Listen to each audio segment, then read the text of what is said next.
Today on Monkey Life, Alison's on a mission to rescue female pet chimp Kalu, whose life hangs in the balance after the death of her owner. Nobody in the world wanted her, and I was contacted to see if Monkey World could give Kalu a family of her own kind and take her on, otherwise she was going to be put down. It means an intense 3-day turnaround trip to South Africa. But she's not travelling alone. I've got the A-team with me, both sides. And when they meet Kalu, it's a promising start. She's already had a nice little chat with Jeremy, so I'm hopeful that this is gonna go okay. And at the park, baby guenon Biff thinks autumn leaves are a whole pile of fun.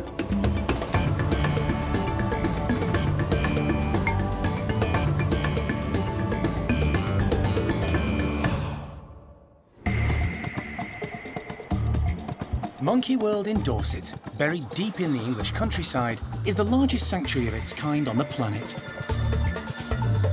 The team, led by Dr. Alison Cronin, rescue and rehabilitate abused and unwanted primates from all over the world. You just never know how it's gonna work. The park provides a home for more than 260 monkeys and apes from 24 different species.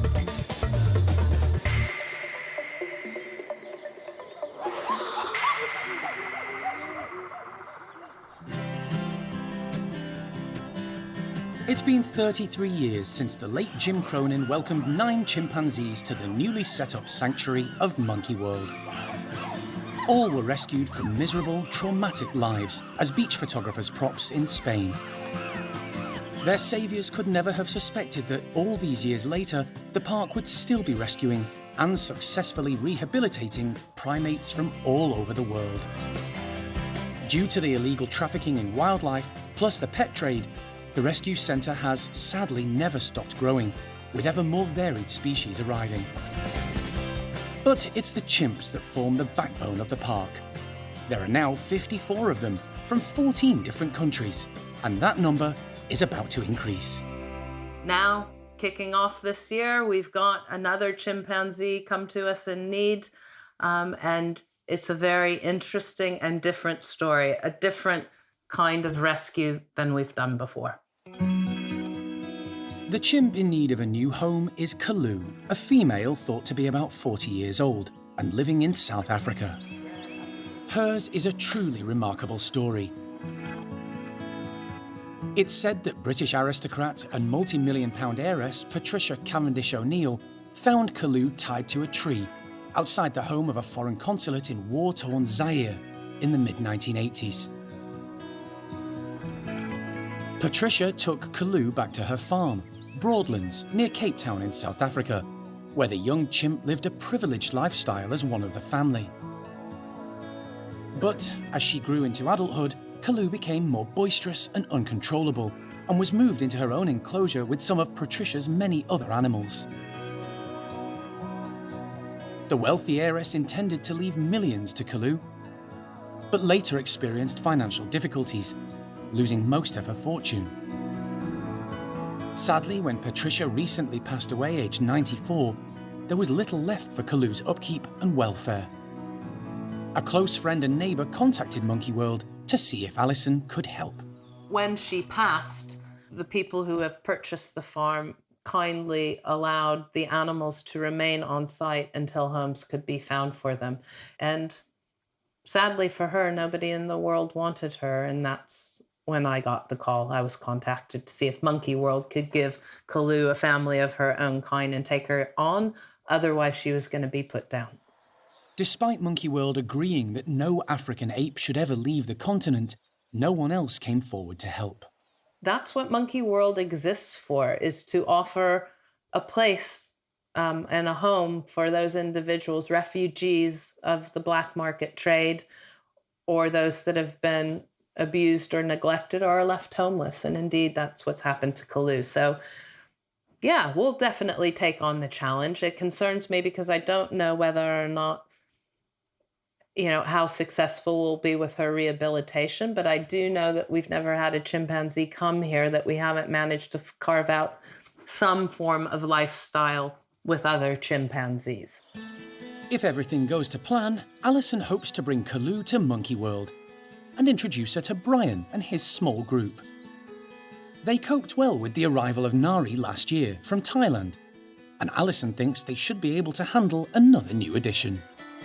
Hopefully that will give her back what she needs, and she'll turn from being a slightly edgy, angry person back into an aggressive chimpanzee, because that's what they are, but a contented one that has a family. 6,000 miles away in South Africa, Kalu is unaware help is on its way. Bye-bye. As Alison heads off to the airport, along with animal director Jeremy. Ahead of them is an 11-hour flight to Cape Town, and one of the most unusual and dramatic rescues in the park's long history.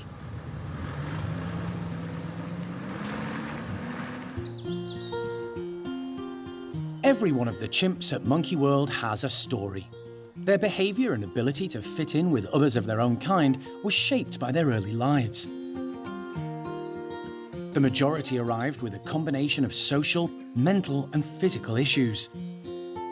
But no challenge is too big for the care team, who do everything they can to ensure each newcomer settles into life with their own kind.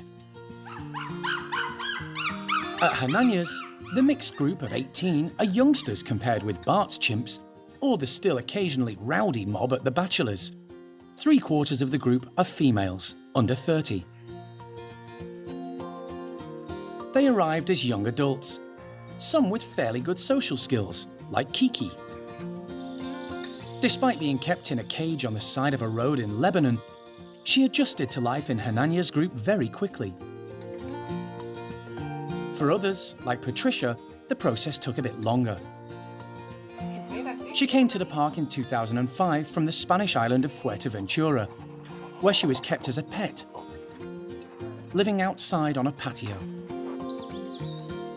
She had poor social skills and was especially nervous around Hananya.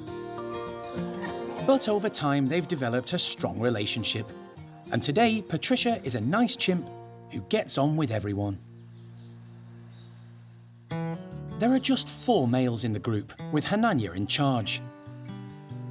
It's taken him a long time to come to terms with his role as alpha male, and everything it entails. At first, he found disciplining his best mates Shamak and Tico, who arrived with him from Israel, a big challenge. But since the loss of Tico, life has been less taxing. He still sometimes gets it wrong, but he's a good leader, and the group like him. For 6 years, the star of the group has been young Thelma. But she's growing up fast. The all-important white tuft, marking her out as a youngster, has all but gone. And she's fast catching up in size with some of the other females. But she still likes to have fun, even if she can't get away with as much these days.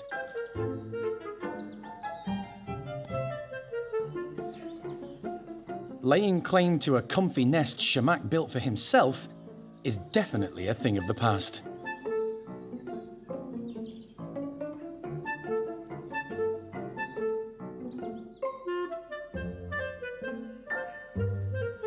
But it seems catching a lift off Mum Cherry is still allowed.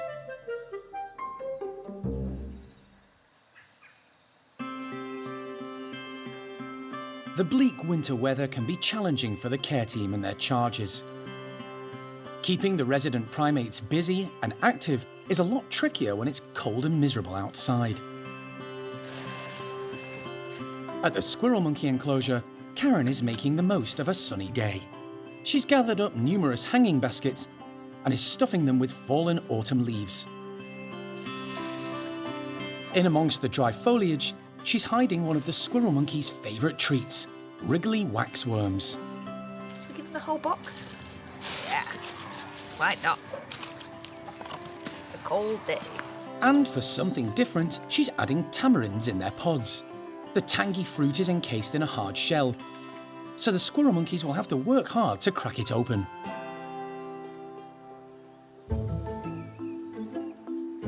There are 6 squirrel monkeys in the group, although today the 2 eldest, Topsy and Turvy, have opted to stay indoors in the warm.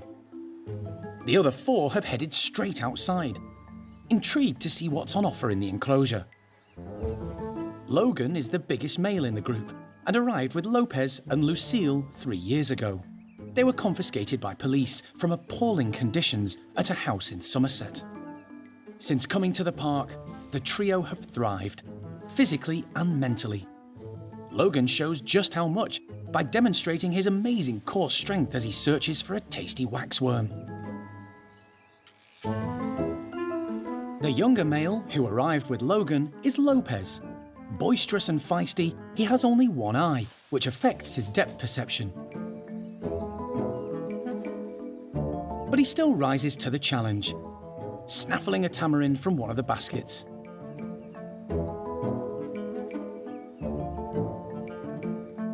Lucille, on the other hand, is quite a laid-back lady. When she arrived, she was scrawny and clinically emaciated. But with the love and care of the staff, she's blossomed. The other member of the group taking advantage of the outdoor treats is Nueve. She's a black-capped squirrel monkey, unlike the trio from Somerset, who are common squirrel monkeys. Like Lopez, she's still a youngster, and more athletic than her older housemates.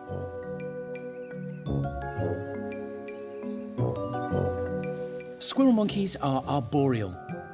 They spend most of their time high up in the tree canopy, hunting for insects and fruit. Their long tails are used for balance as they run and leap around. And they've certainly shown plenty of balance skills and natural instincts as they've tucked into today's enrichment.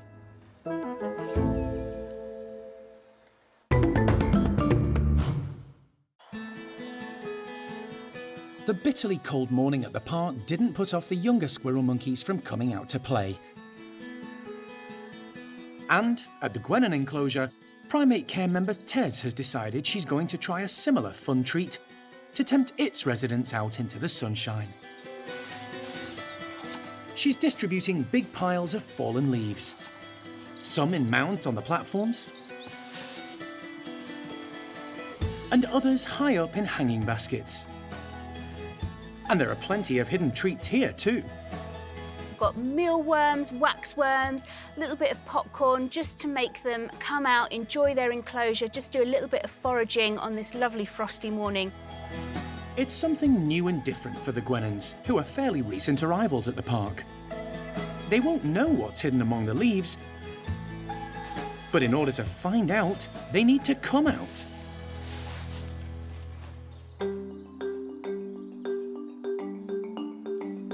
Nia and her daughter Biff are first to consider braving the cold morning.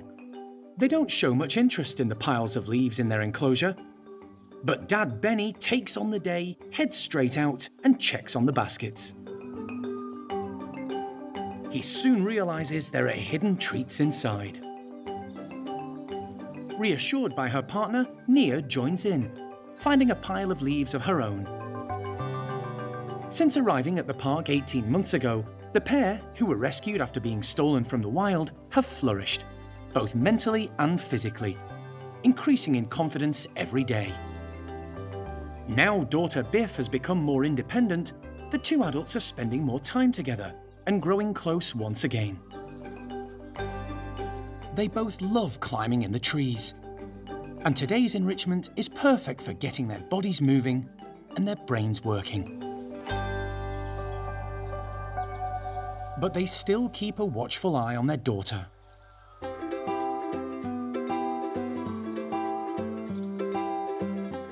Biff is an extremely confident, happy and energetic little monkey. She goes where she wants, when she wants. And today, she's discovered the leaf piles are not only full of food, but a great source of fun too.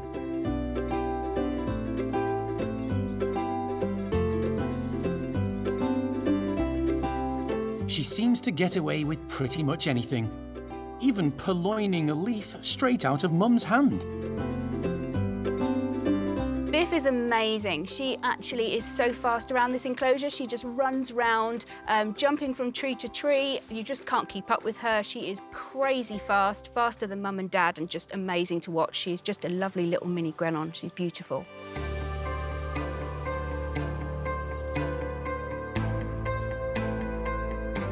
Red-bellied guenons are native to Benin in Africa. Generally, they're arboreal mangrove forest dwellers, and, like many primates, they're threatened with habitat loss.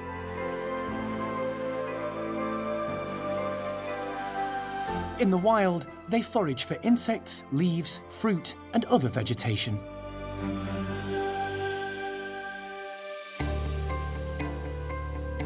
They're quick and nimble with long arms and legs. Their tails, which they use for balance, are longer than the combined length of their head and body. Most guenons live in sizable family groups of females and youngsters, with a single adult male.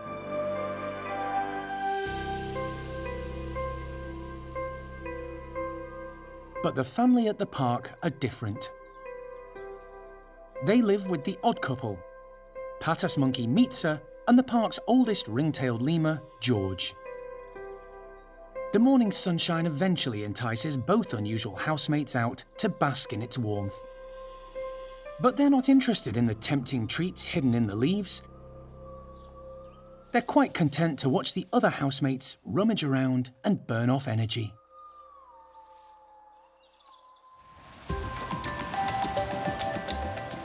Cape Town, on the southern tip of the vast African continent.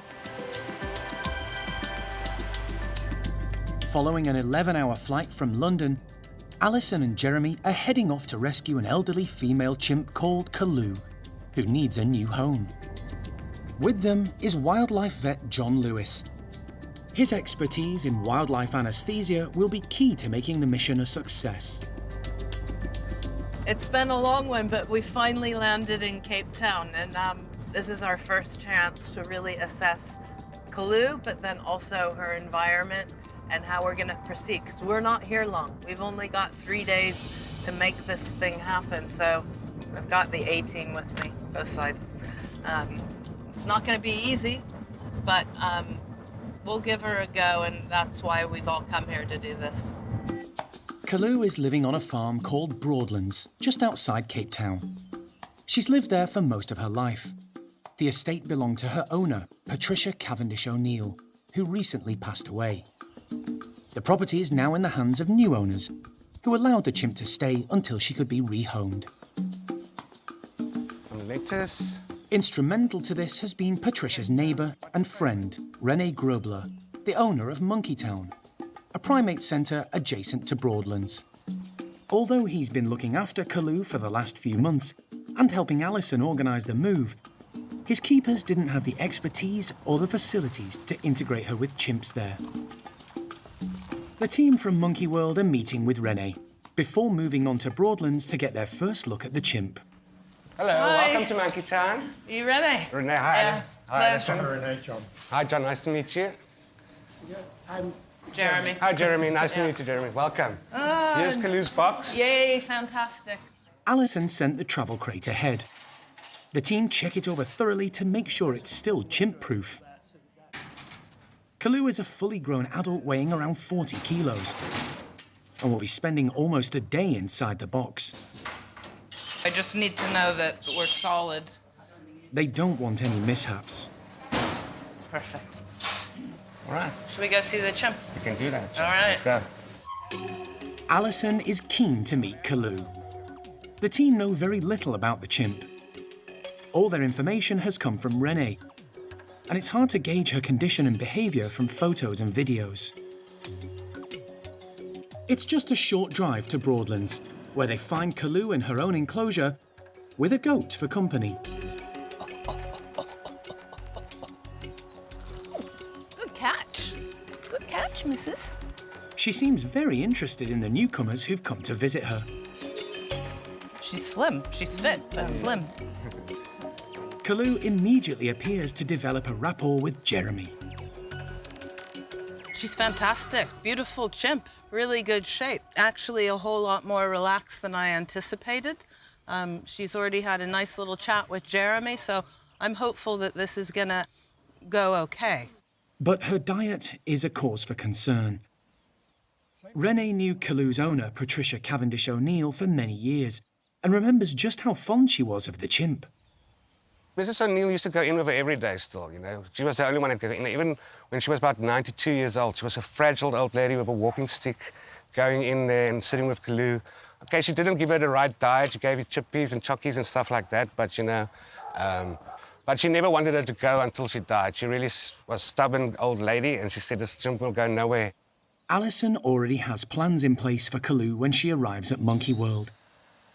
She'll be introduced to Bryan's mixed-sex group. But with 2 young adult males in the small troop, Alison's not taking any chances. She wants to get Kalu started on a birth control pill straight away. I don't know if Michael has an opinion or how's the best way to get her to take them. You want to give it to her now? Well, I'd right. like to know that she gets them. Let's put it that way. Michael. Kalu's keeper, Michael, thinks the best way to give her the drug is mixing it in with a drink. Kalu is expert at drinking out of a bottle. She's just taken her first birth control pill, so that's the beginning of hopefully meeting her new group and new family. No babies. The team are working to a tight deadline. Excellent job.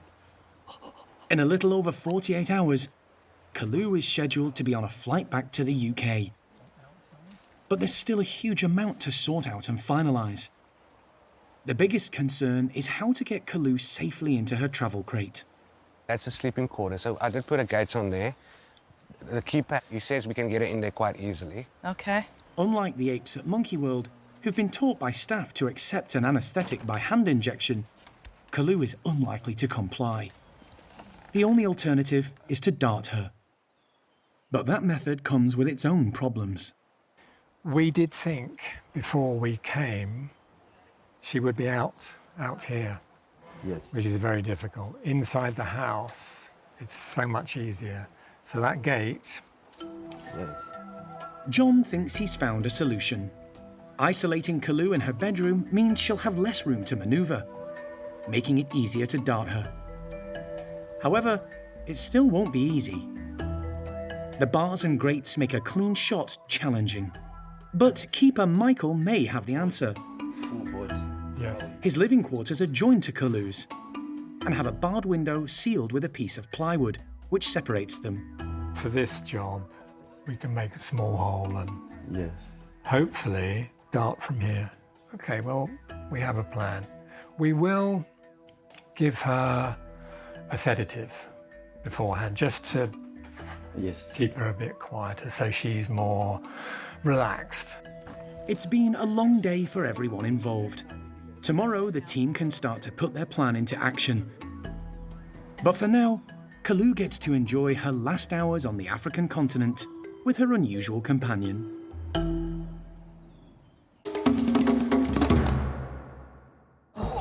Next time on Monkey Life. A dramatic turn of events in South Africa threatens Alison's mission to rescue Kalu. I'd like you to acknowledge that your client then is compromising the health and welfare of an endangered species. Then, things go from bad Oh, she's just fallen out the tree. to worse.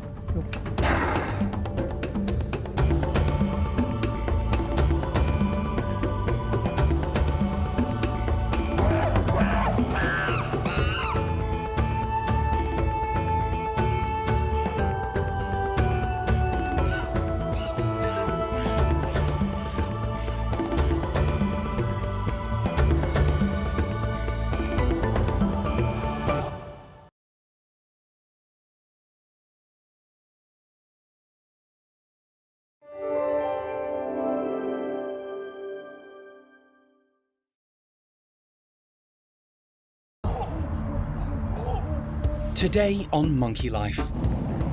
A dramatic turn of events in South Africa threatens Alison's mission to rescue elderly chimp Kalu. I'd like you to acknowledge that your client then is compromising the health and welfare of an endangered species. The team are locked out of the property where the chimp lives and can't reach her. The man is holding Kalu ransom, who now owns the property, and he's locked the gates. And when they do gain access, things go from bad Oh, she's just fallen out the tree. to worse.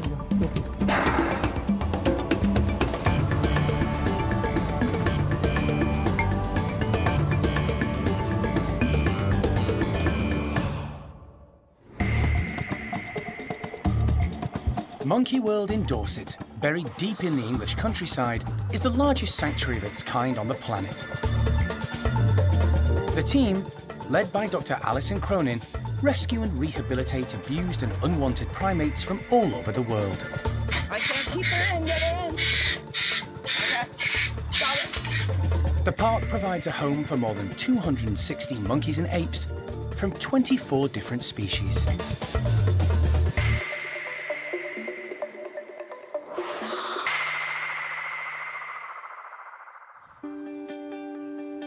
It's early morning in South Africa.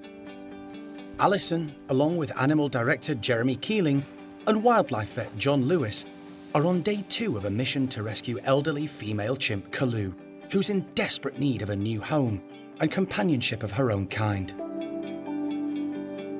Stolen from the wild as a youngster, she's lived most of her life on this estate, just outside Cape Town. She was kept as a pet by British aristocrat Patricia Cavendish O'Neill, who apparently found her tied up in the street in war-torn Zaire. When Patricia sadly passed away last year, aged 94, none of the rescue centres in South Africa were willing to take on the chimp. So Monkey World stepped in. Right now, she's looking sort of okay, and she seems sort of happy in our company. So I just need to stay focused on the present and get that. When those wheels lift up and she's on board the flight, then I'll be able to relax a bit. Since Patricia's death, her neighbour, Rene Grobler, owner of nearby Monkey Town, has been caring for Kalu. He was instrumental in getting Alison on board. I've never had the experience of introducing new chimps to other chimps. So we've contacted some places in South Africa, local zoos and stuff, and no one could take her in. They had an issue with her because she was hand-reared, and that's why I contacted Alison to come and help us out. Rene's staff put together a morning feed for Kalu, while preparing breakfast for their other charges. Alison is concerned the chimp's looking thinner than in recent photographs she was sent. It seems she has a liking for unhealthy snacks. The team will check her over and take bloods in South Africa, but she'll need a thorough health check when she arrives in Dorset. So we're going to try and get Kalu in the back enclosure and close her up there. And then we're coming into a night shelter where we're going to inspect it for the darting of tomorrow. Right. This morning, with the help of Kalu's keeper, Michael, the team want to isolate her in a different enclosure, so Jeremy can carry out some alterations to Kalu's bedroom. To travel, Kalu will need to be sedated and put in her travel crate. The team aim to dart her in her bedroom, but it needs to be safe for her and them. If you look here, there's clearly bits that have failed and she can get her arms through, and if we're stood there, then obviously it's not a safe place for us to dart her from, and there's a bit over there. With some local help, Jeremy gets to work, creating 2 safe vantage points from which to try and dart Kalu. We can either distract her up to that window and dart her from here, or get her attention in here and dart her from there. So we've got options. Of course, the more options we have, the more likely it is to work.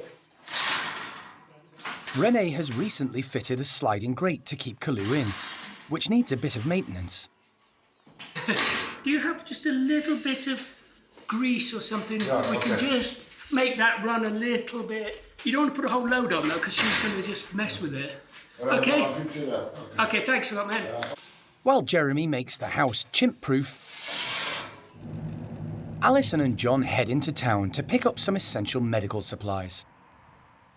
Hi, Bernice. Hi, Pleasure to meet you. Nice to meet you. This is John. John Lewis. It's illegal for the team to travel from the UK with the drugs they need to sedate Kalu.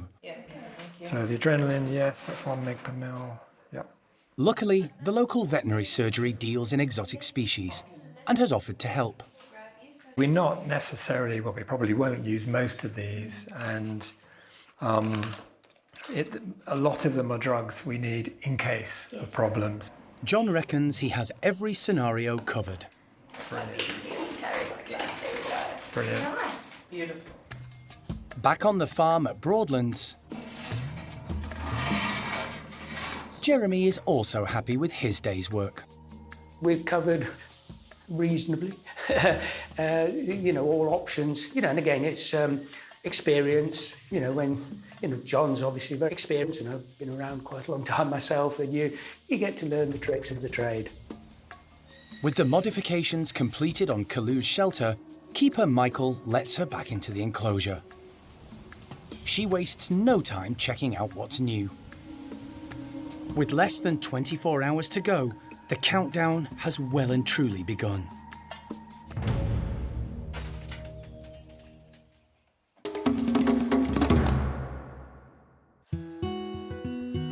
The primate care team at Monkey World are always striving to keep the lives of their charges exciting and interesting.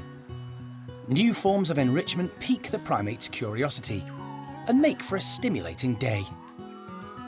Today, the park's second largest group of woolly monkeys is in for a very colourful, nutritious and rather prickly treat. The team have harvested lots of rose hips and are placing them all around their outside space. The 6 members of the Pond Woolies group live in a wonderful enclosure, packed with wild plants. But with no rose species growing, rose hip fruits aren't usually on the menu. They head out, immediately spotting something new and greeting it with excited trilling. Enzo wastes no time grabbing a bunch of rose hips on the run. 5-year-old Oriana takes a different approach, abseiling down the hoses using her prehensile tail as a 5th limb. But when she reaches the brightly coloured fruits, she's a bit cautious. She's not seen them before. But a few sniffs and she's tempted. Then she can't get enough. The Pond Woolies are a happy group, led by 12-year-old Paolo. He tends to keep to himself and is always on the move, checking his territory and making sure it's safe for the others. Occasionally there's a bit of tension between Paolo and the other big male, Enzo, who's 3 years younger. But the care team monitor this and try to minimise any stress. Enzo spends more time engaging with the females and their youngsters and enjoys their company. Although not the alpha male, he has been seen mating with Pichihua.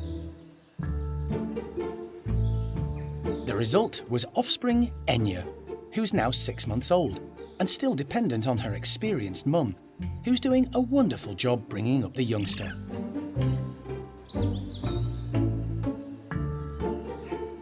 Nia also has the added benefit of 2 older siblings to show her the way, Claude and Oriana.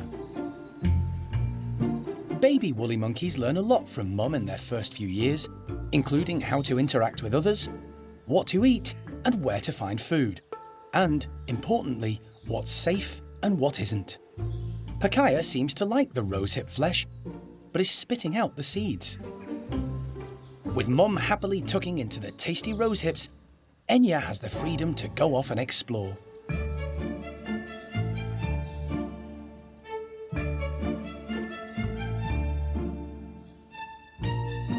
And she certainly makes the most of it.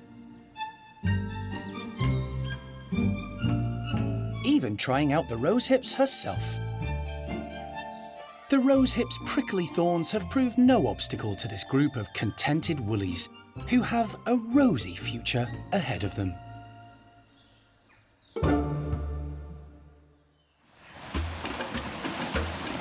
"6,000 miles away in Cape Town, South Africa, the big day has arrived for Kalu. She's about to begin her long journey to a new home at Monkey World. Alison, Jeremy and wildlife vet John Lewis have spent the last 2 days organising and getting everything ready for the move. So this is it. Today's the day. But I think we've got everything sorted. We've got a good plan in order to get Kalu safely into the box. Best laid plans and all of that. I'm sure it'll need some tweaking. We've got so many people helping us out, which is great. But to be honest, whenever we've moved an ape from overseas anywhere, there's always something. Yeah, fingers crossed. As Alison pins her hope on a problem-free morning, at Broadlands, the nearby estate where Kalu lives, her keeper Michael is saying his final goodbyes. his job is to get Kalu safely and securely into her overnight shelter by the time the team arrive. The plan is to anaesthetise her with a tranquilizer dart, and this needs to be done by a licensed professional. We need to have her out. Okay, completely. Out. Yeah, so I can examine her, Right. take blood samples, put a transponder in. What else am I going to do, Jeremy? That's about it, actually.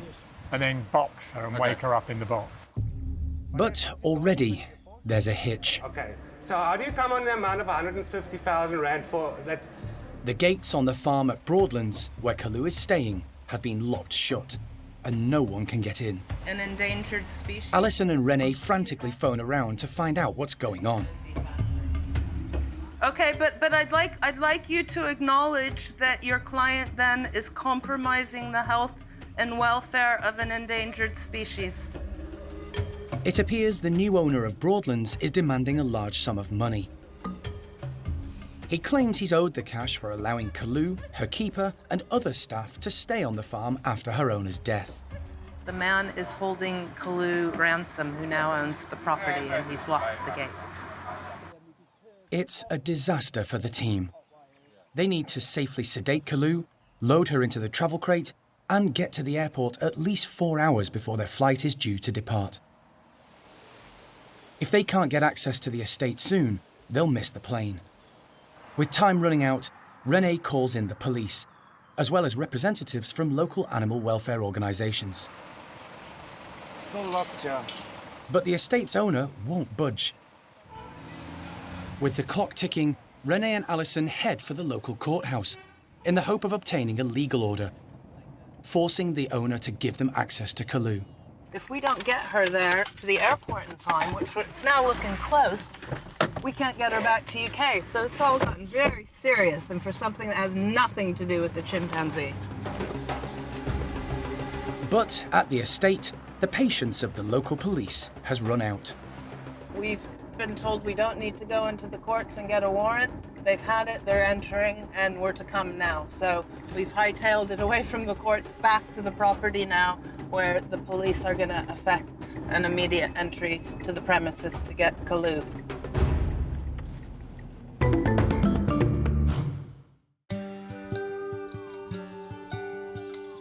The days are drawing in, and the weather's getting colder. Autumn heralds the arrival of flu season at the park. And the primate care staff are busy ensuring every ape receives a seasonal vaccine.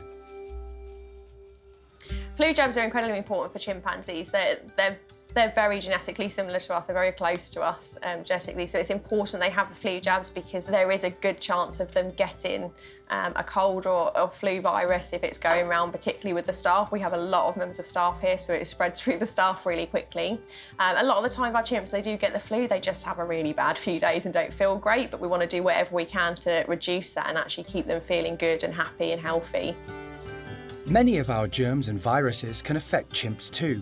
And because they live in large groups and are very social animals, infections spread rapidly. The flu vaccine is an important preventative measure, and today it's the turn of Bryan's group of 5 to receive theirs. Most of the apes at the park have been trained to accept injections. Some are better than others. Shoulder. Leader Bryan is a perfect example, presenting his shoulder straight away. He doesn't flinch as Lisa gives him the vaccine. Good boy. And he's rewarded when it's done. There you go, darling. The rewards have to be really high value, so we tend to use things that we don't normally use in their daily diet. So with the flu jabs today, because we know it's going to hurt them a little bit more than the training, they have little cups of peanut butter and custard, and then we also have a fruit cup with a little bit more custard in that as well. So particularly for our larger chimps that maybe don't get peanut butter treats as often, it's a really good thing, so they're that bit keener to work for it. Ready?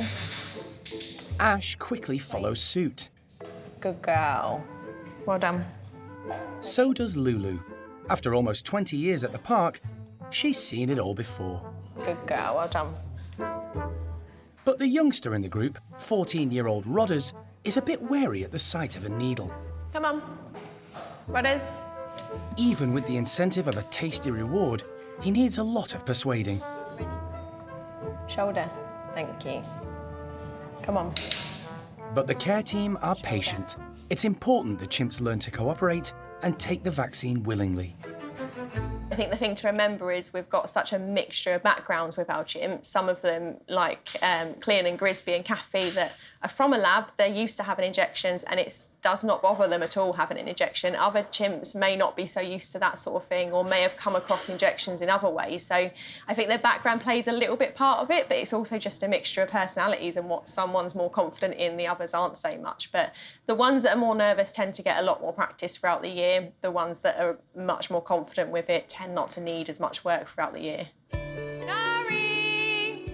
The newest member of the group, Nari, arrived just a year ago from Thailand.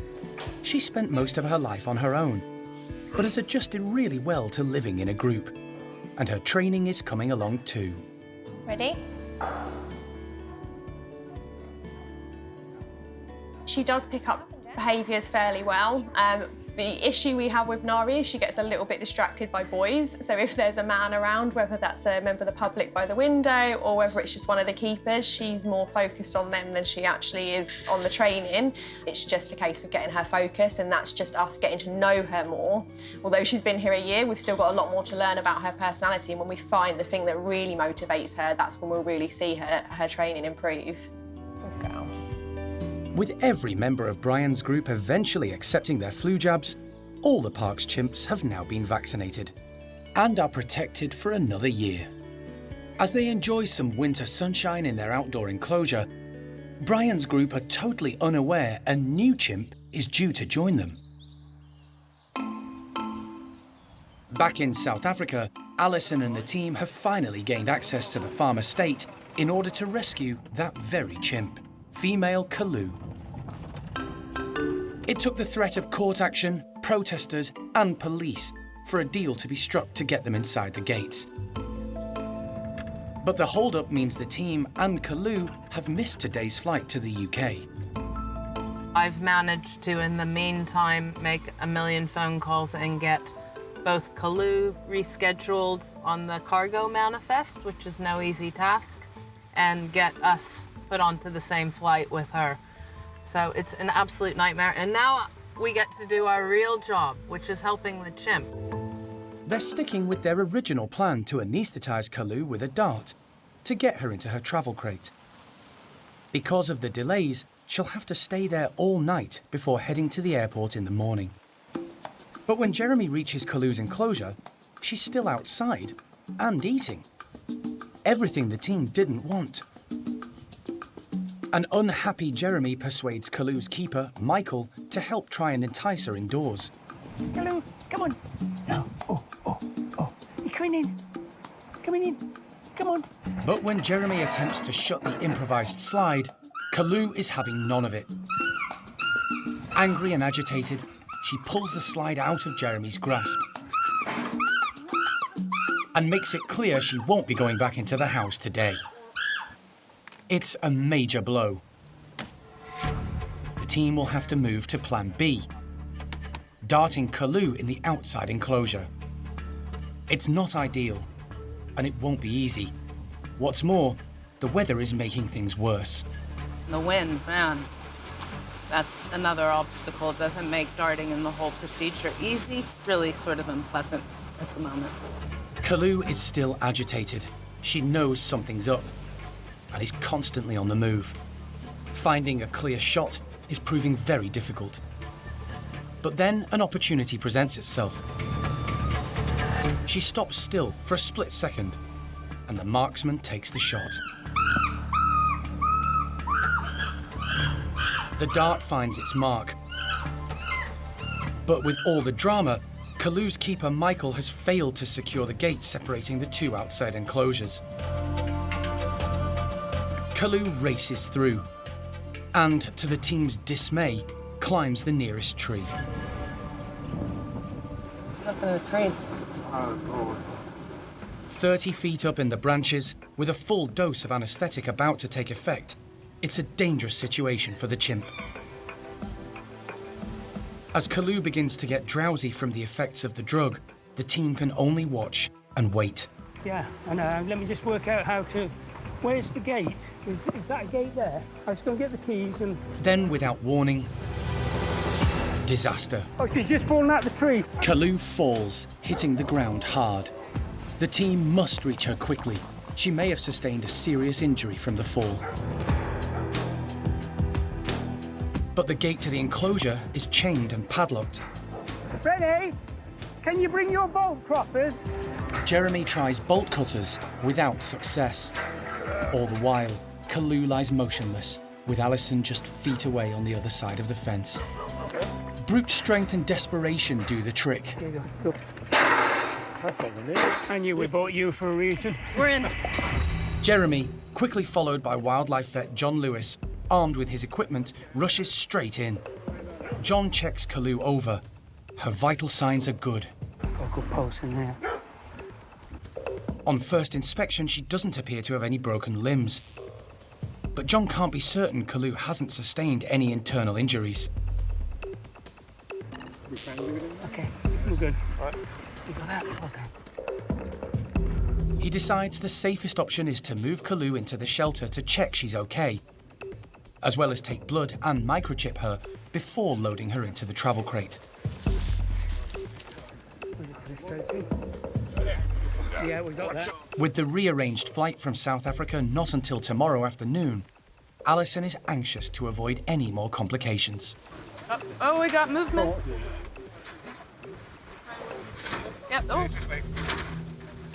Right in the fingers, Jeremy. Wait.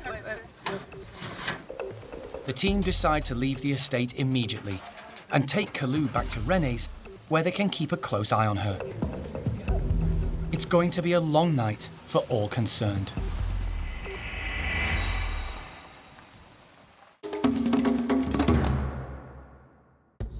Next time on Monkey Life. After a dramatic rescue in South Africa, Chimp Kalu begins her journey to a new home in Dorset. She's alert, looking around. Quiet though, which is nice. All good. I think she's just checking out the show. Plus, nothing is mission impossible for the clever capuchins.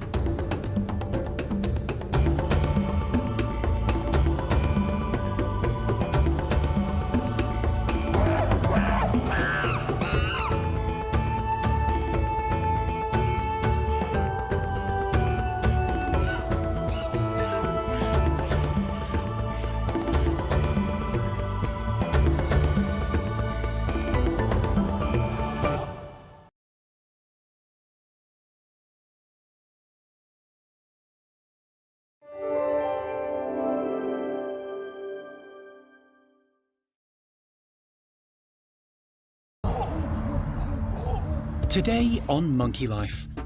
After a dramatic rescue in South Africa, Chimp Kalu begins her journey to a new home in Dorset. She's alert, looking around. Quiet though, which is nice. All good. I think she's just checking out the show. And 24 hours later, arrives at the park with a whole new life ahead of her. It's been a long one. This has been a tricky rescue. Plus, nothing is mission impossible for the clever capuchins.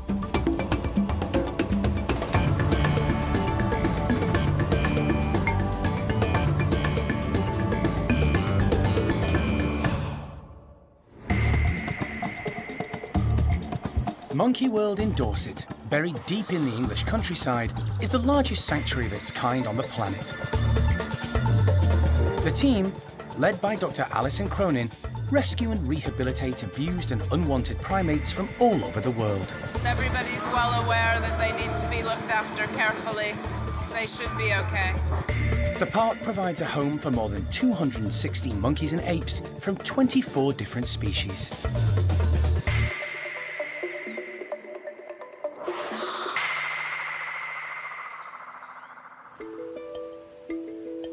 It's been a long, sleepless night in South Africa for Alison and the park's animal director, Jeremy Keeling.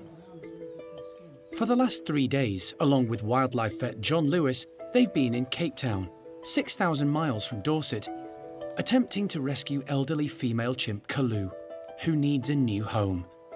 But yesterday, events took a dramatic turn. A dispute with the owner of the property where she was living led to a standoff. with local police having to intervene before a last-minute deal was struck. Once they regained access to the chimp, stress levels rocketed even further when she had to be darted in her outside enclosure and then, loaded with sedative, fell 30 feet from a tree. There is no way on this earth that I could have predicted what was going to happen yesterday. And, you know, I think I'm going to need therapy or recovery time. I mean, it was just insane. But we're here today. I'm feeling rejuvenated and confident. Fingers crossed we're on the plane tonight.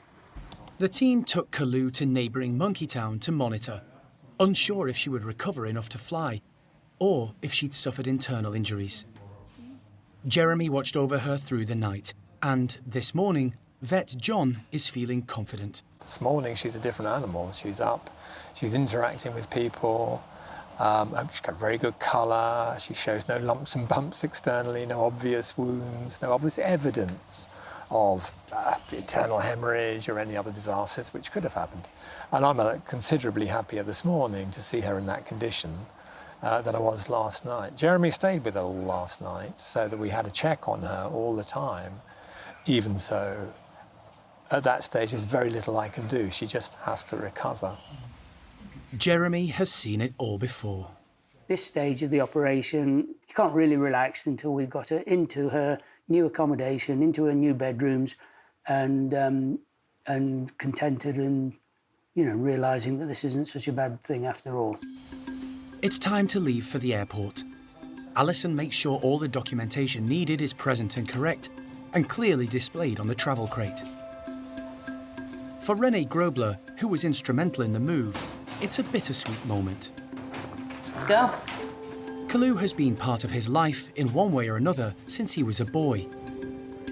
But he's delighted that she'll finally have a home with companionship of her own kind. More than that. Thank you so much. Yeah, no, we'll see you soon, eh? And I will send you along the way. It's a 45-minute journey to the airport, and once there, the transfer into the cargo area goes like clockwork. She's alert, looking around. Quiet though, which is nice. All good. I think she's just checking out the show. Kalu is put into a holding area, which is nice and cool, before the time comes to load her onto the plane. It's much cooler in here, which is good. The team are allowed a final check to make sure everything is safe and secure before saying their goodbyes. This has just been an absolutely sterling job. They expected her, everything was quick, smooth. They've got her in a relatively quiet area in the cargo, and when we just last saw her, she was sound asleep. Couldn't ask for more. Next stop, Dorset, and a bright new future for Kalu.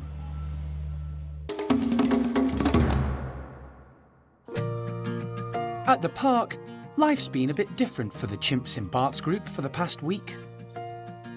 The staff have been busy renovating their indoor playroom. And while work's been going on inside, most of the residents have remained outside. The pavilion was originally built almost 30 years ago.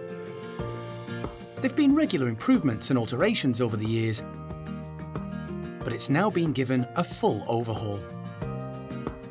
Gone are the old wooden poles, replaced with robust steel supports, which are much easier for the staff to keep clean.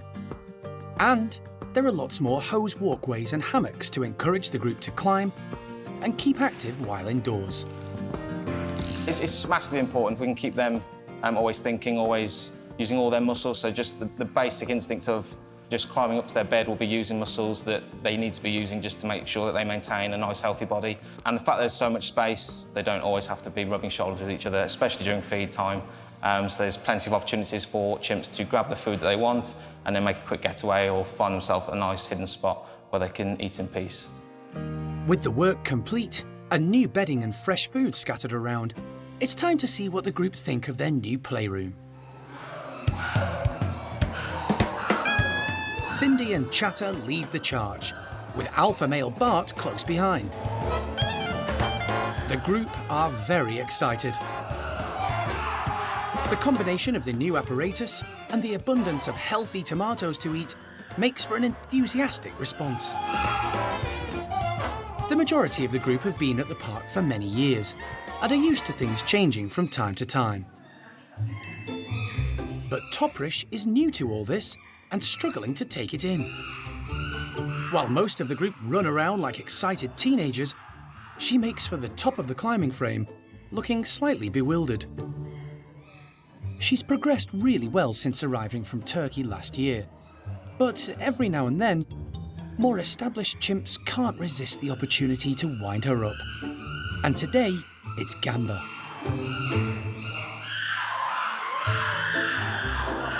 Toprish has fitted in very, very well. She's learned what she can get away with and what she can't, but she has made very good friends with Bart, so there's more things that she can get away with that she can't. And yeah, the group have welcomed her with open arms. She is being quite testing with them, but they are all aware of she is very young and naive, so it will just be a waiting game for her to fully adjust.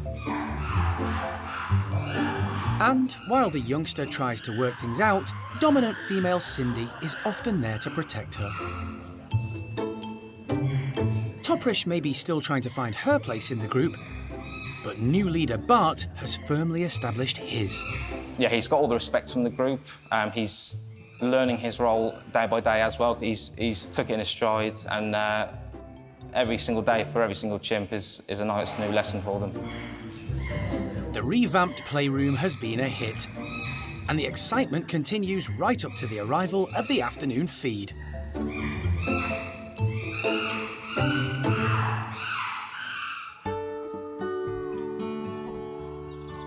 At the Stumpy house, the lovingly named Ugly Monkeys are in for a treat. Primate care staff member Toby is on a mission to keep the 8 members of the group fit and active. He's making the most of the autumn fall and covering their playroom in leaves. Suspended from hoses and around the playroom are barrels and buoys, and Toby's hiding their breakfast amongst them. It just gives them something different. Obviously, it looks different. There's lots of bugs and things in there. We've got some nuts in here as well for them to sort of forage for and find. So it just changes it up a bit for them, and it will last a few days, and hopefully it will encourage the Stumpies to be nice and active and move around lots when they're foraging. When it comes to feeding time, the Stumpies are unlike any other group at the park. With the Stumpies, it's quite difficult to enrich them because, one, their motivation isn't as high as some of the others, and two, they eat most things, like the things we'd use to say the capuchins, like socks and pillowcases and rags and cardboard. Stumpies just eat that, so we have to be a bit more creative with what we give them. It has to be Stumpy-proof. So we found that the bottles and the barrels are really good because they don't tend to chew them, but it also means they've got to work a bit. So they're not just walking around on the floor trying to picking up the food and then going and eating it. So just keeping them active, keeping them busy is good for them. Leader Sam is first into the bedroom, closely followed by dominant female Kelly. At 33, Sam is the only survivor of the park's original group of Stumpies, who were rescued from a laboratory 20 years ago. But he proves age is no barrier, as he expertly maintains his balance and rummages through one of the barrels. The Stumpies are an elderly group. At 21, Sylvie is the youngest. She's the most quick and agile, and can get to places others can't reach. Kelly struggles a bit when climbing, but Toby's plan is working. And the reward of a tasty chestnut gets her moving. Female Charlie is another with mobility issues. She has problems with her hips, and as a low ranker, is careful to keep out of the way of anyone more senior. Most of the group take the easy option, rummaging through the leaves on the floor and storing what they find in their cheek pouches for eating later. But there are 2 members conspicuous by their absence, and Toby has made provisions for them. Toto and Freddie are still fairly right at the bottom of the group, and generally they're not brave enough to come into the playroom, so they're probably not going to get the full benefit of all the leaves and things. So what I'm going to do is save these leaves for Toto and Freddie's room, so that when they come in tonight, they still get the benefit and the fun of foraging and investigating the pile of leaves too. While Toto and Freddie enjoy the autumn sunshine together, the rest of the grumpy stumpies have fulfilled their exercise quota for the day and are content to sit back, relax, and enjoy the fruits of their labour.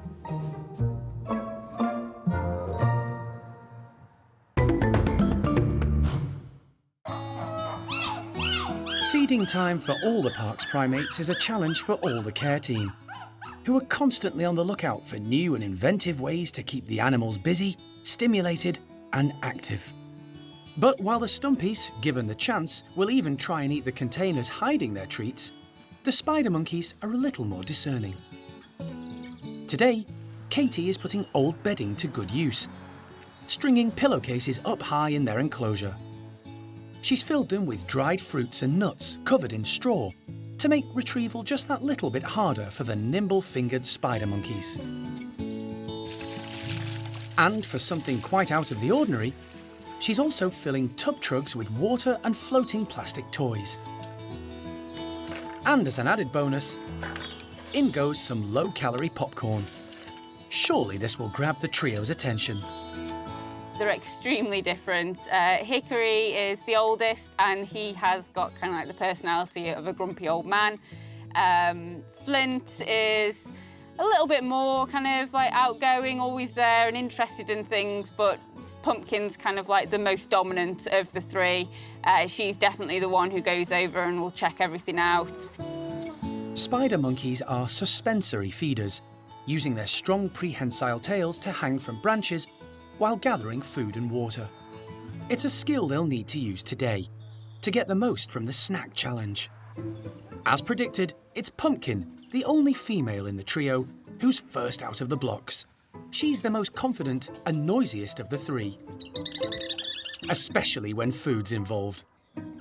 The two males have learnt to wait their turn while Pumpkin checks things out, and today's no exception. And it seems she definitely has a preference for popcorn. Hickory, fed up of waiting, takes matters into his own hands in dramatic fashion.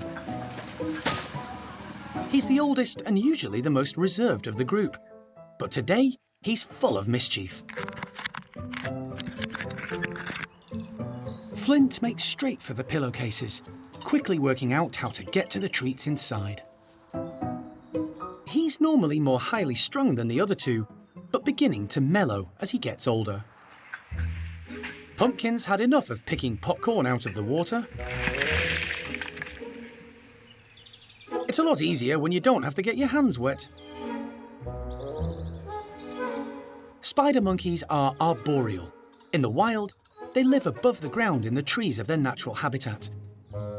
The care team do their best to replicate this at the park. Pumpkin gives a perfect demonstration, expertly hanging down using her long prehensile tail as an anchor while searching through the pillowcase for some food. It's been a fun afternoon of enrichment for the group. They've all got stuck in and enjoyed the challenge. Plus, most of the treats have either been eaten or sunk without trace. Of all the different primate species at the park, the capuchins are widely thought to be the most intelligent monkeys. They're problem solvers with highly developed brains that need to be kept busy. So today, primate care staff member Donna is planning to give Winslow's group of 17 a tricky task to keep them thinking, challenge their coordination, and test their tenacity. She's hanging baskets filled with straw all around their enclosure, in the most difficult to reach places she can find. And to encourage them to climb and investigate, she's filling the baskets with one of their favourite treats, So today we've got some straw balls up, which have got waxworms in, which really is one of the capuchin's favourite foods. It's really high in protein as well, so we try and give them insects on a daily basis, really. It also gets their muscles working as well. We've put them in places that are quite difficult to access. So yeah, they have to try and balance, lean, stretch down, which is all really good for their muscle tone as well. There are 3 males and 14 females in the group, all led by Winslow. Donna is hoping everyone will get involved in today's enrichment. The slide is opened, and it's the females who lead the way. Debbie is out first, followed by 2 of the highest-ranking ladies, Babe and Esther. Debbie used to be dominant, but has fallen a couple of rungs down the hierarchy ladder. However, she's still a feisty and formidable female. Babe has moved up and is now one of the head ladies. She's always on the go. Unlike the majority of the park's capuchins who arrived from a Chilean laboratory, Babe was rescued from the pet trade in Spain, along with another female, Amy.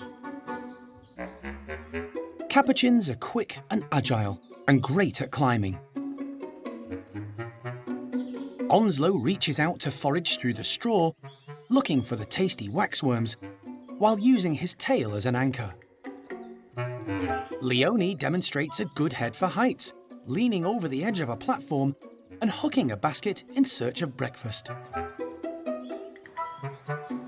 One of the youngest members of the group, Ruby, is also on the move. She demonstrates great balance and coordination as she delves into the straw. Finally, leader Winslow makes an appearance and goes in search of a basket. He takes the easy option, stretching up to forage in one that's low to the ground. He finds a treat, but gets showered in straw as he searches for another.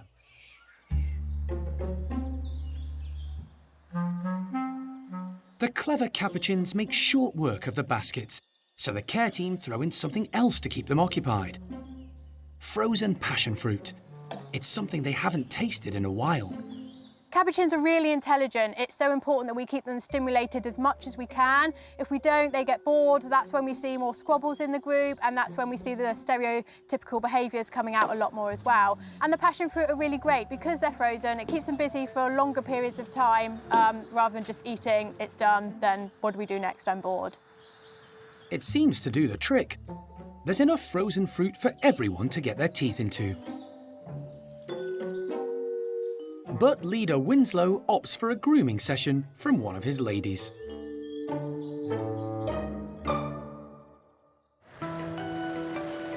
While the smaller primates relax, the long and stressful operation to rescue the park's new resident, chimpanzee Kalu, has finally come to an end. She's made it safely to her new home at Monkey World.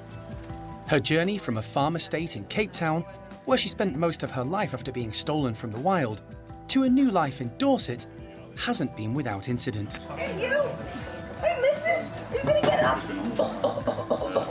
I just really am looking forward to getting her out of that box because she has now been in there for close to 48 hours now. And once again, you know, not how it was meant to be, but at least she's safe and good. And, you know, once we got her into that box, she changed personality and seemed to appreciate our company. So I'm hoping that that's the true Kalu and not the sort of edgy, nasty one that we sort of met at the enclosure. The difficulties surrounding Kalu's rescue meant her anaesthetic was risky, and she's had to stay in her box for 2 days. But despite this, she's bright, alert, and responsive. Her recovery is a huge relief, because soon, this elderly female chimp will undergo a life-changing experience, becoming the 6th member of Bryan's small group. Right. Beginning the new life. Alison hopes the group's acceptance of Nari, who arrived a little over a year ago from Thailand, will be extended to Kalu, making them the perfect companions for her remaining years. She hasn't been in the company of chimps since she was stolen from the wild more than 30 years ago. Kalu! Hey, you!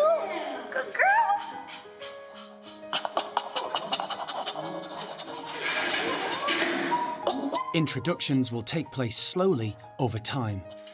For now, the troop are being kept outside while Kalu gets used to her new surroundings. Let's go. Alison's happy with how the chimp has settled after her long journey, but is concerned with Kalu's appearance. Well done. She's really skinny. She's lost a lot of condition. We don't know why. I'm gonna have to rely upon the primate care staff to just intensive care with her over the next couple of days and get to know her, but that's what they're great at. It's possible that she has some greater problem that's caused the weight loss. We just don't know. I've got the bloods to send off for analysis now, and we just have to wait and see. But she's bright in herself. She looks good, her color's good. Really happy. It's been a long one. This has been a tricky, tricky rescue. The primate care team are keen to get their first proper look at the new arrival.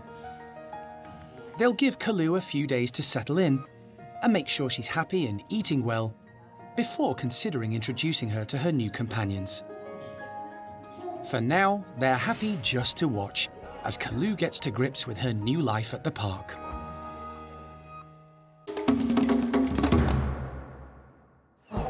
Next time on Monkey Life, a novel training idea to persuade Chimp Toprish the great outdoors is a safe place to be. Good girl. Can't find the red dot. And don't mind if I do. Marmosets Reggie and Freya enjoy their grapes. A whole bunch.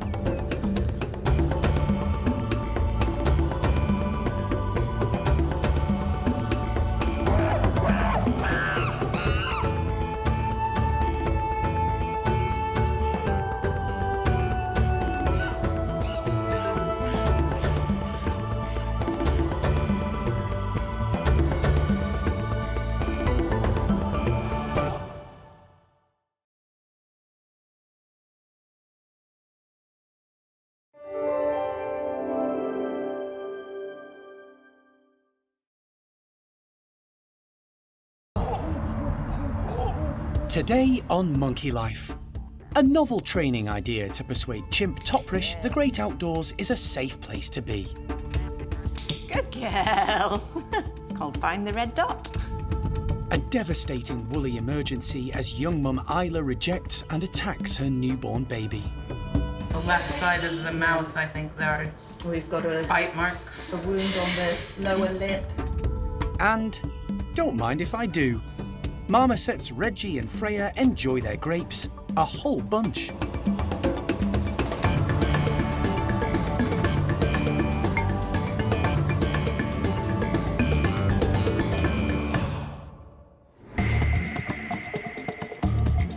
Monkey World in Dorset, buried deep in the English countryside, is the largest sanctuary of its kind on the planet. The team, led by Dr. Alison Cronin, rescue and rehabilitate abused and unwanted primates from all over the world. Oh, skinny girl. The park provides a home for more than 260 monkeys and apes from 24 different species.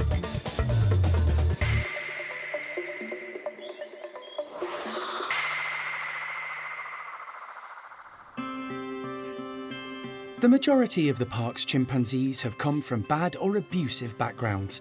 So, to help keep them fit and active, the primate care staff give them daily doses of vitamins and supplements. This morning, Bart's group of 17 are about to get theirs. He's coming. Including the most recent member who arrived from a zoo in Istanbul a year ago, female Toprish. She's now a fully integrated member of the community, living and sleeping with the other chimps. But there's a challenge she's yet to conquer. The big stumbling block for us is that she's not yet going outside. Back in the spring, when we first gave her the opportunity to go outside, she obviously got a shock from the fence. And then over the summer and the really nice weather, we hoped that it would just happen naturally, but it hasn't. So I've sat down with the chimp team and we've kind of brainstormed as what we can do from a training point of view to try and encourage her to take that final step. It's been 8 months since Toprish ventured into the large outdoor enclosure for the first time. Unfortunately, she touched the electric wire designed to stop the chimps messing about with the fence and went scampering back indoors. It's all part of the learning process for new arrivals. But despite numerous attempts by the team to entice her back outside, she's refused to go further than the end of the outdoor tunnel. The concern is, it's been so long since she even tried setting foot in the great outdoors, she's not even considering it as an option. All of the good things that happen to Toprish, enrichment, food, interactions with the other chimps, are happening inside, and she's able to move around the inside facility while we're cleaning. So when we're doing the bed, she's in the playroom and vice versa. So I think we just need to simply provide some reinforcement for going beyond what has kind of become her universe. We need her to consider the outside. So far, every attempt has ended in failure. But now the team have come up with a fresh idea, carefully pointing a low-powered laser pen. Good girl. It's called Find the Red Dot. Target. For the last few days, with the majority of the group outside, staff have been teaching Toprish indoors to touch the red dot from a laser pen with her hand. Good girl. We've started getting her to target. Good girl. Move around and touch it. So she's basically following the red dot and moving from place to place to go and touch the red dot, and she then gets a reward for doing that. The idea is that we're then going to take this outside to try and encourage her to go out into the enclosure. Good girl. As long as nothing bad happens to her, she's reaching and touching that red dot, that's going to build up her confidence that she can actually step out of those tunnels without getting an electric shock, which is what happened to her the first day she went outside. So we're building her confidence, we're using the target training to move her and to encourage her to go outside, and fingers crossed, this is going to eventually get her out into the enclosure, because we've been waiting a long time, haven't we? Hey? Good girl. Toprish's response is just the sort of positive reaction the team have been hoping for. Now they need to transfer what she's learned inside to the outside and the end of the tunnels. Fingers crossed she'll take that next big step.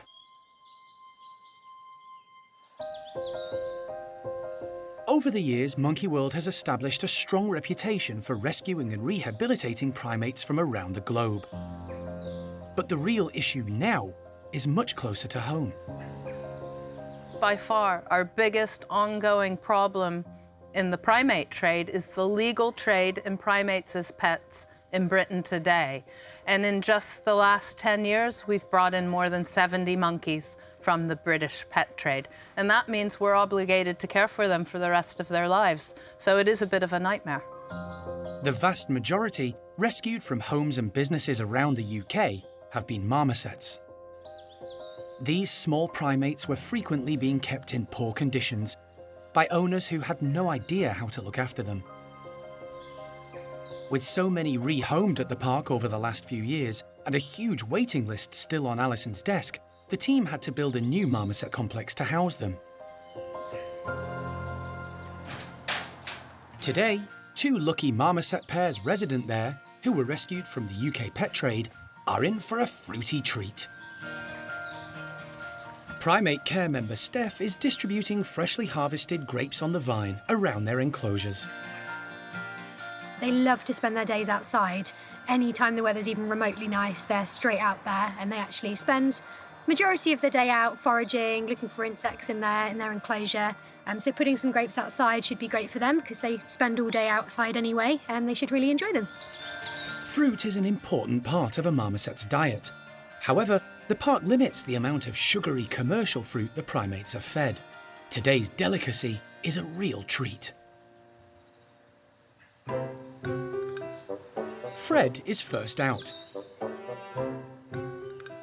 He and his partner Freya are Jeffroy's marmosets, slightly larger than their next-door neighbours Reggie and Jerry, who are common marmosets.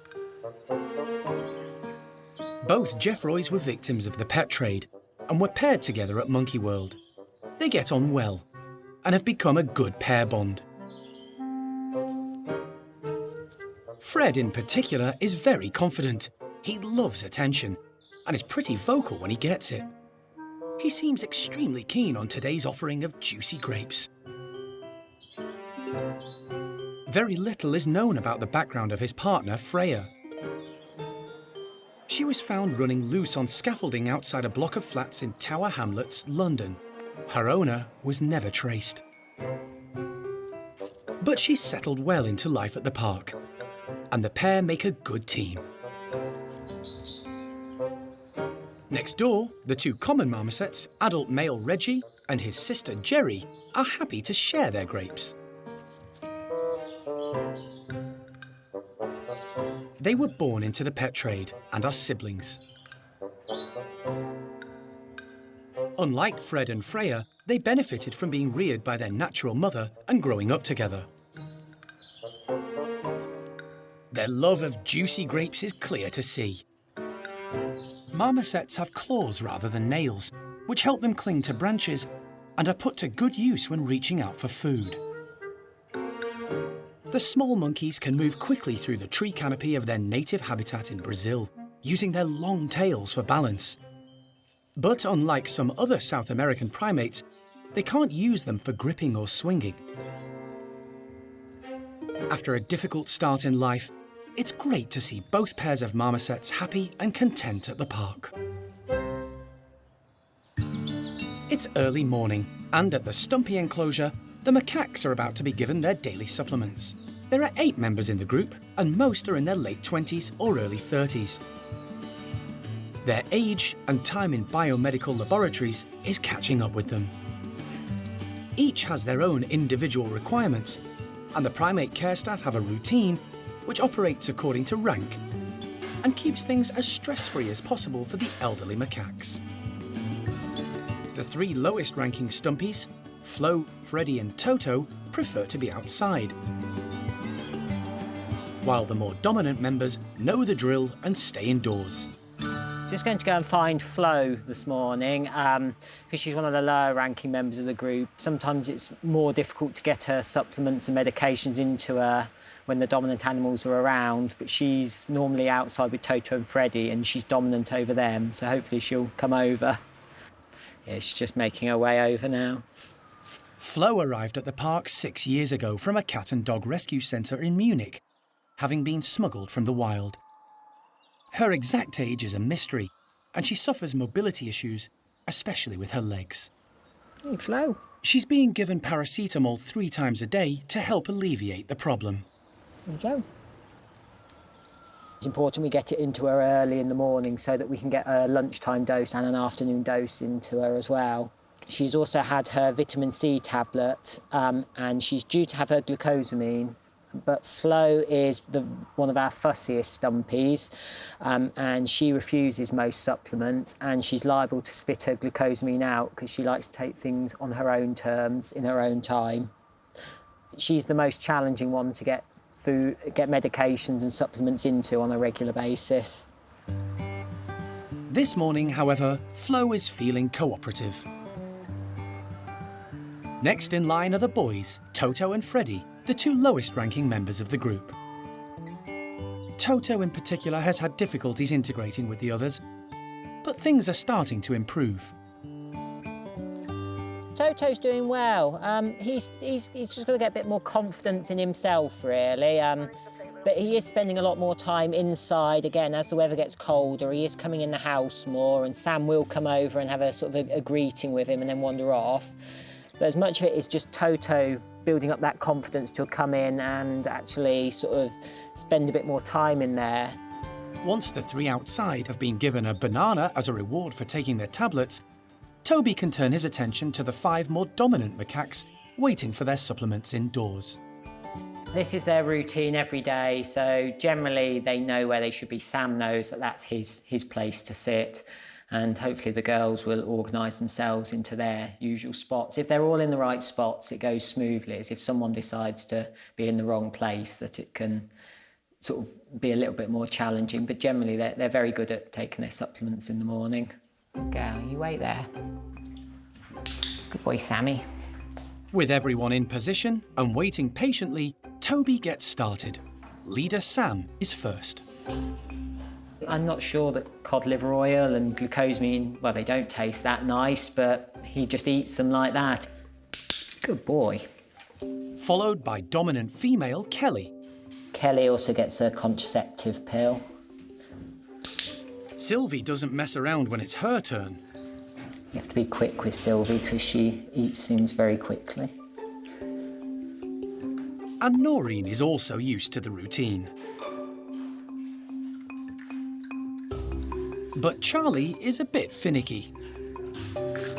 Charlie is very, very fussy with her paracetamol, and it took us a very long time to find her something she takes it in. We found that she likes it in honey off a spoon. This morning's supplement session has gone like clockwork. Well done, everyone. Good boy, Sammy. But the routine has to be repeated every day. And when they want to, these macaques can live up to their grumpy, stumpy nickname.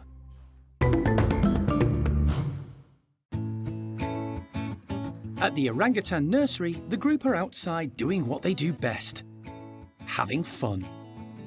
But it's not quite business as usual. For the past 6 months, the two older boys, Jin and Sylvester, have been kept apart, taking it in turns to go outside with the rest of the group. They're both growing up fast and well on their way to becoming full adult males. Unfortunately, their play sessions can get out of control and have occasionally led to a few minor injuries. It's time for one of them to move on and become leader of his own group. Alison has spent a considerable time looking for a suitable new home. We had hoped actually to get, Jen and or Sylvester their future adult home actually, more than 6 months ago. But things didn't work out with the original arrangement. So Jen and Sylvester have been managed separately in the nursery because what was playful, boisterous sort of wrestling to begin with turned into full-on male-male competition. It's what orangutans are designed to do, really. So that's just an indicator that it's time for Jen to move on. Alison has now found the ideal place, Wingham Wildlife Park in Kent, home to a young female called Molly, who could be the perfect partner for Jin. He's going to leave a little bit of a hole in the group. The youngsters all like playing with him. He's quite good with the kids. Probably the one who's going to think, yeah, that's okay, goodbye, is Oshin, because Jin was rather amorous and pesky, and Oshin didn't really appreciate his attention, so we'll just have to hope Molly does. It's going to be hard for the team to say goodbye to Jin. He was born at the park in November 2009 to Mum Xiao Kuai and young dad Gordon. He had the best possible start in life for a captive orangutan, living with his parents in his early years before moving to the nursery, where he's grown into a kind, fun young adult with a big personality. But it's time to move on, and the team have the tough task of preparing Jin for the move. He'll be transported to Kent in a secure travel crate. But first, he needs to be trained to get into it. Come on then, handsome. Hey, good boy. Shut Gemma, please. It's essential training to keep the move as stress-free as possible. You're so good. The team don't want to sedate Jin on moving day.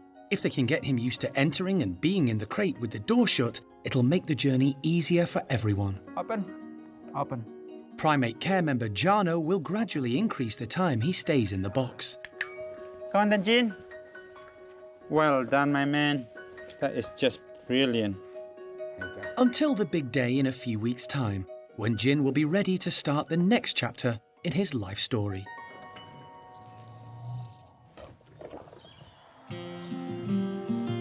While one of the park's primates is preparing to leave, another is unaware that soon there'll be a new arrival, whose presence will have a big effect on his life. Cotton-top tamarin Uncas was a victim of the pet trade, who arrived in 2009 along with his partner Alice. They were found in a small birdcage when Kent police raided premises suspected of puppy farming. Both were in a bad way. But thanks to the work and dedication of the staff, they recovered and spent 4 happy years together until Alice sadly passed away. Since then, Uncas has had other housemates, but now finds himself alone once again and in need of a friend. He didn't have a very good start in life. He was kept as a pet in really unsuitable conditions.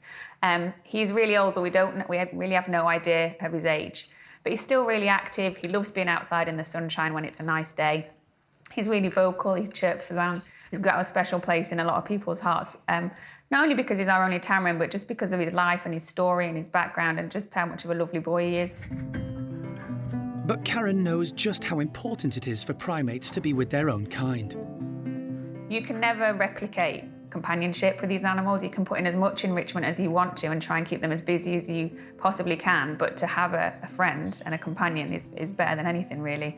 They'll be constantly chatting to each other. Grooming is a really great social interaction, so you can never beat having a companion for social species like these. Now, after months of searching, there's some good news for lonely Uncas. Very luckily for him, we have actually managed to find a female cotton-top tamarin that is currently living on her own in a collection in the UK. And hopefully very, very soon she will be coming to join us. The female in question is also living a solo existence at Longleat Safari Park. If things work out, then in the very near future, Uncas will have a new housemate to keep him company.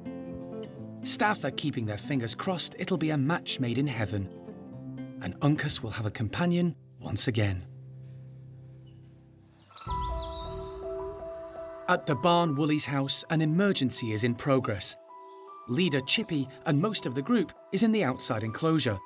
But inside, the care team have discovered young woolly monkey Ayla has just given birth. It's not looking good. As soon as the infant was born, the new mum bit the baby and threw it to the ground. Alison has rushed across the park to rescue it before Ayla can do any more damage. Okay, so I think we've got trauma to the head. You see we've got a puncture wound here on the right side. How swollen is it? Alison and vet nurse Stacey check the infant over and are concerned by what they find. I know, baby face. We've got swelling all around the face. But the left side of the mouth, I think there are We've got a bite marks. A wound on the lower lip and then in the very corner of the left side of the mouth.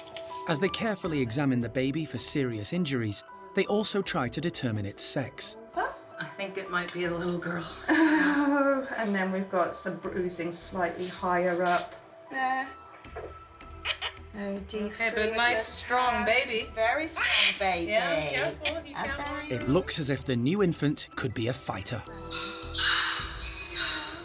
Terrible start for this little one. We'll do what we can. So we're going to be very concerned about whether and how this little one develops. The upside is babies have very soft skulls. It's how they make it through the birth canal. So even if she has damaged the baby's skull, as long as it's not bleeding or seeping out gray matter, could be fine. But nothing's for sure at the moment. Alison takes the baby woolly to the office. It's vital she keeps it warm and hydrated if it's going to come through the next 24 hours.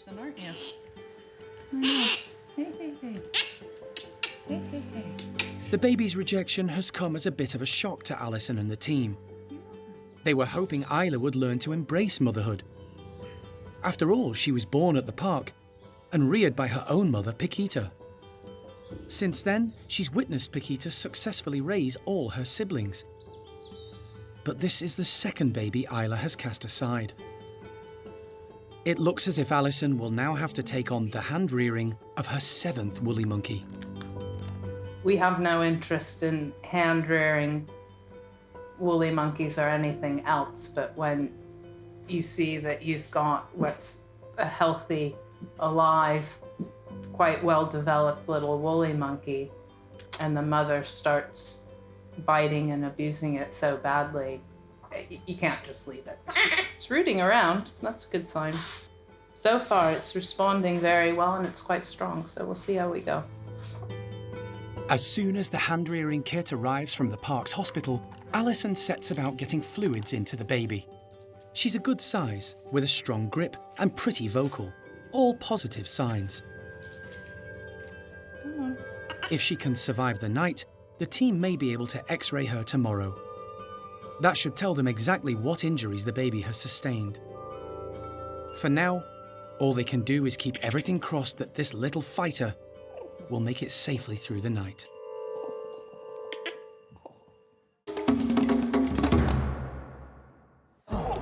Next time on Monkey Life.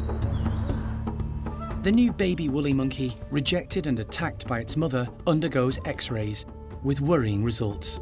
The skull should heal, it's just what damage has been done to the brain. Okay. Plus, Chimp Toprish finally conquers her fear of the great outdoors.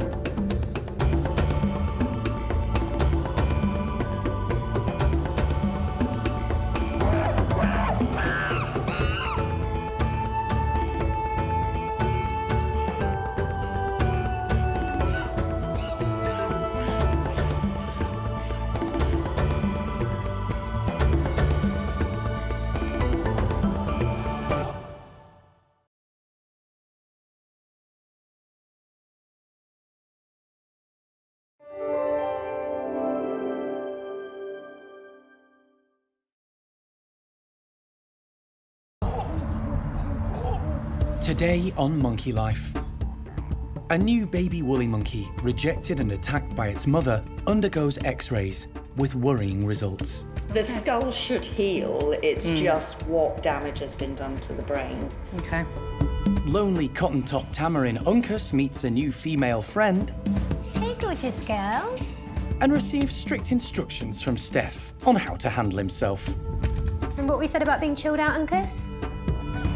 Plus, Chimp Toprish finally conquers her fear of the great outdoors.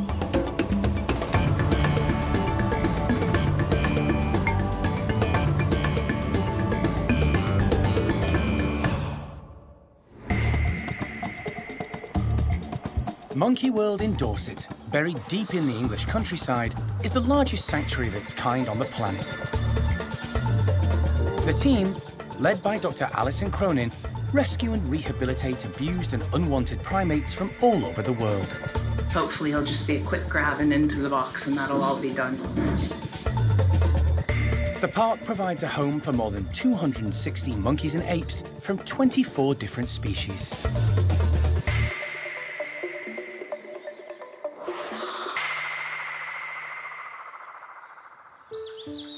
It's been less than 24 hours since Alison rescued a newborn woolly monkey from the bedroom of the barn woolly's house.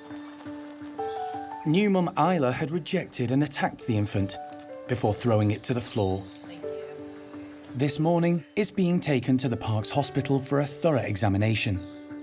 Feces are coming really well, but limp-ish today. Okay. The woolly baby's head is swollen and has visible bite marks. The team are concerned the injuries, combined with the impact as she hit the floor, may have caused a skull fracture and a bleed on the brain. Alison has nursed the infant through the night, keeping it warm and hydrated. It's impossible to know if it's in pain or has any long-term damage. An X-ray might shed some light on the situation. You know, how responsive are we? That's the thing, but the eyes are moving together. The infant is responding, but Alison is concerned her reactions are slow and sluggish.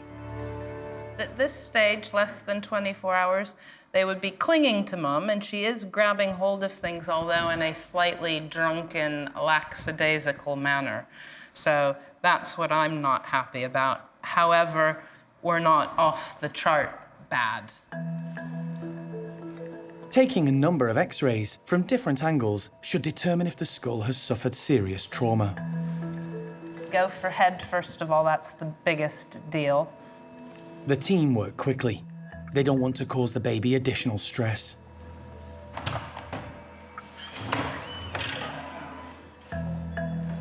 The first X-ray is inconclusive. What do we have? Good bone density. Yeah. Spine looks good, neck, spine looks okay. But the next plate confirms their worst fears. The break is here. There is a break there. There's... See, I told you. Yeah, okay, so there is a crack. And what does that do to a person's brain? Well, obviously there's a huge worry of brain damage. The skull should heal, it's just what damage has been done to the brain.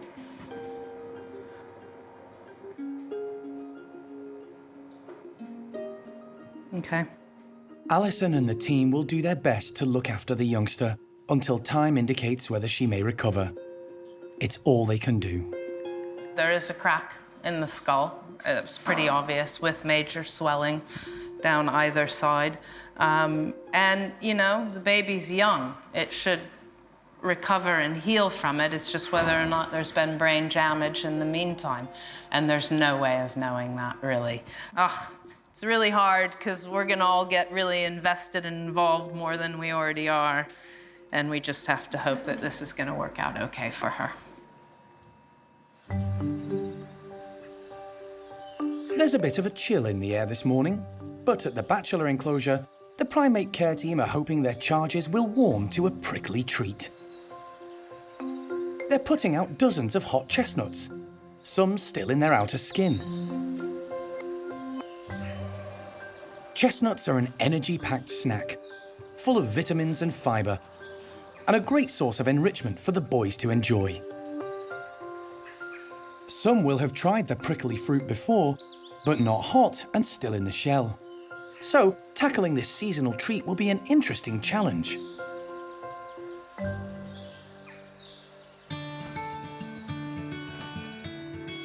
Mojo leads the bachelors out. At first, they're pretty calm and relaxed. But when they spot the chestnuts, the hooting and excitement begins.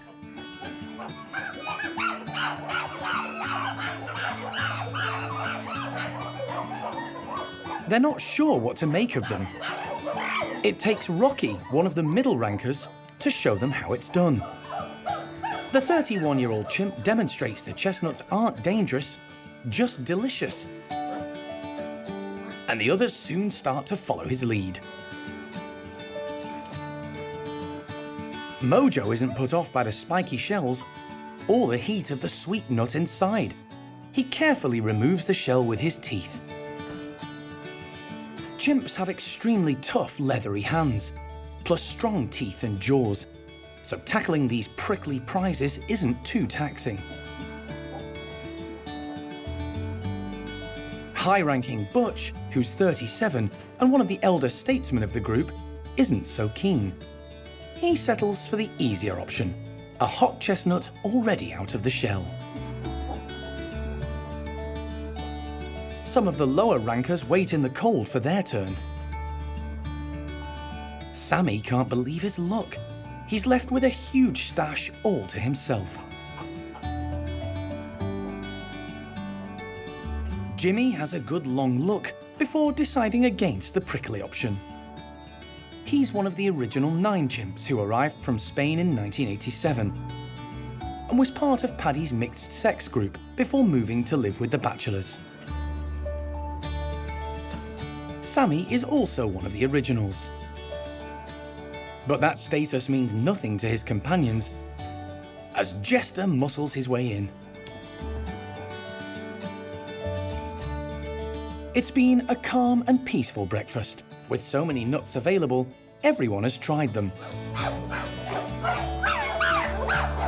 But in chimp society, it doesn't take much to trigger a dispute.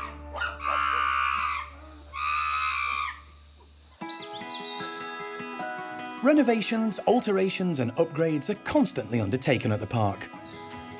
And today, it's the Capuchin Lodge, home to Erico's rowdy group of 13 that requires a bit of TLC. Their energetic bouncing and climbing has taken its toll on the playroom, which now needs a refurb. The primate care team are in the process of giving it a makeover by replacing some of the tired, worn-out fixtures and fittings. capuchins are really intelligent, so it's nice that we can mix things up for them a little bit, get them thinking. When the playroom stays the same setup for so long, then they just kind of already know where everything is, and it just becomes very straightforward for them. So it's nice to change it around. They have to think about it. Oh, where does that branch lead? Or they've put something different there. So it's nice just to, it's a bit of enrichment for them, make the day a little bit different. The team are installing some larger, thicker branches to provide the older members of the group with wider, more stable walkways. But their main concern is making the playroom Erico-proof. So some of the logs are quite heavy. It's trying to get that balance between making it look good, having some nice thick branches, but also being able to secure it in a way that's safe. And Erico, our dominant male, very strong, very big. He likes to do displays, so we need to make sure that he can do those safely without the branches falling down. To finish off the new look, the team put out plenty of fresh browse and hidden treats, as well as colourful scented roses. Something different, which the capuchins might like to eat.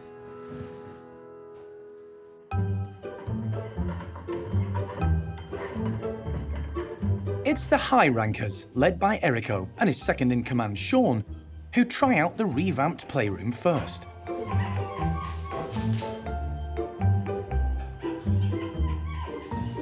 The rest of the troop remain in the bedrooms until Erico has tested everything out, reassuring the team it can stand up to his boisterous exploits and still be secure.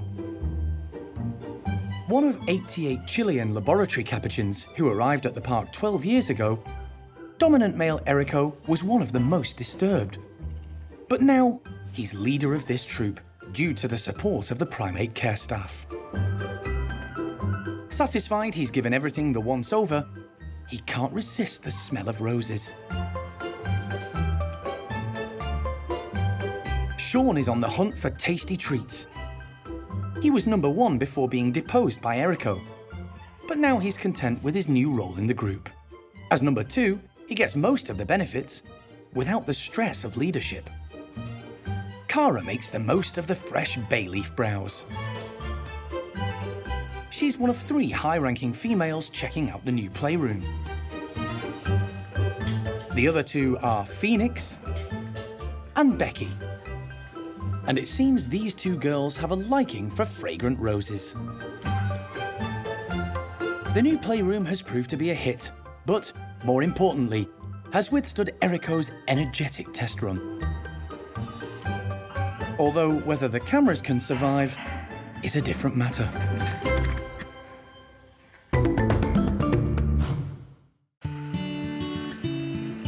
It's a big day for a little monkey.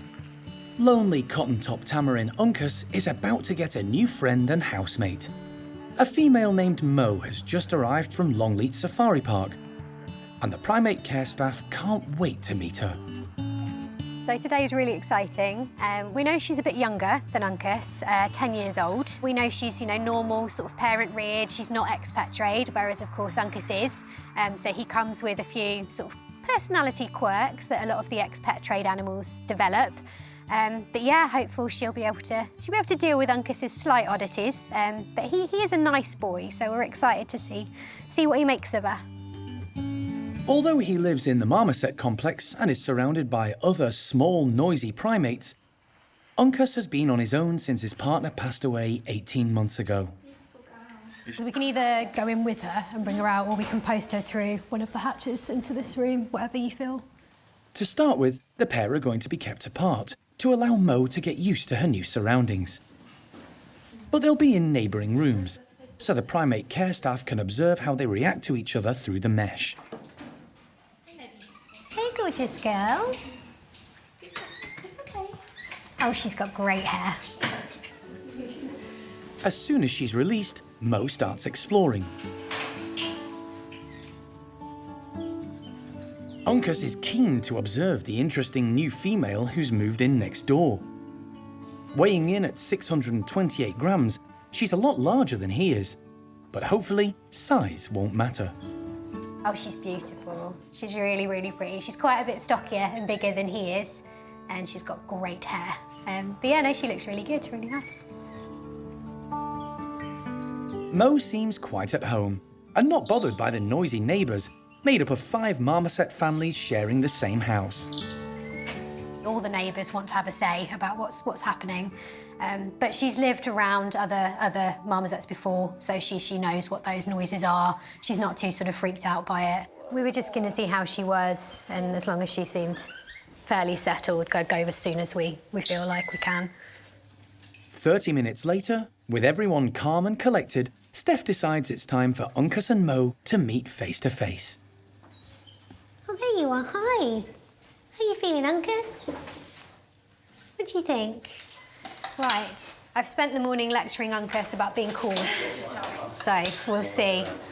Remember what we said about being chilled out, Uncas? Right, let's see. Uncas wastes no time.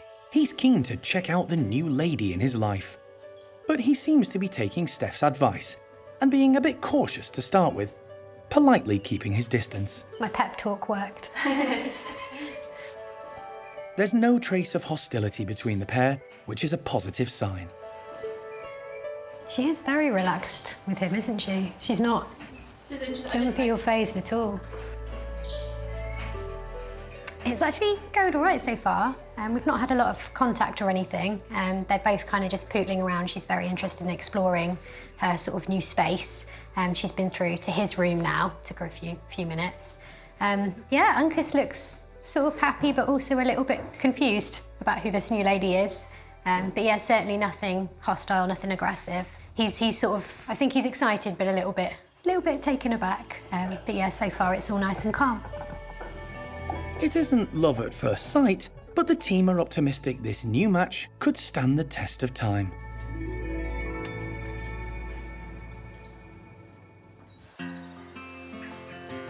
One pair of primates at the park considered an established couple are golden-cheeked gibbons Peanut and Pung Yo. They've lived together in their large enclosure for 13 years and have successfully raised 3 children. To keep them interested and active, the care team are constantly adapting and developing new feeding techniques. The enclosure is full of tall, mature trees, perfect for arboreal gibbons. Their natural place is high up in the canopy, and the team use a rope system to deliver their breakfast there.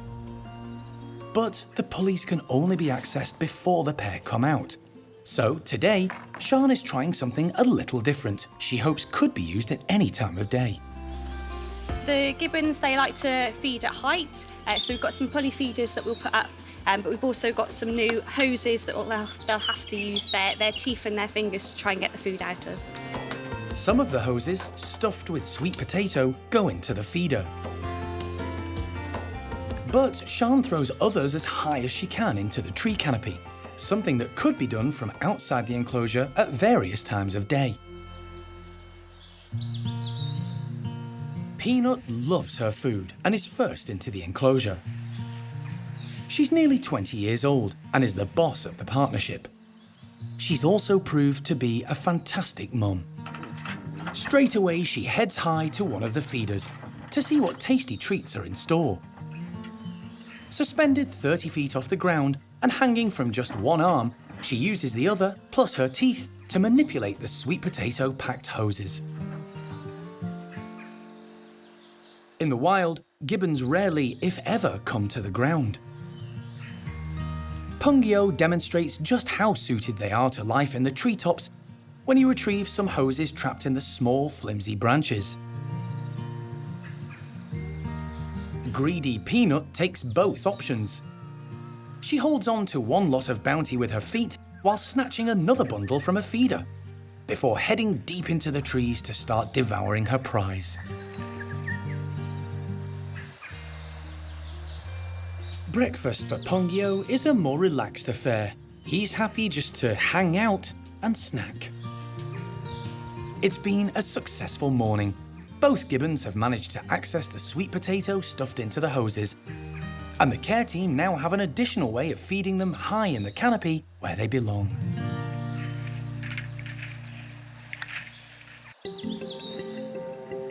It's early morning, and at Bart's group, the chimps are up and about, waiting for their daily drinks and supplements before being let outside.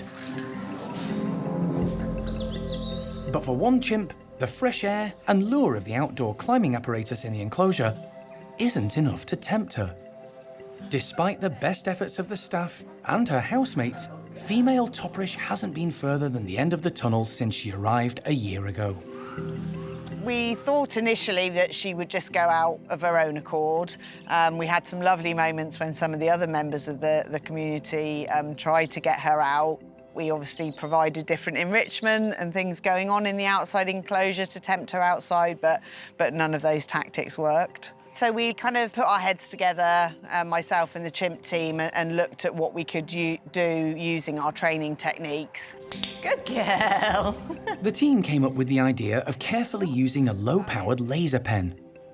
For the past week, they've been teaching Toprish to touch the red target dot. Good girl. And then return to the safety of the tunnel or bedroom for a reward.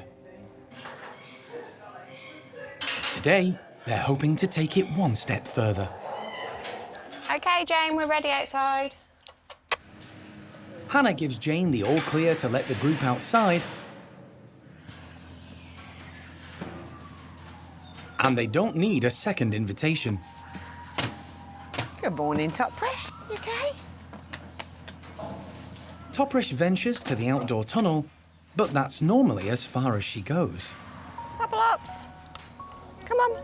Time for Hannah to put all the week's laser pen training into practice outside. Stuff. Target. Toprish. Target.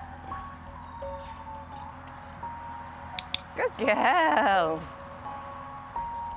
You're thinking about it, aren't you? Okay.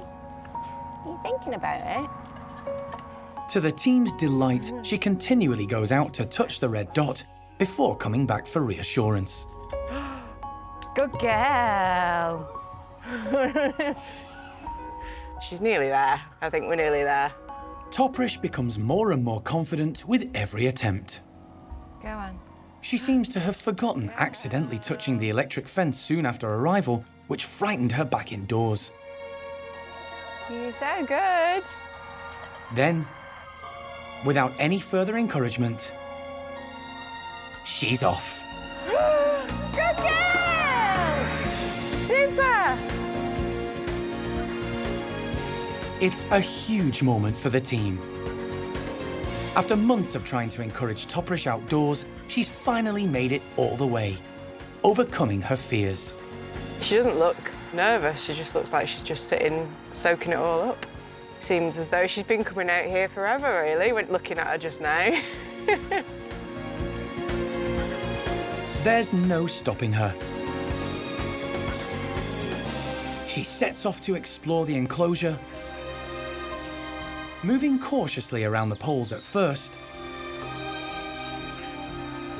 then taking in the height and sheer scale of everything around her. She gets an enthusiastic greeting from Buster, with the rest of the group seeming unfazed, giving her plenty of time and space. It's up to Bart to give her a tour of the facilities. He's been following her around, keeping an eye. It almost looks like he's actually kind of leading her around the enclosure and showing her the different elements. So really nice to see, obviously, for Bart and what he's been through, that he's taking on that leadership role, and he's recognising Toprish as a member of her community and just making sure that she's OK. For the primate care staff, who've shown such patience and dedication over the past year, it's great to see their efforts rewarded. It's amazing. I'm so excited. And it just shows the power of training. It's such a useful tool to have in the box. In less than a week of us actually using some training with her, she's taken that step, and she's going to get a lot more enjoyment and stimulation out of actually being here. We're so chuffed. They may still need to encourage Toprish to go out and come back, but her world has opened up. She's a fully integrated member of the group and will be able to enjoy all the enrichment and good things that come with it.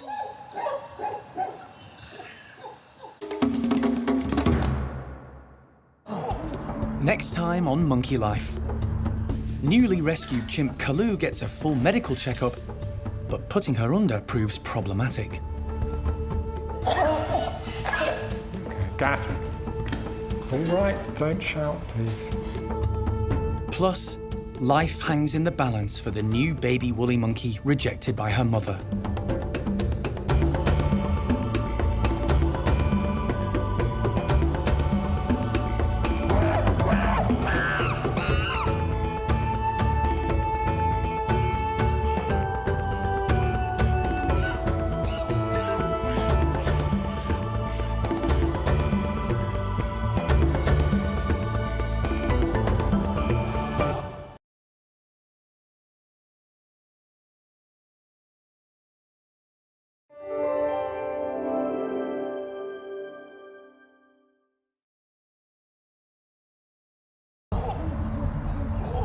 Today on Monkey Life, newly rescued chimp Kalu gets a full medical checkup, but putting her under proves problematic.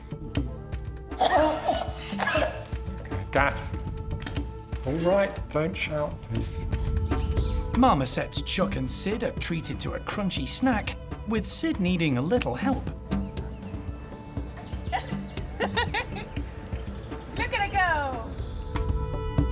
Plus, life hangs in the balance for the new baby woolly monkey, rejected by her mother.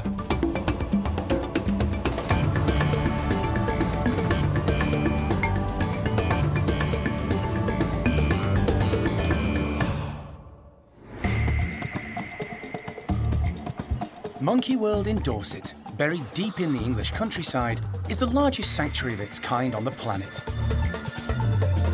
The team, led by Dr. Alison Cronin, rescue and rehabilitate abused and unwanted primates from all over the world.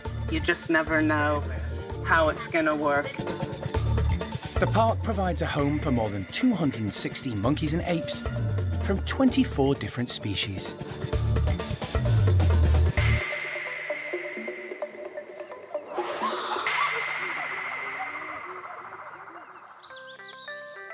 It's been 2 weeks since Alison went to South Africa to rescue female chimp Kalu and fly her 6,000 miles to start a new life at Monkey World in Dorset. And she's settling in well. I'm really pleased with her progress. She seems to be a very sort of self-contained lady in terms of her emotions and sort of just taking everything in her stride. So at least 35 years old, if not older, I would have expected her to be a little more out of sorts than she was. So really happy with her progress over the last 2 weeks. Kalu's dramatic rescue was fraught with problems. She had to be sedated by DART and climbed a tree before the anaesthetic could take full effect, falling 30 feet to the ground. Wildlife vet John Lewis, who accompanied Alison along with animal director Jeremy, rushed to the chimp's aid and checked her over. Good pulse in there. He was unable to do a full examination due to limited facilities. But with no obvious injuries or concerns, he gave the all clear for Kalu to travel. While in South Africa, John took blood samples. Now the results are in, and they're not good. What we found is that she had really, really high blood glucose. That means sugar in her blood, which is an indicator of diabetes. And indeed, it would appear that Kalu is profoundly diabetic. Alison is hopeful it's not the more serious type 1 diabetes. It's likely to be type 2, which means changing to a good, healthy diet and avoiding the high sugar and processed foods Kalu was previously being given, plus plenty of exercise, should help manage the condition. Today, vet John has arrived at the park to give Kalu a thorough health check. We have a treatment plan, whatever the case might be, but today's really important to find out exactly which direction we need to head with her. Aware Kalu would need to be sedated again, the team have spent the last 2 weeks training her. It's a far cry from the situation 2 weeks ago in Cape Town. The result is a testament to the trust she's already developed with the primate care staff. Lisa's been able to hand inject her, so she's been trained and become accustomed to that in an incredibly short period of time. But it means that when we come to anaesthetize, we don't have to use darts. I don't have to show my face and upset them and so on. So the whole process is a lot calmer. Once John's satisfied Kalu is stable, she's transferred to a travel crate and taken quickly to the park's hospital. There, the team take the opportunity to weigh her. 41.5. Very good. She's put on weight, which is a good sign the new diet is working.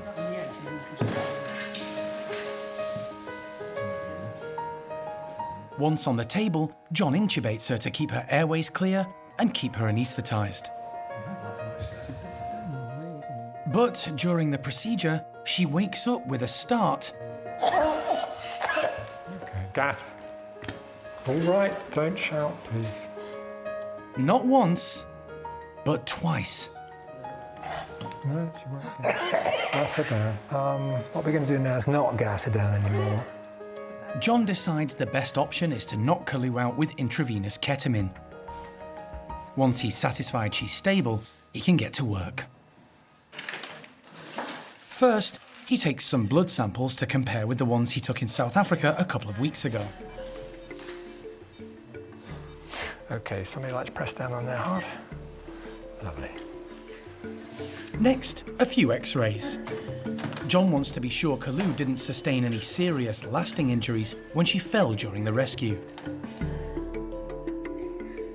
Then, he takes a look at Kalu's teeth. So starting on the lower right. The team have been aware since she arrived that she has urgent dental issues, and on examination, it's far worse than they expected. And lower 3.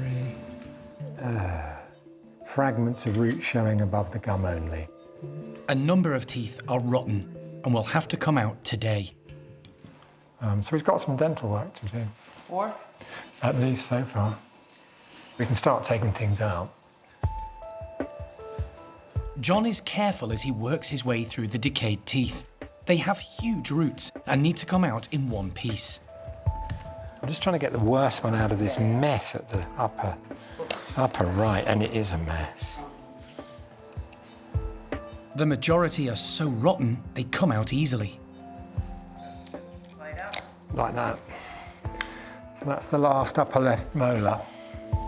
When he finally extracts tooth number 6, John calls it a day. Right, that's the worst of it. So that is the upper right molar 1. Kalu's been under for quite some time, and although there's still work to be done inside the chimp's mouth, John has extracted the worst offenders. They're all a bit mobile. That one, this one. More treatment may be needed, but that's enough for today. Before Kalu's brought round, Lisa takes her blood glucose level to compare with the reading taken a fortnight ago. And it's good news. It's dropped significantly, which means her new diet is working. John is happy with today's examination and progress. She had a lot of dental problems, and we've resolved the worst of them, which are basically molars and premolars, the cheek teeth, the back teeth, so rotten that they're sitting in a sea of infected material. So we've taken those out, and once the gums heal over, she'll feel a lot more comfortable about that, which is good. We know her blood glucose levels, which were very high when she came in, have almost halved. They're not normal yet, they're not down to that level yet, but they're improving. So all in all, I think it's quite positive for Kalu. Kalu is taken back to her bedroom, where she can be monitored until she fully comes round. She'll be given antibiotics and pain relief for a few days, and the team will continue the good work done so far with her dietary management. Insects make up a vital part of the diet of many of the park's primates, particularly the small monkeys. Today, common marmosets Sid and Chuck are in for a treat, which will test their coordination, speed and agility, and encourage them to hunt as they would in the wild.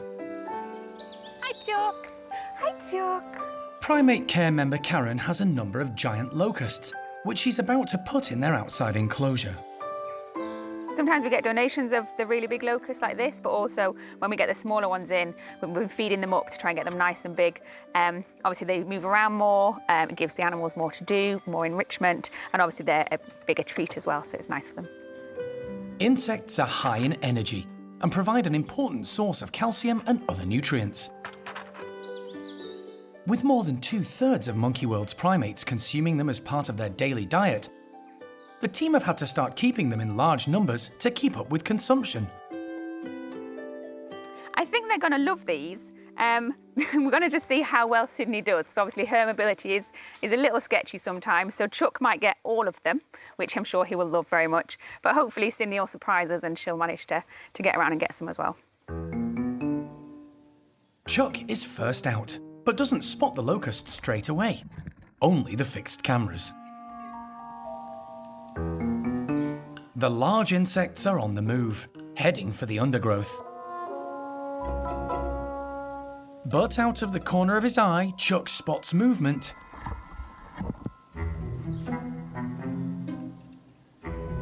And pounces. He gets a locust in his grasp, but the trick is to keep hold of it. Marmosets have expert hand-eye coordination, and he's soon tucking into the tasty treat with relish. Oh, crunchy leg. Sid is yet to join in.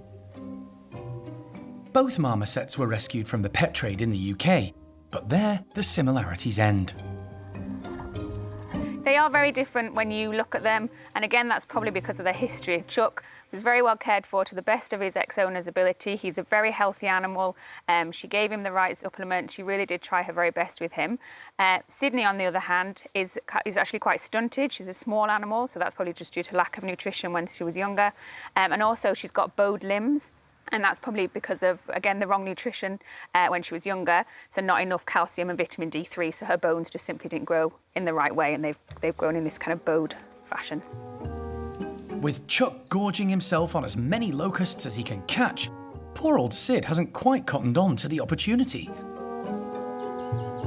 Karen gives her a helping hand. Look at her go!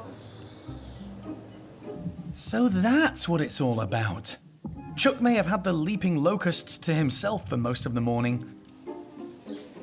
But now she's in the know, Sid makes sure she won't be sharing her prize with anyone.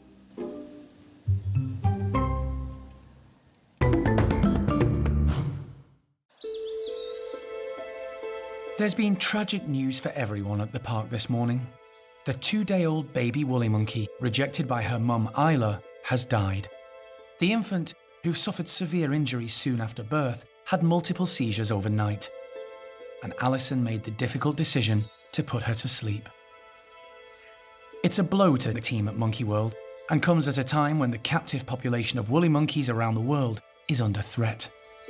Sadly, in almost all zoos and wildlife parks, they have died off. So if there's anything that we can do here as a fellow rescue centre at Monkey World in order to try and work out the very best way to keep them healthy, that's where I feel our role is. We're not here to be breeding woolly monkeys for exhibition.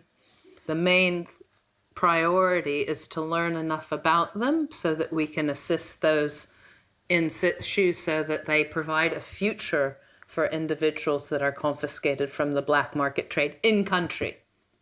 So eventually that will come to an end. The woolly monkeys, I can't foresee surviving on into the future, even at Monkey World, because genetically, the pool's just getting smaller and smaller and smaller.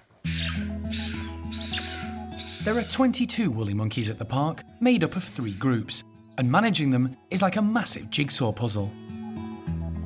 One of the main difficulties is that there are far more males than females. And while the males on the whole are happy to live together, when it comes to breeding, the park's genetic pool limits their options. That's why individuals within the group are being constantly moved around. These are all of our woolly monkeys, and between the green, the blue, and the red group, we can mix and match to try and come up with the best solution for those social dynamics, while at the same time making sure that we're not putting any sons with their mothers who might go on to breed. It's a delicate balance. At this point in time, we have just an overwhelming number of boys, and as those boys grow up, they're motivated to sort of challenge to rise to the top. So there's a fair amount of woolly monkey work to be done in my head now. The park's success at caring for woolly monkeys means it's the first port of call for other centres elsewhere in the world who need help. Today, Alison is finalising a mission to a zoo in Holland who need to rehome a 10-year-old female woolly monkey called Pichihua. She's living on her own following the recent death of her mate. Pichihua is one of the last reproductive females left in captivity outside Monkey World. To make things a little more complicated, Alison has checked, and Pichihua is the daughter of Chippy, one of the dominant males at the park. This narrows down the options of which group she can join, although there are plenty of other males looking for a female. Everybody's in agreement because we're the last place to be keeping breeding females now. So she's seen quite a few woolly monkeys come and go in her lifetime. I'm just hoping that we can provide her with a stable and good future here at the park. So big changes are afoot for the park's woolies in the coming weeks, in order to protect one of the world's most vulnerable primate species.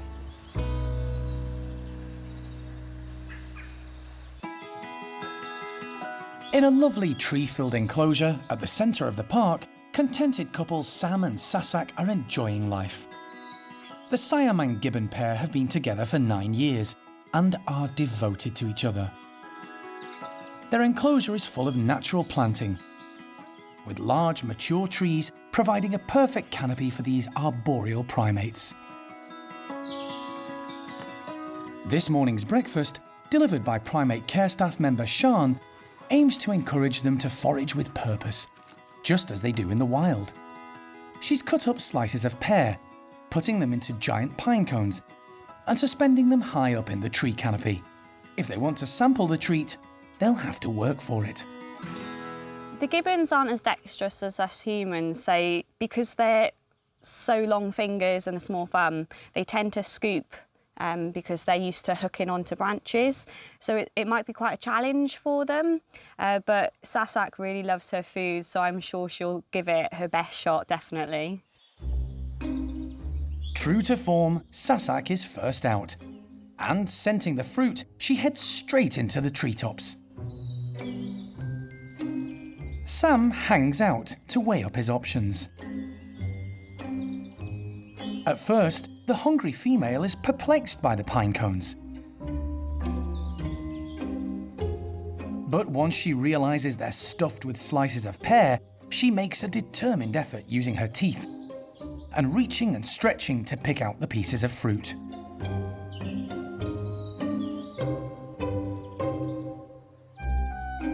Leaving his mate searching for more accessible food, Sam heads up higher towards the more difficult to reach pine cones, suspended from a pulley feeder. It's not the easy option. The cones are tantalisingly just out of reach. At full stretch, he grabs hold of the feeder, but with the pine cone in his grasp, can't work out his next step. Frustrated, Sam heads further down in search of less problematic pickings. Sasak doesn't give up so easily. Hanging from a tree, with all her weight supported by just one arm, she shows Sam how it's done. Siamangs are the largest of all the gibbon species and have the loudest call of any primate, reaching up to 90 decibels. Although today, they're more interested in food than singing. Unlike some other gibbon species, it's often hard to distinguish between male and female Siamangs. Gibbons are actually lesser apes, so just like us humans and the other great apes, they don't have tails. But one of the main ways that you can tell the males and females apart is that the males actually have a scrotal tuft that can often get mistaken as a tail. Sam and Sasak also have quite distinctive facial features, making it easier to tell them apart. For a female, Sasak is quite large, but then she does enjoy her food. With breakfast consumed, the loved-up pair head off into the trees, where there's plenty of fresh browse to keep them occupied for the rest of the day.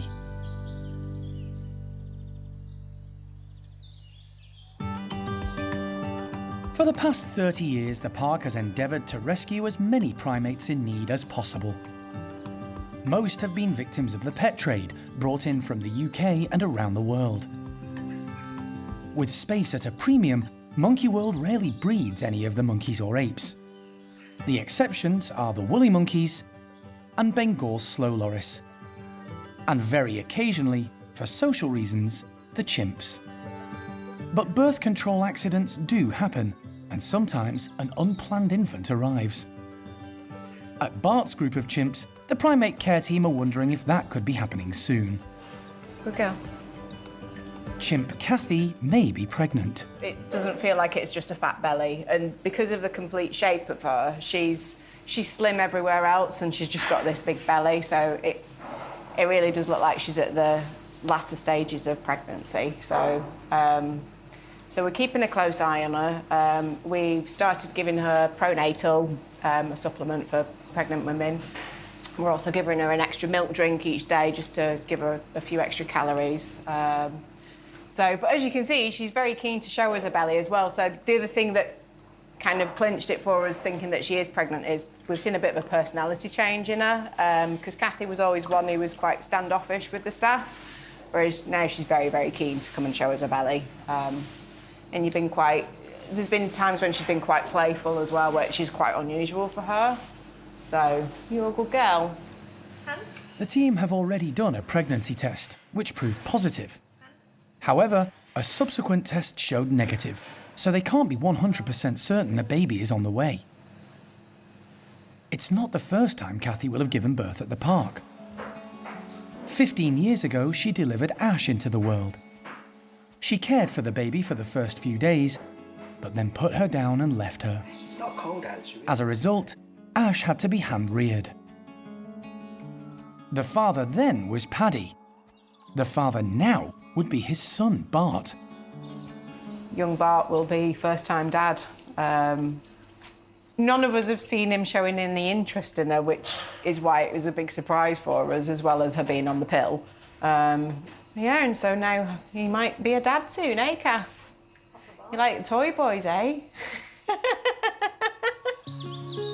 Kathy is 38 years old, and if she is pregnant, will be an older mum. She's a fairly high-ranking female within the group, so should get plenty of help and support from the others. If she does give birth and she looks after the baby, it's the best enrichment we can do for her. It's encouraging all sorts of natural behaviour. It's also great for the rest of the group. It's great for social interaction. So it's not a disaster that she's had an accident or we've had an accident. You don't have to look far for a perfect example of the positive effect a new youngster can have. The last chimp to be born at the park was Thelma, 6 years ago. And although she's growing up fast, her arrival brought her Nanya's troop closer together. They're now a more relaxed and tight-knit family than ever. The team are hoping if Kathy does give birth to a healthy baby and looks after it, the youngster will have the same effect on Bart's group.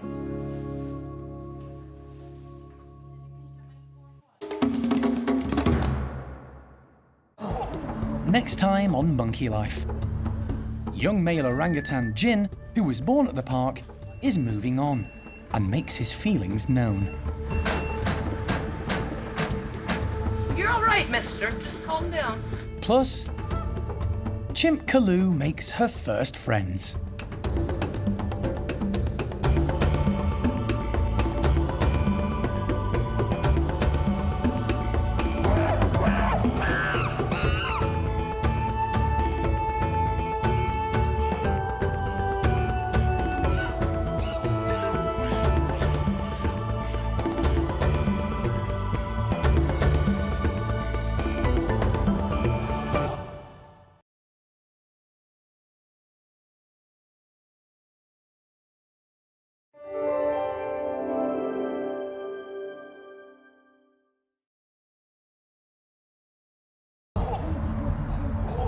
Today on Monkey Life, young male orangutan Tien, who was born at the park, is moving on and makes his feelings known.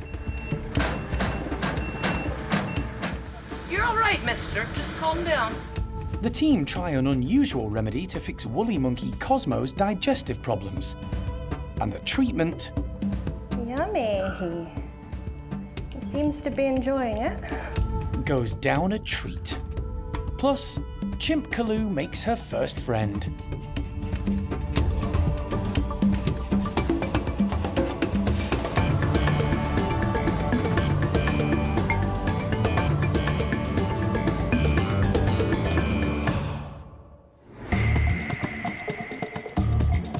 Monkey World in Dorset, buried deep in the English countryside, is the largest sanctuary of its kind on the planet. The team, led by Dr. Alison, rescue and rehabilitate abused and unwanted primates from all over the world. I can't keep her in, get her in. Okay, got it. The park provides a home for more than 260 monkeys and apes from 24 different species.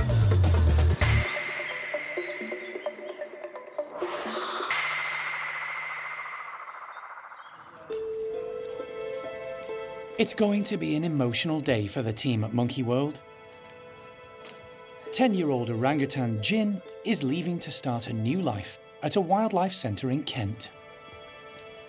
One of our boys is graduating today, so he's heading off to Wingham Wildlife Park to become the man. Tien's gonna get a new partner, Molly, and in a new fabulous huge house at Wingham. So really pleased for him. I mean, it's always sort of a bit heart-wrenching to wave goodbye to somebody, but we know that he's gonna have a really lovely place to live and be with a lady where he can do his thing and become a man, because right now the competition in the nursery with Sylvester is just too much. It's been apparent for some time that one of the two young adult males in the nursery group was going to have to move on. The boisterous play sessions between Tien and Sylvester had become testosterone-fueled and competitive, leading to some minor injuries. The decision was taken to find a new grown-up home for Tien, and today the young male who was born at the park is leaving for Kent to meet Molly and start his own group. The team have been carefully planning the move for the last few weeks. Tien has been receiving regular training to encourage him into his travel crate for the journey. The drive from Dorset to his new home will take a few hours, and the team are anxious to make it as stress-free as possible. With everything set, Jarno calls Tien through. Hello. Come on then. Ready? Come here. Hey, buddy. The training has paid off. Set. Good boy. Here, mate. Doing really, really well, man. It's so calm at the minute. It's just try to make him even more relaxed. Hey, buddy. Once Jarno is satisfied Tien is calm and relaxed, the team get to work. Fine. Okay. Securing the crate for the journey,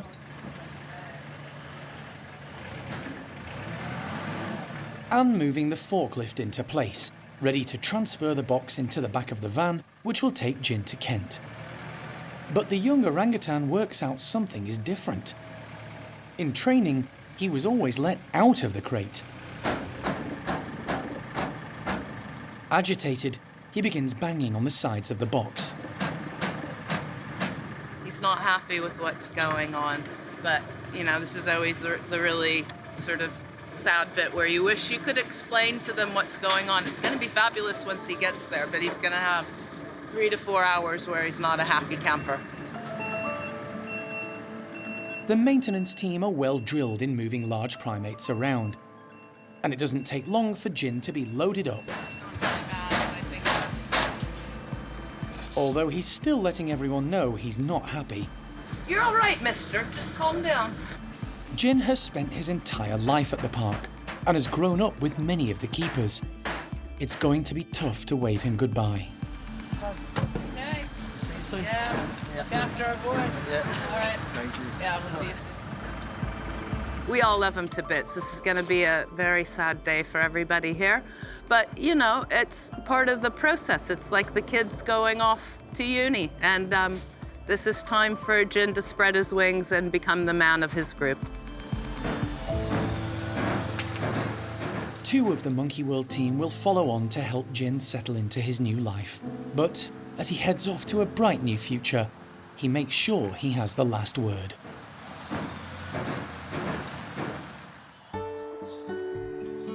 Many of the primates at the park enjoy large, open-topped, tree-filled enclosures where they can live as natural a life as possible. However, this can sometimes lead to problems. Occasionally, the monkeys and apes pick up parasites or bugs that live in the ground, or are transported by local wildlife. The care team carefully manage and monitor the health of their charges, but there is one youngster who seems to struggle, and that's Cosmo. So Cosmo goes up and down. He often has diarrhea, quite loose feces, which then has an impact on his condition. So then he gets quite scrawny looking, his coat's quite under conditions. The woolly monkeys we do check slightly often because they do come back with a few different parasites, so we just keep a close eye on the woolly monkeys. Cosmo was hand-reared from birth after mum Ayla rejected him. He's now 3 years old and has had a few health issues in his short life. Last year, he suffered a number of seizures, which now appear to be under control, but he's always had trouble with his digestion. The staff have altered his diet, and he's even had a course of probiotics, but he still suffers the occasional bout of diarrhea. After much research, the vet team have decided to try a treatment sometimes used to treat humans with gut problems, to see if it helps Cosmo long term. A fecal transplant. The aim is to help the natural bacteria in Cosmo's gut to perform better by introducing good gut bacteria from elsewhere. They're hoping to be able to do this by collecting it from another healthy woolly monkey thriving at the barn woolies. We're hoping to get a fresh sample of faeces from one of the members of the group here to test that, making sure there's no parasites, anything untoward in it. And then we're hoping to then feed it to a small amount to Cosmo. Once in his system, it'll hopefully provide a base from which all the beneficial gut flora can grow. It's a bit of a waiting game, but eventually Claire manages to obtain a poo sample. I'll be back with it. Then it's a race against the clock to get it back to the hospital to be tested to make sure there are no parasites. If the procedure is going to work, it needs to be completed within an hour, from the time the sample was produced to Cosmo ingesting it. So we've got a fresh sample that's about 10 minutes old. So I'm going to use a snap test to test for Giardia. I'll do a fecal smear to test under the microscope and flotation as well. Any eggs, parasite eggs, float in a salt sugar solution. So then we'll be able to see if there is anything in it. Giardia is a microscopic parasite that causes diarrhea. It's found in soil, food or water that has been contaminated with feces from infected animals. Although the woolies have been known to pick it up, today the sample is clear. This is negative, so it's no Giardia. And the other 2 tests are negative as well. All good to go. Yeah, nothing obvious seen, so we're good to give it to Cosmo. Claire heads straight over to Levar's group of woolies, where primate care member Kate is waiting. A small amount of the sample is mixed in with one of Cosmo's favourite treats, plain yoghurt, to encourage him to eat it. We're going to go simple and just see if he'll take it in this yoghurt. He does really enjoy it, so let's hope that he'll take it, and we'll see.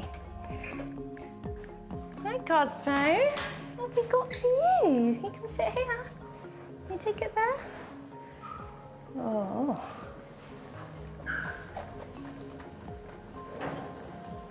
Yummy. He seems to be enjoying it. Okay, all gone. Good boy. So now we'll just wait, we'll monitor all his feces closely, and then we'll just have to see if it makes a difference in him and helps him out. The team are hopeful this unusual method will improve Cosmo's health and be a long-term benefit for the youngster. At Bart's chimpanzee group, one of the oldest primates at the park, 41-year-old Cindy, is recovering from an ordeal. It began a few days ago when staff noticed that what started as a small lump on the right-hand side of Cindy's face was getting bigger. Well, she's had what we think has been an abscess, and it's gradually got bigger and bigger, and a couple of days ago the whole side of her face was swelling up. She was put on a course of antibiotics, but the drugs appeared to have little effect. Yesterday morning, the swelling had moved above her lower jaw. It was going across the top of her muzzle on her right side, and her eye had started to close. The team contacted wildlife vet John Lewis for advice. He recommended a stronger antibiotic. But when they arrived this morning, they discovered the abscess had burst. It sounds horrible that it's burst, and it doesn't look very nice either, but that's actually better. That's a better prognosis for Cindy, because now that the build-up of pus in there, it's drained out now, so it's not putting pressure on her. So part of the pain will have been the pressure of the build-up of fluid in the lump. So now that pressure's been taken away, hopefully that's given us some relief. But now we have the exit wound to worry about, so we need to keep that clean and just keep an eye on it. It's imperative Cindy continues with a course of strong antibiotics. Not only will they help clear out the abscess, but should also stop any reinfection from what is quite a large exit wound. So we're doing this 3 times a day, so it's quite a long process for us all. But it's really important that we get this into Cindy to stop this infection spreading. Cindy! Cindy is definitely in discomfort. The team have mixed the drug in with orange juice to disguise the taste, after discovering she wasn't a fan when it was first prescribed. No problem this time, and as the highest-ranking female in the group, none of the other chimps try and muscle in for a share of what looks like a treat for Cindy. What a clever girl. Hannah isn't sure what caused the abscess in the first place. A swab of the infected area may help, and also identify which bacteria are present, so they can give her the right antibiotic. Can I see this? This is when all the training staff put in with the primates pays off. The abscess is obviously very painful, and it does take a couple of attempts, partly due to a bit of interference from Bart. But Cindy lets Hannah take a swab. Good girl. Oh, there we go. There we go. Hannah's final task is to flush out the wound with warm saline to try and keep it clean, a task that needs to be performed regularly. Oh, good girl. She was really good then. Bart was not keen on me doing the swab, but he's just protecting her. He was worried that I was doing something horrible to her, so he was a bit grabby. But in the end, we managed to distract him, and she was really good. I actually managed to get the swab in the exit wound. It's starting to close up a bit now. I can't see a big open wound like I could this morning, so that's good. She still is pushing gunk out of it, but that's a good thing. We want it all out. And she also let me flush a little bit of warm saline on there, so if I can do that frequently, then hopefully it's going to keep it clean and stop any sort of infection building up in there again. So, yeah, she did really well there, because it must be really sore, so I'm really impressed with how cooperative she's been. It may take a few days, but the cleaning regime and antibiotics should clear up the infection. It looks like Cindy's on the mend.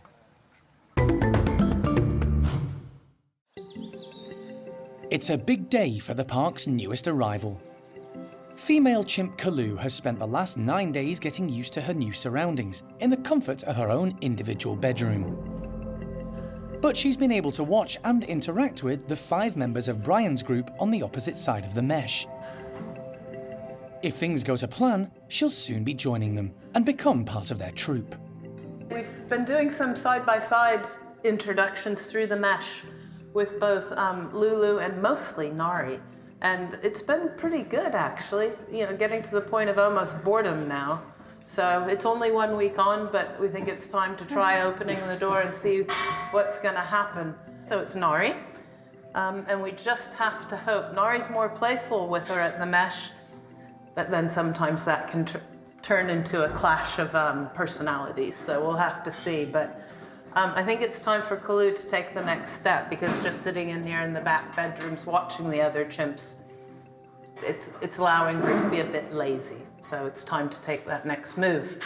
Just hope you're going to be nice, huh?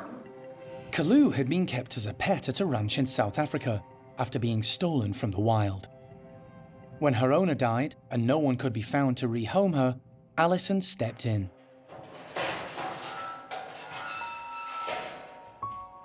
Kalu hasn't come face to face with another chimp for at least 35 years, so it's not surprising she's cautious. Nari is also a relative newcomer to the park. She was rescued from Thailand just 16 months ago, but has taken everything in her stride since, and is now an easygoing, playful member of the group. She seems very keen to make friends with Kalu, and after hanging back for a few minutes, greets her in a friendly fashion. Kalu responds in kind, and even starts to tentatively groom Nari. The pair soon become involved in a friendly play session. Amazing to see that an aging chimp who's been lacking companionship of her own kind for so long seems so relaxed in another chimp's company. Really pleased how well this has gone so far, and now we just have to strike a balance. Kalu's not very fit, so she's going to get tired, probably ending on a good note and then letting them go again tomorrow is a good thing. And then we can also try Lulu. What's just nice to see, I suppose, is that she hasn't lashed out with anger in terms of somebody coming into her room, and she seems to be enjoying playing with Nari. So we just have to see what happens when those little spats break out. But so far so good, and actually really calm. Couldn't be more pleased. Oh. It's a very positive new beginning for Kalu, and the team are hopeful she'll receive the same friendly reception from the rest of Bryan's group.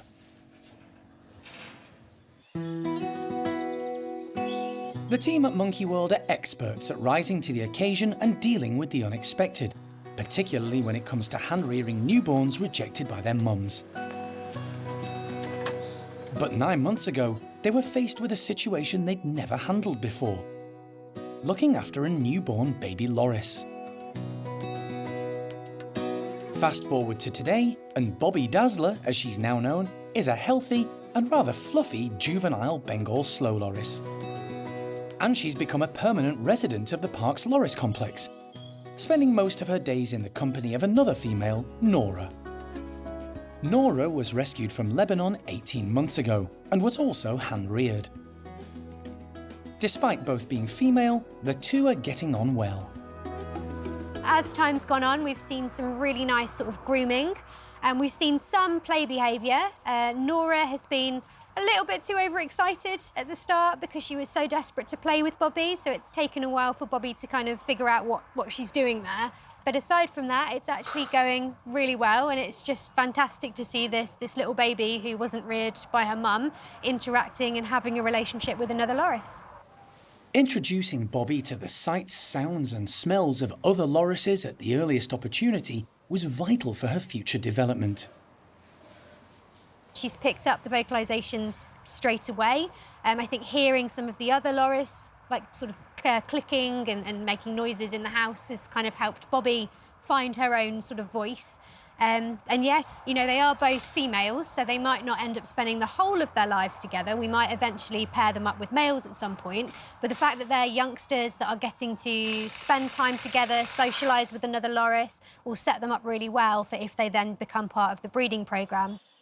Today, the pair are getting a highly scented floral treat: fresh-cut honeysuckle and buddleia flowers. Lorises have a good sense of smell and in the wild have been known to eat nectar from some plants. The team are keen to see how the two girls will react. Anything we put into their rooms that changes the environment a little bit is great. Anything that gets them active and investigating stuff. So I'm hoping that that's what will happen today. It's something different, something maybe a little bit exciting. But yeah, we'll see if the girls enjoy it or not. You ready, guys? Lorises are nocturnal primates, and the inside of their complex is designed to mimic their natural habitat. Bobby and Nora don't disappoint, and are immediately curious to explore something new. Although, in true Loris style, it's not a mad dash.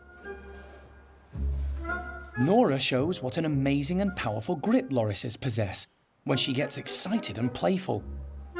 She supports her own body weight, and then reaches down to bite one of the branches.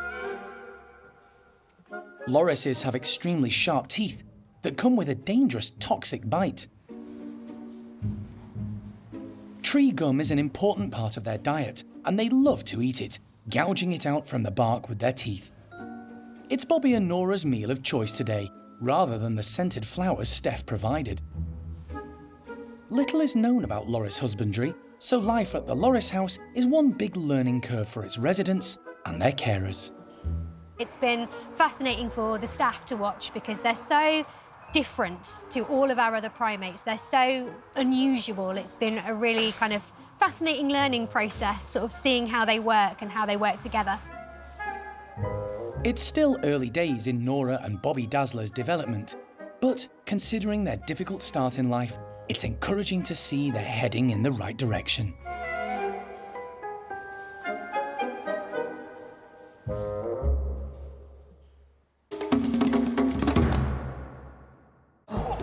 Next time on Monkey Life.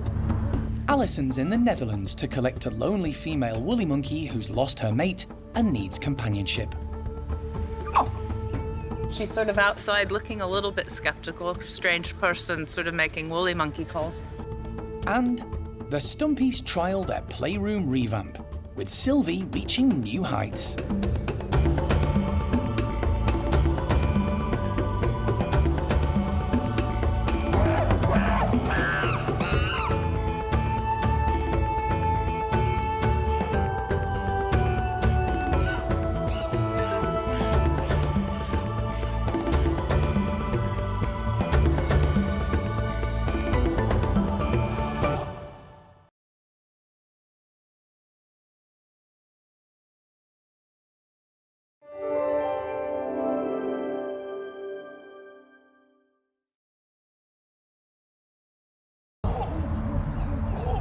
Today on Monkey Life. Alison's in the Netherlands to collect a lonely female woolly monkey who's lost her mate and needs companionship. She's sort of outside looking a little bit skeptical, strange person sort of making woolly monkey calls. Elderly Saki monkey Chloe has a tricky dental problem. It's a really, really caudal tooth, and her little mouth doesn't open very far, so it's going to be really difficult to get out. And the Stumpies trial their playroom revamp, with Sylvie reaching new heights.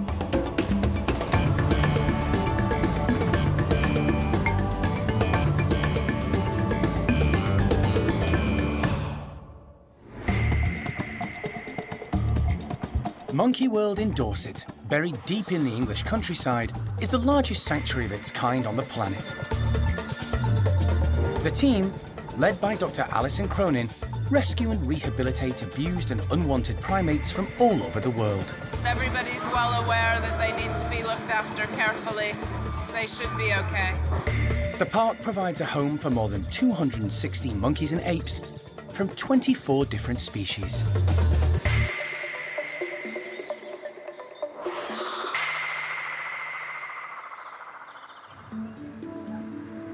Following an early morning start and a trip across the channel, Alison has arrived at Gaia Zoo in the south of the Netherlands.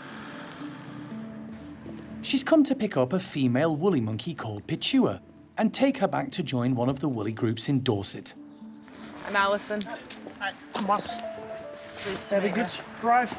Yeah, not bad. We went down to Folkestone, the entrance to the channel last night. Okay. So cuts it almost in half. She's met by Boss, the zoo manager at Gaia. It's a large wildlife park housing and caring for more than 150 different species, including a number of New World monkeys. 35 or 40. Alison is keen to see Pichihua in her home environment. How you doing? She's 10 years old and one of the few remaining reproductive females in captivity outside South America, the primate's natural home. So this is the woolly monkey enclosure, so it's this island and that island over there. Pichihua was born in France, but her mother died when she was only 14 months old. Her dad, however, is alive and well and living at Monkey World. It's dominant male Chippy. Pichihua's mate passed away a few weeks ago. The male died, but he had some heart problems as well. So the European breeding programme for woolly monkeys and the zoo made contact with Alison to see if she could help. Really nice to finally lay eyes on Pichihua in the flesh. She's sort of outside looking a little bit skeptical, strange person sort of making woolly monkey calls. But really lovely enclosure and house, and now we're just trying to gather as much information as we can about her daily routines, and I think we'll try and catch up with the keepers now. So, Pichihua has been living at the wildlife park for the last 5 years, and her keepers are able to give Alison a full rundown on her health and diet. Okay, so she hasn't been too long. Is she okay? Been okay on her own? Yeah. Yes, but in the beginning she was, I think, a little upset, but now she's doing really well. So. Okay. As well as details of her character and personality. She's really nice, easy to work with, and sometimes she will scream when it's not happened what she wants, but I'm glad that she can go to you because she is alone, and no monkey has to be alone because they are very social. So I'm glad for her that she can go to the other woolly monkeys. Alison spends some time checking out Pichihua's indoor facilities. Tomorrow will be the challenging task of getting her into a travel box, ready for the trip back to Dorset. The keepers have been working really hard to get her to sort of walk into a part of the tunnel where they can then decant her into the box. So fingers crossed for tomorrow that she doesn't get suspicious, because otherwise it means the vet's going to have to come in and anesthetize her. So we'll hang back tomorrow morning, let the keepers try and catch her up, while at the same time we want to get out of here as soon as possible to try and get back to the park before it gets dark in England. So we'll have to see how we go. Fingers crossed. Everything is set for another early start tomorrow. Pichihua is unaware that life, as she knows it, is about to change dramatically.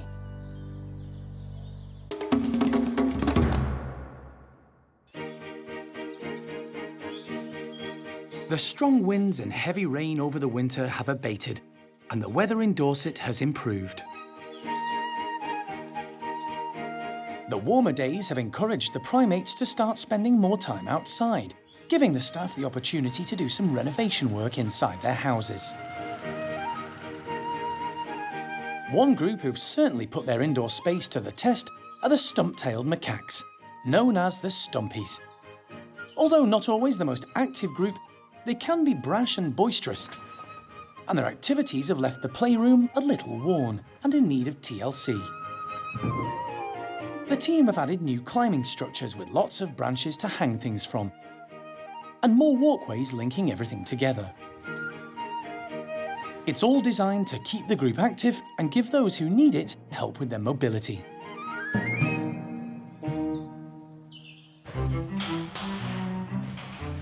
Leader Sam is first on the scene.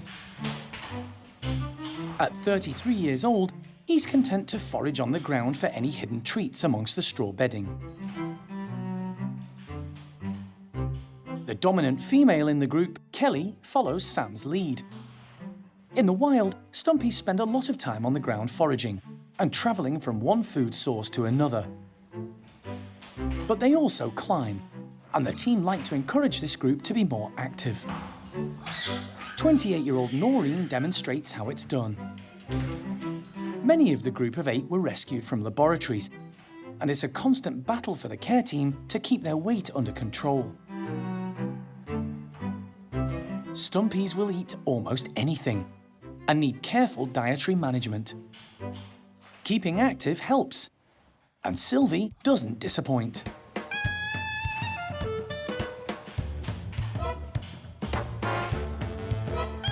She's 22 and the youngest in the group. She's also the most nimble and agile and greets the new playroom layout with real enthusiasm.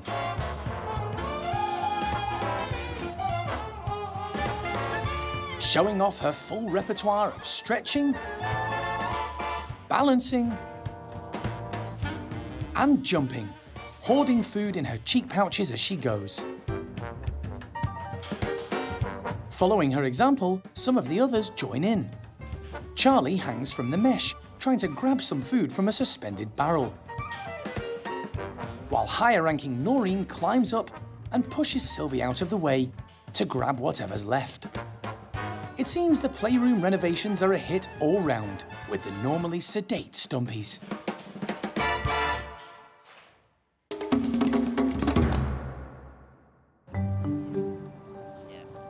It's the crack of dawn at Gaia Zoo in the Netherlands, and Alison is on standby while local keepers attempt to get woolly monkey Pichihua into position, ready to be put into her travel box. We get to wait outside until we get the thumbs up that she's gone where she needs to be. Otherwise, we're all going to have to wait around for quite a bit longer for the vet to turn up to give Pichihua an anesthetic, and nobody wants that. So we're all hopeful that the early morning start is going to work. It's going to be nicer for her and get us back to the park in daylight so that she can see her new surroundings and her new home alongside of her dad. It's good news. Pichihua is safely in the tunnel, ready to be transferred, and Alison can head on over.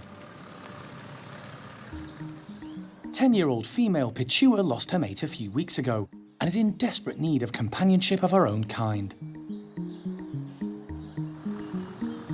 Woolly monkeys are prone to stress and anxiety, so it's vital the team get her into a travel box without the need for anaesthetic, particularly with the long journey back to Dorset ahead of her. Oh, that was so nerve-wracking. Because, yeah. I know, a lot riding on her. Yeah, I was like, please just go in and be calm, and she's calm. So, yeah, she knows now. Now she's a little bit, but we were all like, please just let it go well, because, yeah, okay. So. Relief all round. And time to get the crate ready. Alison double-checks all the paperwork is correct before accompanying the local team into the woolly monkey's bedroom area. We've given her this morning a 5 milligram diazepam, and she had one last night to keep her calm. Pichihua has been given a light sedative to relax her for the journey, with positive results.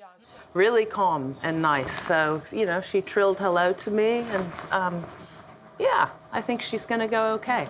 Happy she'll have a relaxed and stress-free woolly monkey to transport, Alison waits outside while the keepers load her into her box. It doesn't take long.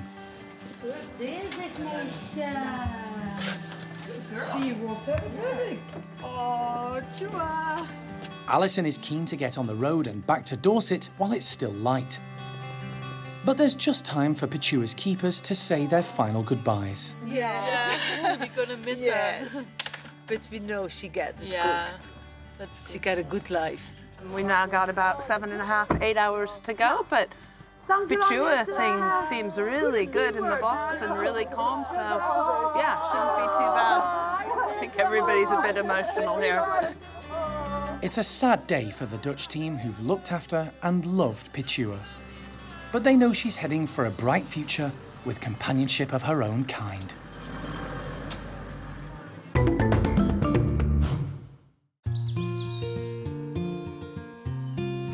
It's a perfect morning at the park, and the primates are making the most of the sunny weather. And taking advantage of the new growth appearing all round. The family of guenons, Benny, Nia and daughter Biff, love nothing better than munching on fresh leaves.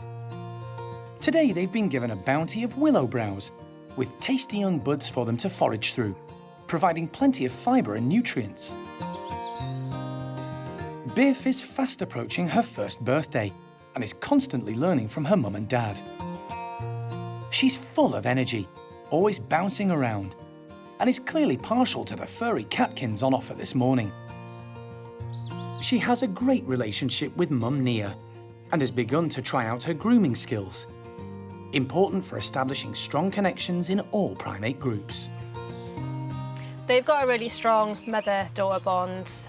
In guenons, males are actually on the periphery of the group, so it's quite natural for Biff to spend a lot more time with mum. So we do see them spend a lot of time grooming, playing, but at the same time, Nia will put her foot down if Biff is misbehaving, because she's quite a strong character. So she does she's beginning to push her limits a little bit now. So yeah, mum is certainly putting her foot down when she's getting a little bit too cheeky.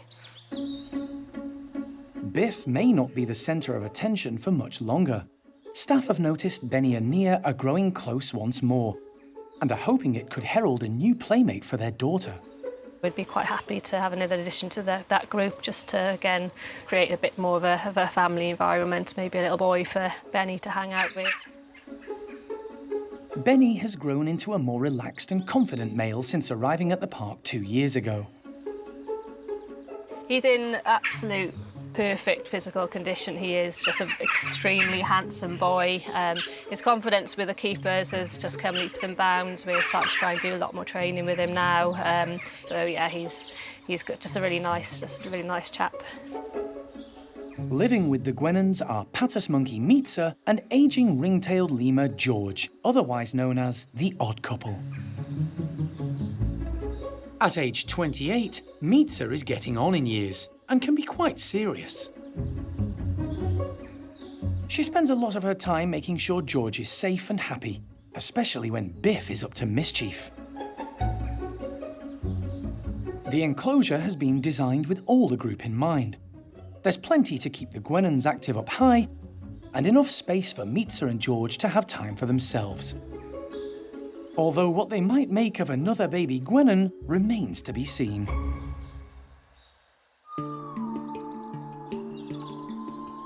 Across the park, elderly Saki monkey Chloe has a problem. In the last few days, staff have noticed a small lump on her lower jaw. It could be due to a dental issue, so they've called in local vet Holly Asquith Barnes to take a look. Since arriving at the park in 2018, Chloe hasn't experienced any problems with her teeth. At 27 years old, she's elderly for a Saki, but still fit and healthy and enjoys a good diet. Sakis actually have quite sort of strong teeth. They need them because nuts actually form quite a big part of their diet, so they need great big long teeth to get into the nutshells to get the nuts. It's actually quite hard to tell sort of particularly lower teeth and back teeth. It's very difficult to get a good look inside the mouth. So you don't tend to kind of be aware of any problems until you see sort of the animal stopping to eat and being selective over the types of food they eat. With Chloe, we didn't really notice any change until we saw this lump sort of appearing. So it's going to be interesting to see what we find when we have a look in there. At the park's hospital, the vet team are getting ready. Have you got her most up-to-date weight? Yes. Cool. Chloe arrives in a travel box, and animal director Jeremy manages to safely take hold of her so she can be anaesthetised using just gas. It's always a bit anxious watching these guys, particularly Chloe's 27, so she's an older lady, which always adds that little bit of extra risk factor. So yeah, all we can do is sort of watch anxiously. Perfect. Thanks very much. Once under, Chloe is intubated, and vet Holly starts her examination.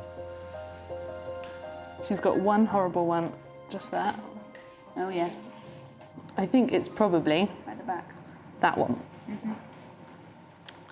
It doesn't look that bad, to be honest, but it's a really, really caudal tooth, and her little mouth doesn't open very far, so it's going to be really difficult to get out. It's a cause for concern.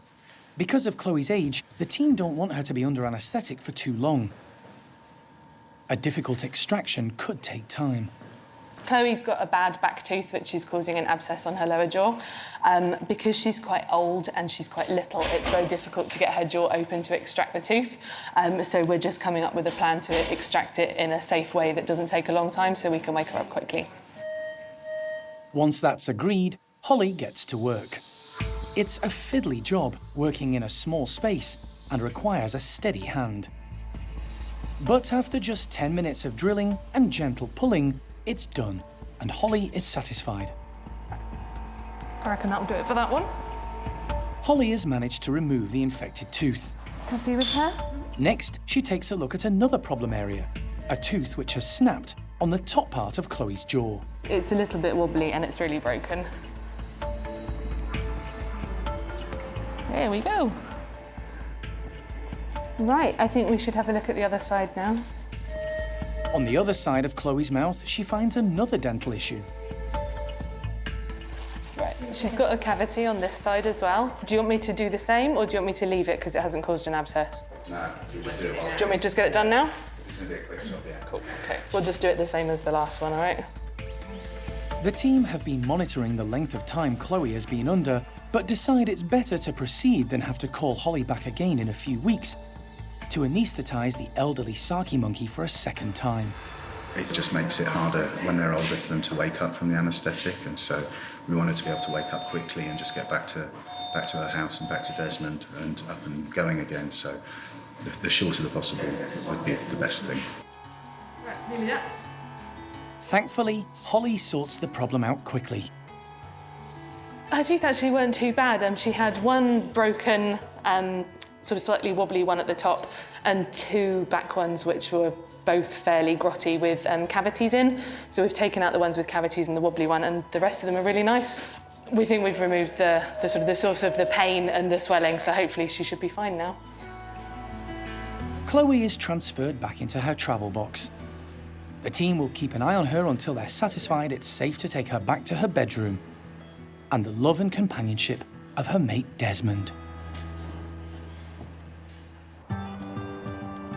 It's late afternoon, and after a day that started at 4:30 in the morning, Alison has arrived back in Dorset. With her is the park's newest addition, 10-year-old female woolly monkey, Pichihua. While Alison's been on the road, the team at the park have been busy preparing a bedroom for the new arrival. This is where she'll stay initially, in order to get acclimatised to her new surroundings. Been getting everything ready for her, just getting her rooms all nice and kitted out, woolly monkey style. She's got a nice outside area as well, so we've been quite busy to make sure that it's all suitable for her arrival. Alison has been planning major changes for the 3 groups of woolly monkeys who live at the park for some time. Until these are finalised, Pichihua will be kept in the domestic marmoset house, where she'll have 2 big bedrooms and an outside enclosure to herself. She'll also have 14 noisy marmosets as neighbours, and will be able to hear a group of woolly monkeys just across the way, led by her dad, Chippy. The team quickly release Pichihua into her new home. Come on, missus. 8 hours in a small box is long enough, and she's straight out to have a look around. You're all right. Oh, that stinky box. Yay. Alison is delighted that after such a long journey, Pichihua seems calm and stress-free. Oh, straight into eating. She's great. So hopefully this is a good sign for everything to come in terms of meeting other woolly monkeys, making sure she's fit and healthy. We'll keep her in here for, I don't know, a wee while, just to know that she's fit and healthy, and why we then make a decision on who we bring over to her or whether she actually goes and joins one of the groups. We have a little bit of considering to do on that front. It'll be an interesting voyage of discovery to get to know Pichihua and everything about her. So, no, it's going to be an interesting few days, couple of weeks, really. Time will tell if Pichihua will settle at the park, but with the team's expertise at looking after woolly monkeys and companionship of her own kind on hand, there's every chance she's found a home for life. Girl. Next time on Monkey Life. Newly arrived female chimp Kalu meets big male Bryan. Good girl. She's doing really good, so I'm pleased.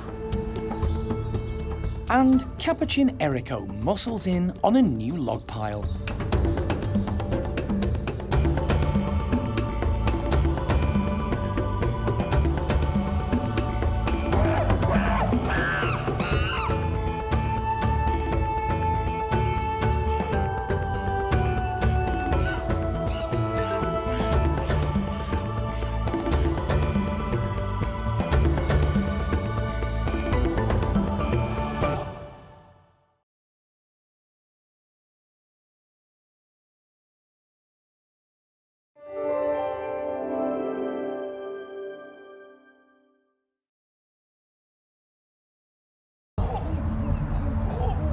Today on Monkey Life. Newly arrived female chimp Kalu meets big male Bryan. Girl. She's doing really good, so I'm pleased. Chimp Cindy surprises wildlife vet John with a remarkable recovery. I have absolutely no worries about that at all. It is phenomenal, isn't it? And Capuchin Erico muscles in on a new log pile.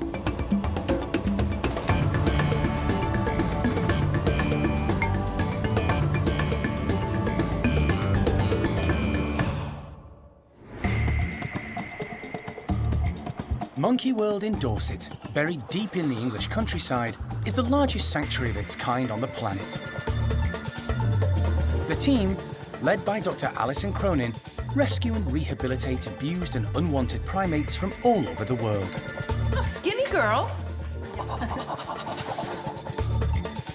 The park provides a home for more than 260 monkeys and apes from 24 different species.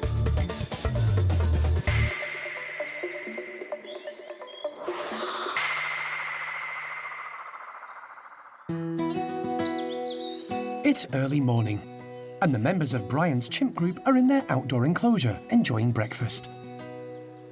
It's a relaxed affair, although the big man does like to let everyone know who's boss. One member of the group is missing, however. Kalu arrived a month ago from South Africa, where she was kept as a pet. She isn't yet fully integrated with the others, but is beginning to settle into life at the park. She's also following a new healthy diet after a health check last week by wildlife vet John Lewis. Really pleased with Kalu on all fronts. Physically, gosh, her blood parameters and blood glucose in terms of, she came to us profoundly diabetic, have dropped by 50%. And that's only in a couple of weeks of being here. So I'm hoping that we can completely reverse her diabetic situation. Last week, we had all of those rotten teeth removed, 6 huge ones. Remarkably, after only a few weeks, Kalu has responded well to the training program developed by the primate care team to help them look after their charges. With a clear photograph of the inside of Kalu's mouth, Lisa can check if she's healing properly from her dental surgery. Kalu has also reacted well during introductions to some of the chimps in Bryan's group, who are to become her new family. She's formed a friendship with Nari, and yesterday briefly came face to face with leader Bryan, although she wasn't sure of the etiquette required. Bryan's quite a big, intimidating chap physically, but he is a really nice, soft character, and I think that that's all really good, especially for somebody who's so naive as Kalu. She can see that they have something in common. She can be in the room with him, and that most of his displays and bluster are not actually directed at her. But she learned from that first time trying to hug him mid-display that you sort of want to move aside, step aside when Bryan is full dominant male display, which is good. This morning, the two are going to meet again. Right, you coming then, Bryan? Mr. B. The team are hoping yesterday's encounter hasn't unnerved Kalu. Bryan wastes no time moving through and displaying. But this time, a more knowledgeable Kalu keeps her distance. Good girl. Things soon quieten down enough for Lisa to try some side-by-side feeding. Good boy, Bryan. Good girl, Kalu. That was a lot of progress, actually, so really nice, you know. Lisa got them cooperatively feeding, so sort of choosing to ignore the elephant in the room. I think she gets that she can be near him and around him and it isn't too scary, so considering that she's 37 plus years old and has never lived with other chimpanzees, we're only a couple of weeks into this. She's doing really good, so I'm pleased.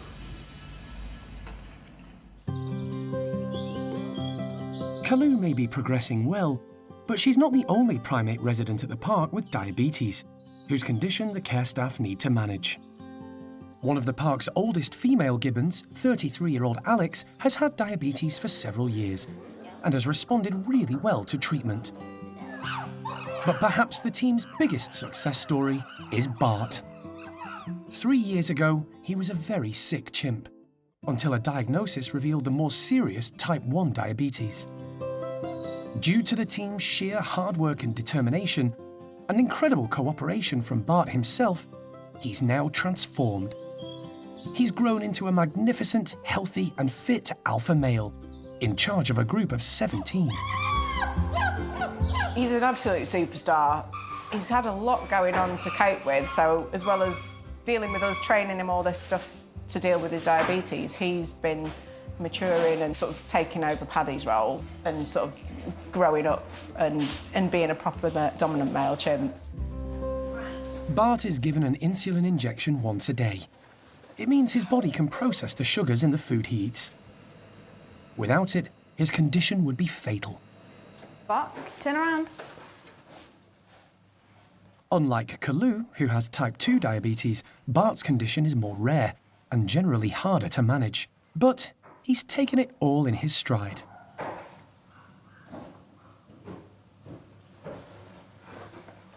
Good boy, Bart. Good boy. Forever now we'll be managing his daily insulin and testing his blood sugar levels to make sure that he's not got too much glucose in his bloodstream or too little blood glucose in his bloodstream. We've learned a lot about what foods have what effect on him, and so we know what combinations of foods are good that are going to keep him stable, and what we might need to just keep a bit of a closer eye on. So it's been a steep learning curve for both him and for us as well. There's a lot to take in with managing diabetes. All the group have moved to a more Bart-friendly diet, mainly vegetable-based, with fruit included every so often as a treat. Today, Bart's glucose levels were a little lower than normal, which means he can have a couple of tasty extras. A few months ago, it didn't even seem possible. He's come a long way in a short time.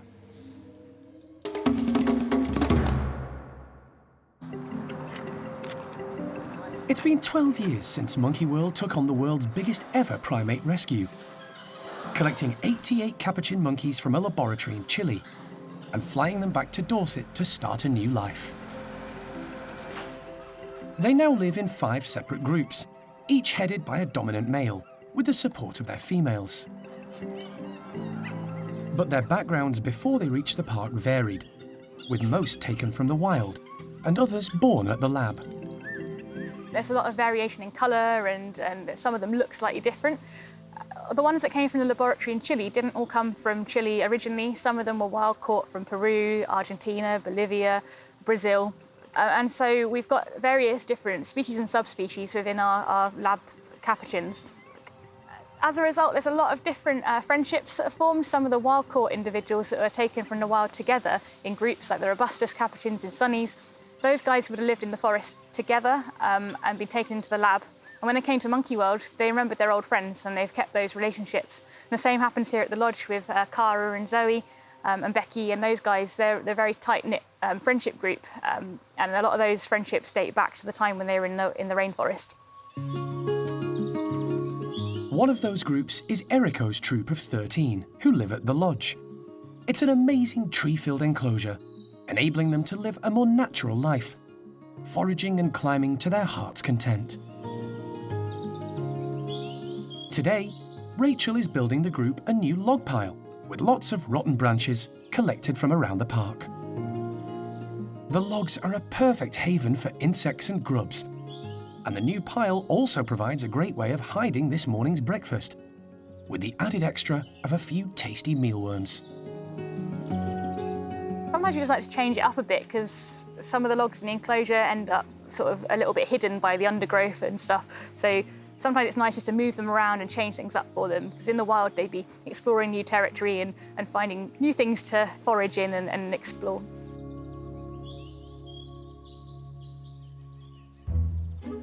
Caesar is let out first.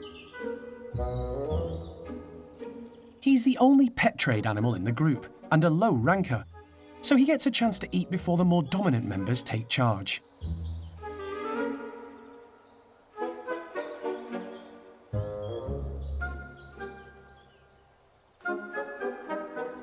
Once the rest of the group have joined him, it's Ringo, one of the oldest, who's first to forage through the new log pile.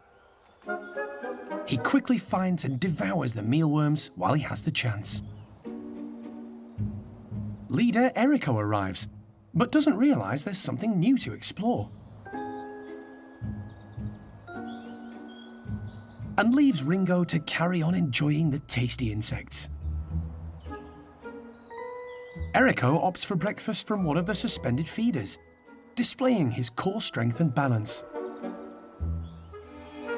He may be the boss, but it's dominant female Cara who's the bright spark in this outfit. Cara is actually really intelligent, so I think she's really the brains of the operation. Eriko's the sort of the strength and the muscle. Cara's actually really good at dealing with social issues, so when there's a squabble, it's usually Cara that gets involved if she hasn't started it and sorts it out. Whereas Eriko is sometimes very good at dealing with those things and other times gets distracted by many things, members of the public, members of staff, toys, food, particularly food. So yeah, Cara's a very useful part of the group. The log pile has finally caught Eriko's attention, and he tackles it in his usual enthusiastic way. Lots of gusto and muscle. He's soon joined by some of the more dominant females, including Becky and Phoenix. They make short work of the bug-filled log pile.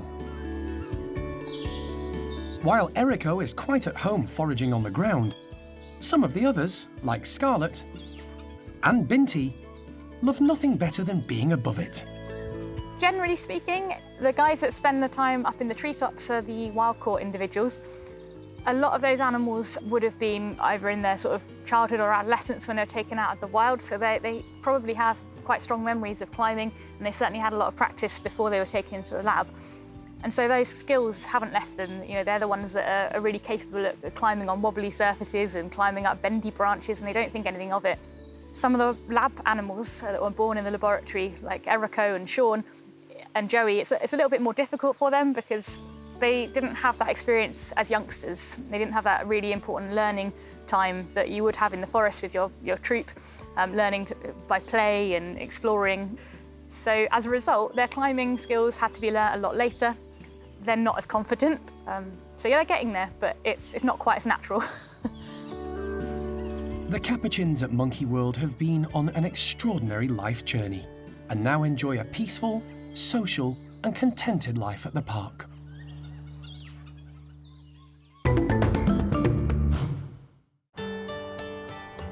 Managing the well-being and welfare of such a large and diverse number of primates is a huge task for staff at the park. Training their charges to present parts of their anatomy for examination plays a key part in keeping them healthy and happy. Ocean lips. Good girl.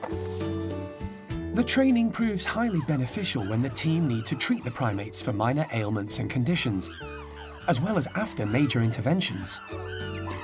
It's been almost a month since Cindy, an elderly female chimp in Bart's group, developed an abscess on the side of her face. It was so large, it eventually burst. There we go. Due to regular training over a period of many years, the primate care team were able to take a swab and she was put on a course of antibiotics. And with her cooperation, they've been able to clean the wound 3 times a day with an iodine solution. You're an absolute superstar, Cindy Lou. We've seen a lot of improvement with the wound on Cindy's face. So what looked quite horrific when it first burst, it scabbed over and she had a large scab. We've been flushing it 3 times a day with iodine, but the scab dropped off yesterday and it's looking lovely and clean and it's healing really well. So we're really pleased with how the healing process is going. Yum. It's nice and clean, the tissue's nice and pink and healthy, so we're really happy with how that's progressing. So yeah, she's been a star patient and looking really good now. A few days later, John Lewis is at the park and wants to check on how Cindy is healing. Cinders. Hi. Just like that's it, good girl. You know, I have absolutely no worries about that at all. It is phenomenal, isn't it? Yeah, she was very good with it. Cindy gets the all clear. It's great news. The abscess has healed well and won't need any further intervention from the vet team.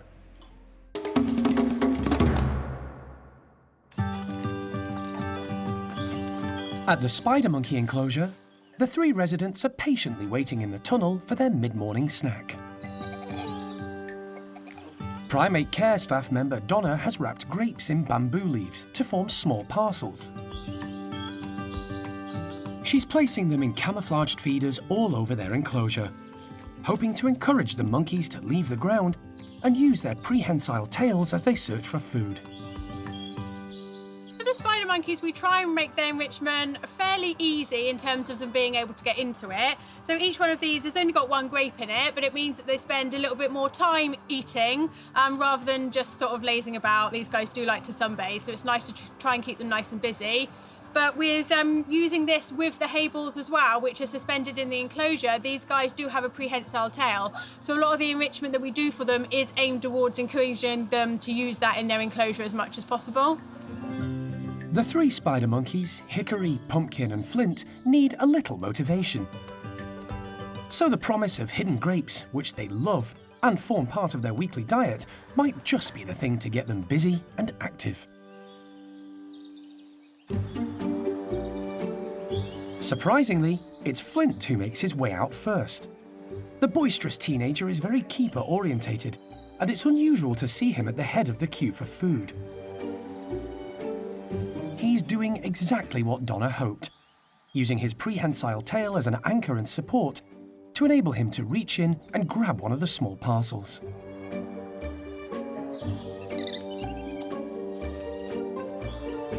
The dominant member of the trio is female Pumpkin.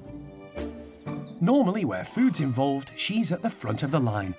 And although today Flint beat her to it, she soon makes up for lost time.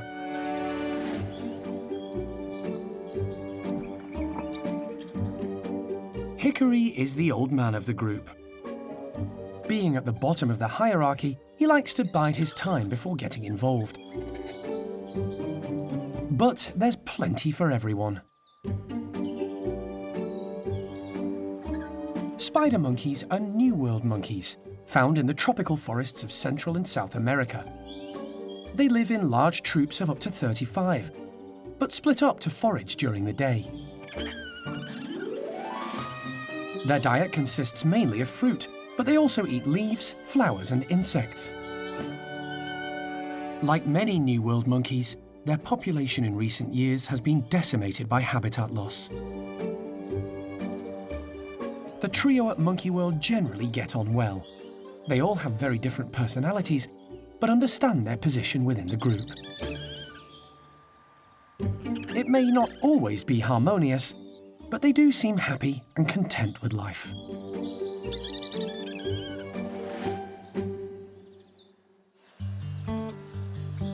It's been 2 weeks since the park welcomed Pichihua, a 10-year-old female woolly monkey Alison brought back from Gaia Zoo in the Netherlands.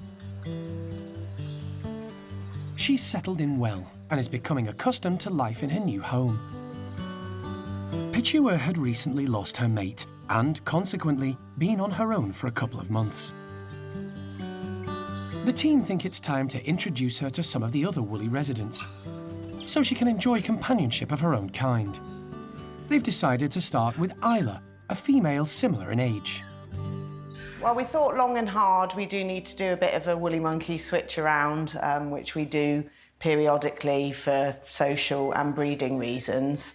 And she's a female that doesn't have a dependent at the moment. She is actually due to move groups for breeding, so we do need to get Pichihua company now. I think that's clear. You know, she's in proximity to other woolly monkeys, she's calling to them, and the concern is that she would become depressed sitting on her own. So we did need a solution for her, and we hope that Ayla will make friends. Pichihua has been able to hear the noise and calls from the woolly group nearby. It's led by Chippy, who is her father. The pair originally lived together at a centre in France, but haven't seen each other for 10 years. The aim is for Pichihua to eventually join one of the other established woolly groups at the park.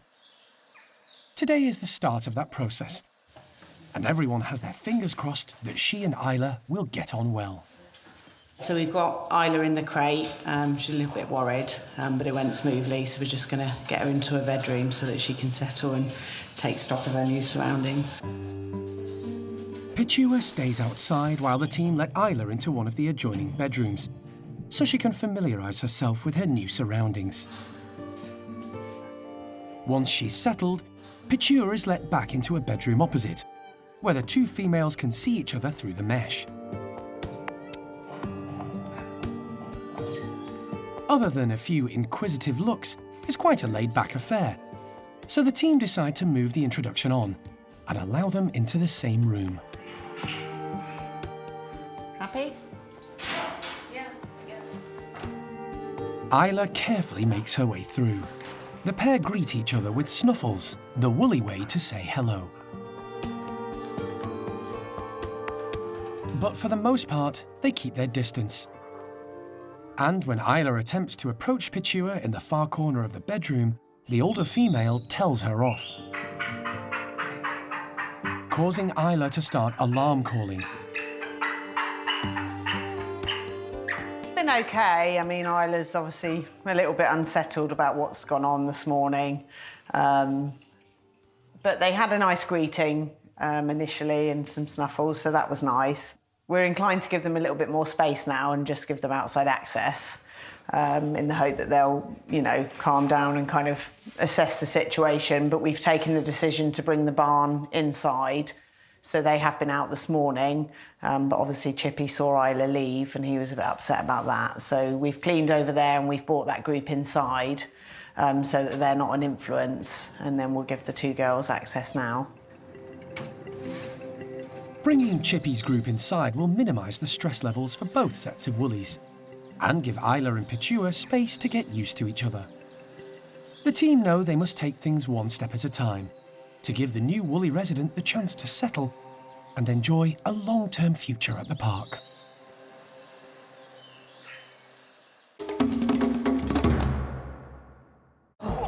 Next time on Monkey Life.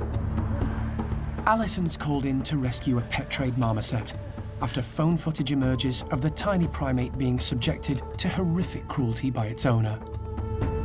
I'm shocked. Never really seen the like of it. It's heartbreaking. This animal is living in fear of its life. And Chimp Jester boxes clever and heads high to hang on to his breakfast bounty.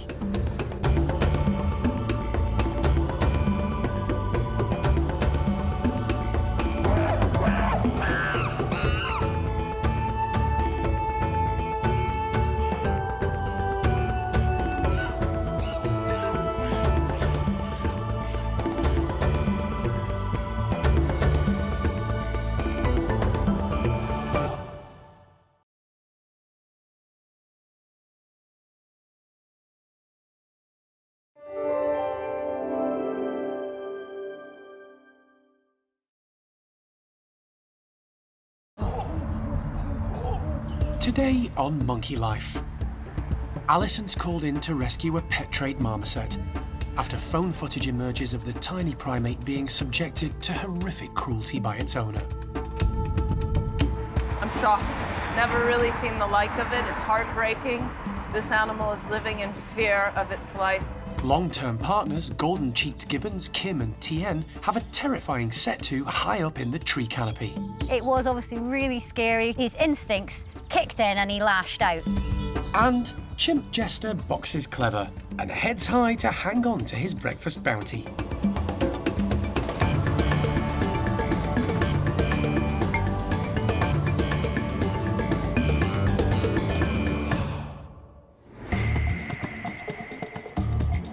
Monkey World in Dorset, buried deep in the English countryside, is the largest sanctuary of its kind on the planet. The team, led by Dr. Alison Cronin, rescue and rehabilitate abused and unwanted primates from all over the world. Hopefully it'll just be a quick grab and into the box and that'll all be done. The park provides a home for more than 260 monkeys and apes from 24 different species.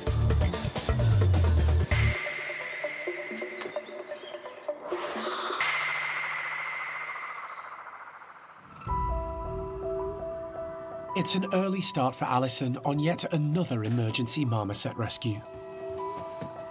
She's heading to Newport in South Wales for a police briefing and needs to be there by 9 a.m.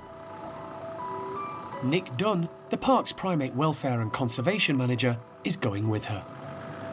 The trip is the result of a phone call from the RSPCA. They contacted Alison after phone footage of a young marmoset being cruelly abused came to the attention of police. Clearly, the health and welfare of the marmoset is at risk.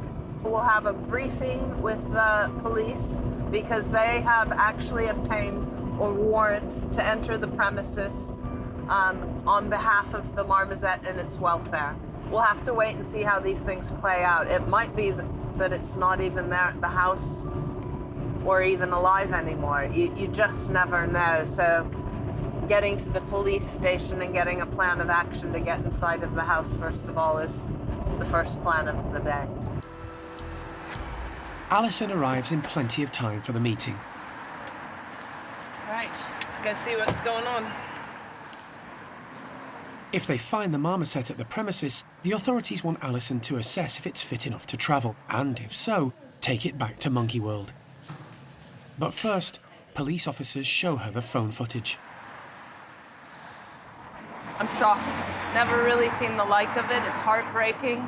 This animal is living in fear of its life at all times. It is one of the worst cases of cruelty I've seen because it's just chronic and it's constant. And this animal is living in a hostile environment. So yeah, we need to get going. And hopefully it's still there and alive. It's tragic. Alison, Nick, and the team from the RSPCA follow the police to the marmoset owner's home. Then, it's a waiting game while the officers execute their warrant. We're just waiting for the police now to secure the house, let the owners know what's going on. So it's a little bit of an awkward time because they're not going to be impressed. But, you know, everybody just wants to get this done for the sake of the marmoset, so. So we're just going to try and get some details of the friend and stuff, but we're just speaking to her now. Okay. After a tense wait, one of the plainclothed officers gives Alison an update, and it's not good news. Probably about the worst result we could have looked for right now. I've just been told by the officer that they've sold the marmoset to a friend. So it's in the wind now.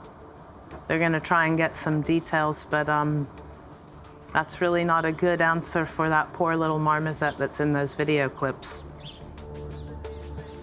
The owner claims she sold the marmoset to a friend a week ago. As the law stands, it's legal, but it's a worrying development for Alison. After further questioning, the police obtain a name and address for the friend. But there's a problem.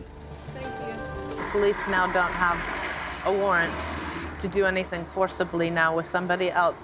And you know what? This is part of the problem and what I've been saying for so long, the unregulated trade in all of the marmosets, all of the tamarins, all of the squirrel monkeys. It means there's no accountability. How many cases do we have to rack up before people start realizing that something has to change with the law? Because, I mean, this is wasting the police time, too. This is crazy. Alison's only hope now is that the marmoset is at the address given, and they can speak with the new owner. The future for this unfortunate marmoset hangs in the balance.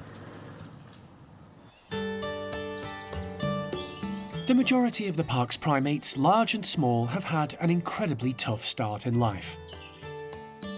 Their rehabilitation is the result of expert care and dedication from the care team, who've given them the chance of a better life. The 14 chimps who make up the bachelor group are a good example. Most were stolen from the wild as babies after their families had been slaughtered. They were then sold via the illegal wildlife trade. Now, as part of a stable and secure group, they're living a more natural life. And like nothing better than a bit of fun enrichment. Today, the primate care team are putting out cardboard boxes to engage the group and keep them active and occupied. Some have treats and breakfast hidden inside. Others are empty, encouraging the chimps to search for food. The youngest member of the group, 21-year-old Seamus, is first out, followed by one of the park's original chimps, Sammy. He arrived in 1987 at just 5 years old, along with 8 others. He loves his food, often hoarding as much as he can, before finding a quiet spot to enjoy it. Weight has always been an issue with Sammy, and over the years, the team have had to watch his diet. Today, however, he's in great shape. The group are enjoying this morning's challenge, checking out all the boxes.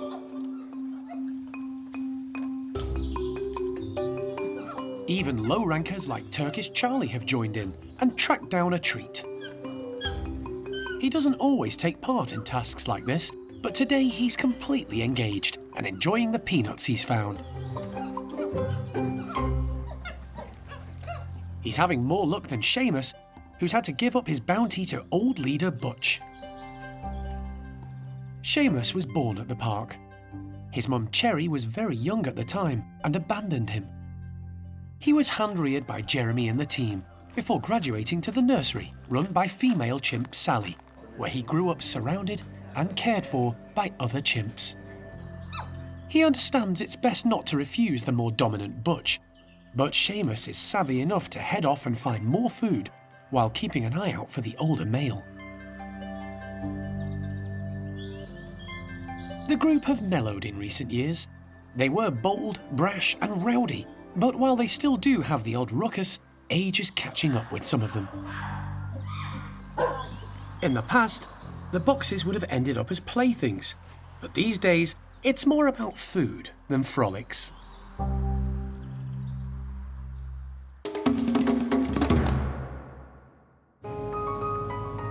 In South Wales, police have located the marmoset filmed being cruelly abused by its previous owner. It's been sold on and is at another address. Alison, Nick and the RSPCA are with them. So we've actually managed to find the marmoset. The owners are actually being fairly helpful. The marmoset's being seized as evidence to the previous crimes, and then we'll have to work out what happens to it thereafter. But at least it's here and we found it, so good news. Following a discussion with Alison and the RSPCA, the new owner has come to the conclusion that marmosets don't make good pets. He bought the monkey in good faith and with every intention of doing his best for the primate. But he soon realised the specialised care and attention they need was more than he could offer. Alison and Nick have succeeded in getting the little marmoset into a travel box. All good. So she's a little girl, and she was actually quite happy and quite calm. Obviously didn't enjoy having to go back in the box, but she's going to go on now to Monkey World and have a bit of a better life than she's had. The guy was really kind. He was really willing to give her up once he realised that he wasn't being able to provide for her properly. And he was very reasonable, just a bit upset, obviously. with all the good intentions in the world, he thought he was doing the right thing, but you know, he was very good and gave her up to us. Alison has managed to have a good look at the marmoset. A little bit scrawny. It is a female, it would appear. And he's been calling her Millie. So we'll now get her back to the park and assessed. I'd like to know what her weight is. And then it'll be a case of witness statements and potential prosecution of the person who abused her in the first instance and then dumped her on somebody else. What happened here that's lucky is nothing to do with the law or law enforcement. It all has to do with the fact that the gentleman who purchased her unknowingly in the last week was a good chap and decided to let everybody in willingly and accept that Millie needed signing over because she needs to be with others of her own kind. So she got lucky today. Despite her start in life, Millie is now one of the fortunate pet trade primates. She's heading back to Monkey World for a better life. But there are still hundreds out there that won't be so lucky.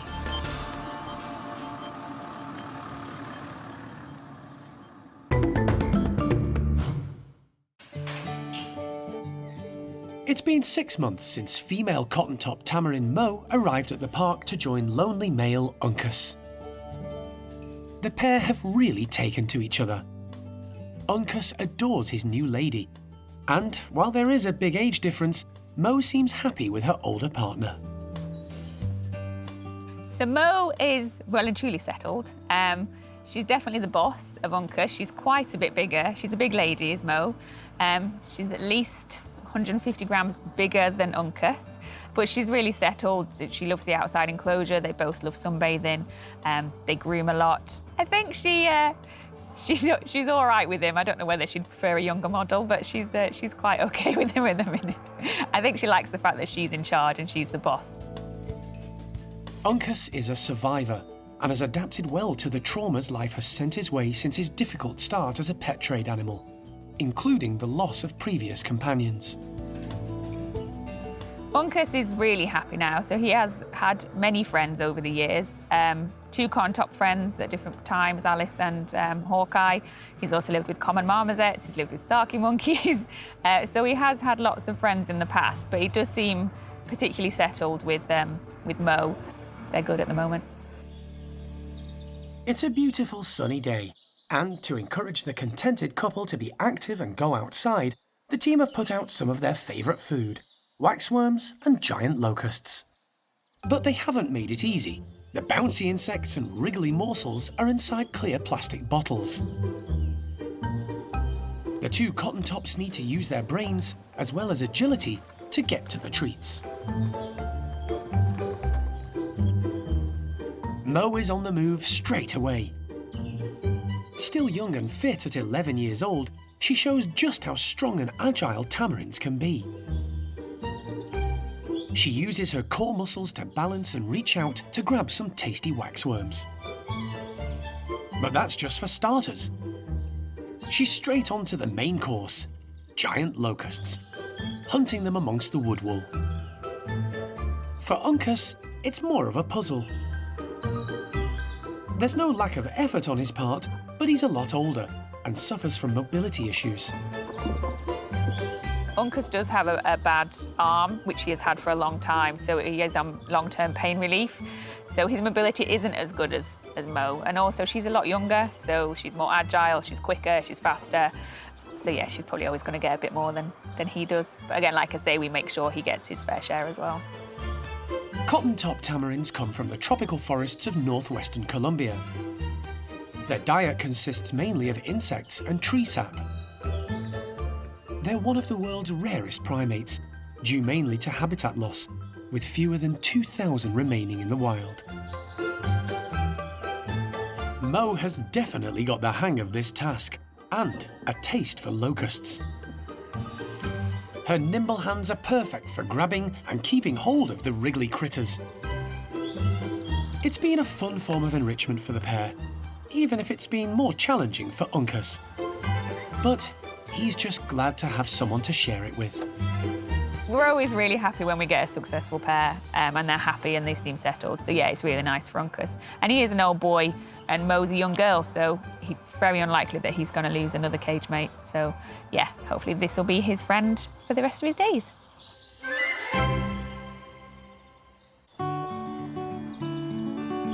Uncas and Mo aren't the only primates at the park who are a perfect pair, happy and settled. Golden-cheeked gibbons Kim and Tien were the first of their kind born at the park, to parents who had been illegally taken from the wild. They pair bonded and have been together since they left their families in 2015. They now live in this wonderful tree-filled enclosure.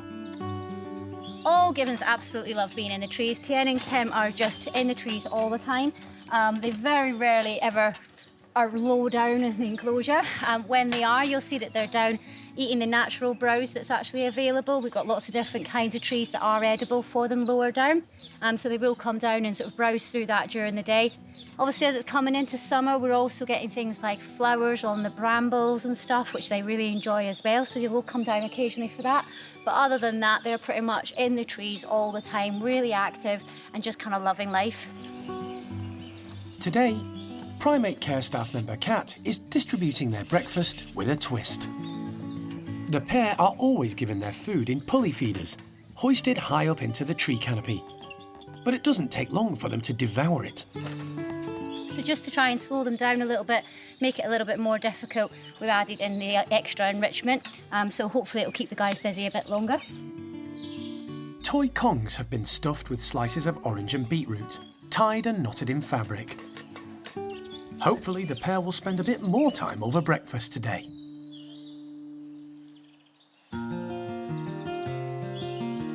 Kim is the dominant one of this pair. And as always, she's first out, going straight to the nearest pulley feeder.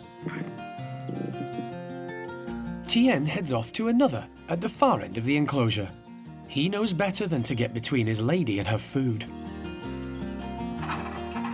Ignoring the beetroot for now, Kim reaches for an orange-filled Kong. When it comes to food, it doesn't matter what it's hidden in, she's an expert. Hanging from one arm, holding two Kongs in her feet, and devouring breakfast at the same time, she demonstrates just how well adapted gibbons are to living in the trees.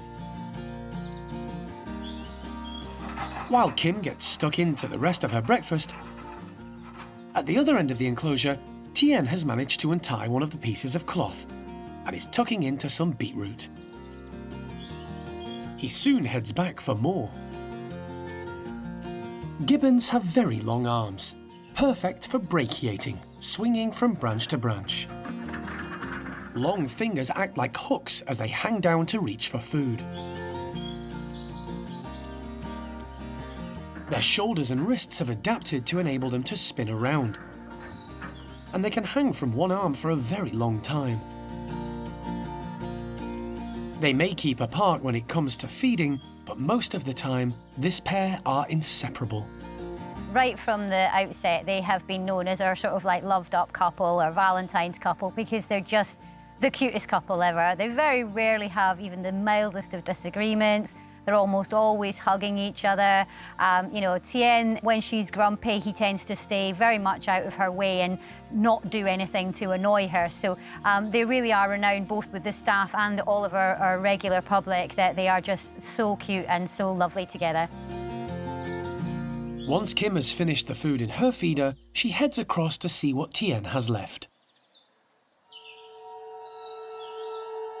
Her partner is engrossed in his food, although keeping a watchful eye out for greedy Kim. When she lands behind him, he lashes out. For the first time in memory, the pair have a lover's squabble. A real shock today. It's very unusual for Tien and Kim, and we've never seen anything between them as much as what actually happened today. Tien was so engrossed in what he was doing, he turned round and just his instincts kicked in and he lashed out. Kim made it very swift, very sure of the fact that you don't do that again. It was obviously really scary. Tien, very high up in the trees. He's not holding on to any branches. Neither was she. He had quite a big fall. But one of the things it does show is just how quick and amazing the hand-to-eye coordination is with these guys. He caught hold of something, he got himself away from the danger, and he kept away from her. And we haven't seen any more sort of incidents since, so it looks like they're back to their usual selves. Thankfully, the tiff was over in an instant, and a little later the pair reaffirmed their bond, singing a duet high up in the trees.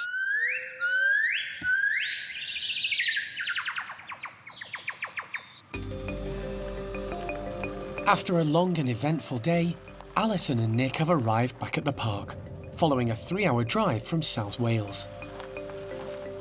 With them is Millie, a marmoset in desperate need of proper care.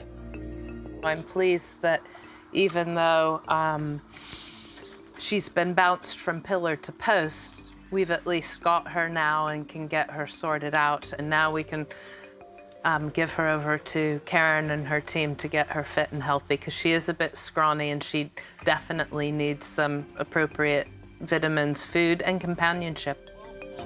Millie suffered horrendous abuse before her owner sold her on to an unsuspecting friend. Videos of the appalling cruelty were found on a phone by police officers. The footage of what happened to her before would drop you. It's about the worst thing I've seen ever. Ever. Let's get her inside. Primate care team member Karen takes Millie into the marmoset complex and pops her on the scales to get an idea of her weight. Okay, it's okay. Stay calm, please. 360. Well, that's not bad at all. No. Better than expected, but still underweight for a marmoset of her size. Karen has prepared a bedroom for Millie where she can spend a few days on her own, getting used to her new surroundings, including the sight and sounds of other marmosets nearby. Ready? Mm-hmm. Come on, Millie. Good girl. Unsurprisingly, she's incredibly nervous, making small alarm calls as she gazes around and slowly explores her new environment. It's completely different to anything she's ever experienced.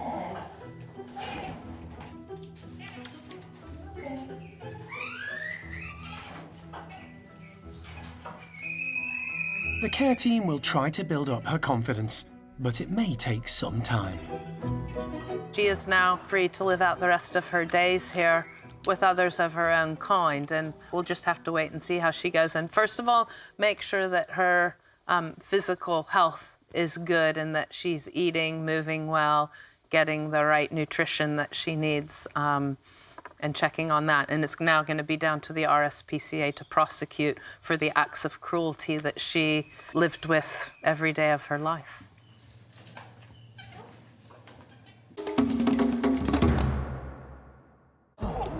Next time on Monkey Life. Newly rescued chimp Kalu ventures into the outdoor enclosure for the first time and aims high. Don't want her to get too overconfident, get spooked, and have an accident off of the climbing frame. And wild strawberries for a marmoset family, as the kids take the cream of the crop.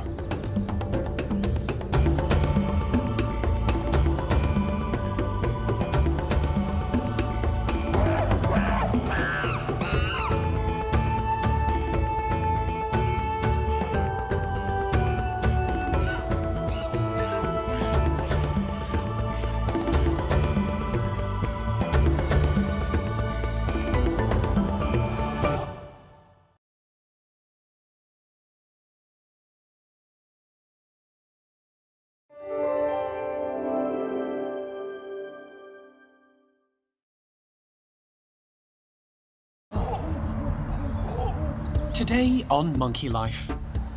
Newly rescued chimp Kalu ventures into the outdoor enclosure for the first time and aims high.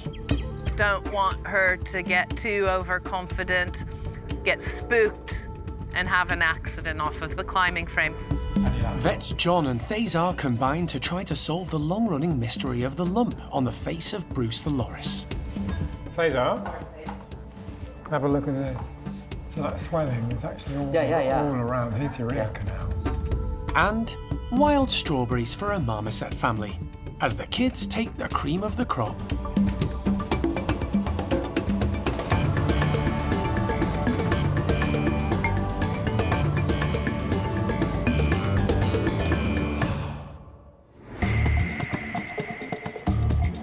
Monkey World in Dorset, buried deep in the English countryside, is the largest sanctuary of its kind on the planet.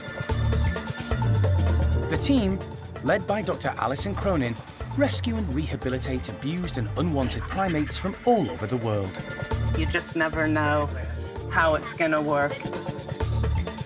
The park provides a home for more than 260 monkeys and apes from 24 different species.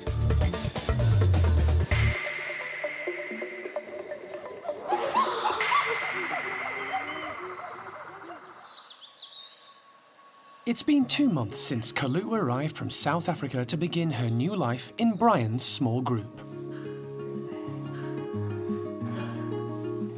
She's thought to be around 37 years old, but has taken meeting the younger generation in her stride. She's just fantastic, actually. She's really quite confident and, as I would describe her, self-contained. Nothing really seems to faze her. She's sort of happy on her own. She's also seemingly happy if others are around. So really happy that she's doing so well here at the park, but also a little bit cautious about where we are with her health care. Kalu arrived with medical issues. A health check revealed serious diabetes, and the team have started treating her with oral medication. But this hasn't delayed Kalu's introduction to the rest of the group. She's already met 4 of the 5 face-to-face. However, she's yet to meet Rodders, who has a reputation for acting like a spoiled teenager when confronted with newcomers. Kalu is getting on particularly well with leader Bryan, as well as kind and caring Nari. Quietly confident. She's well on her way to being part of the group and doing really well. It's just finding the right balance of how far we push her. Today, the team have decided to go a step further and let Kalu into the big outdoor enclosure for the first time.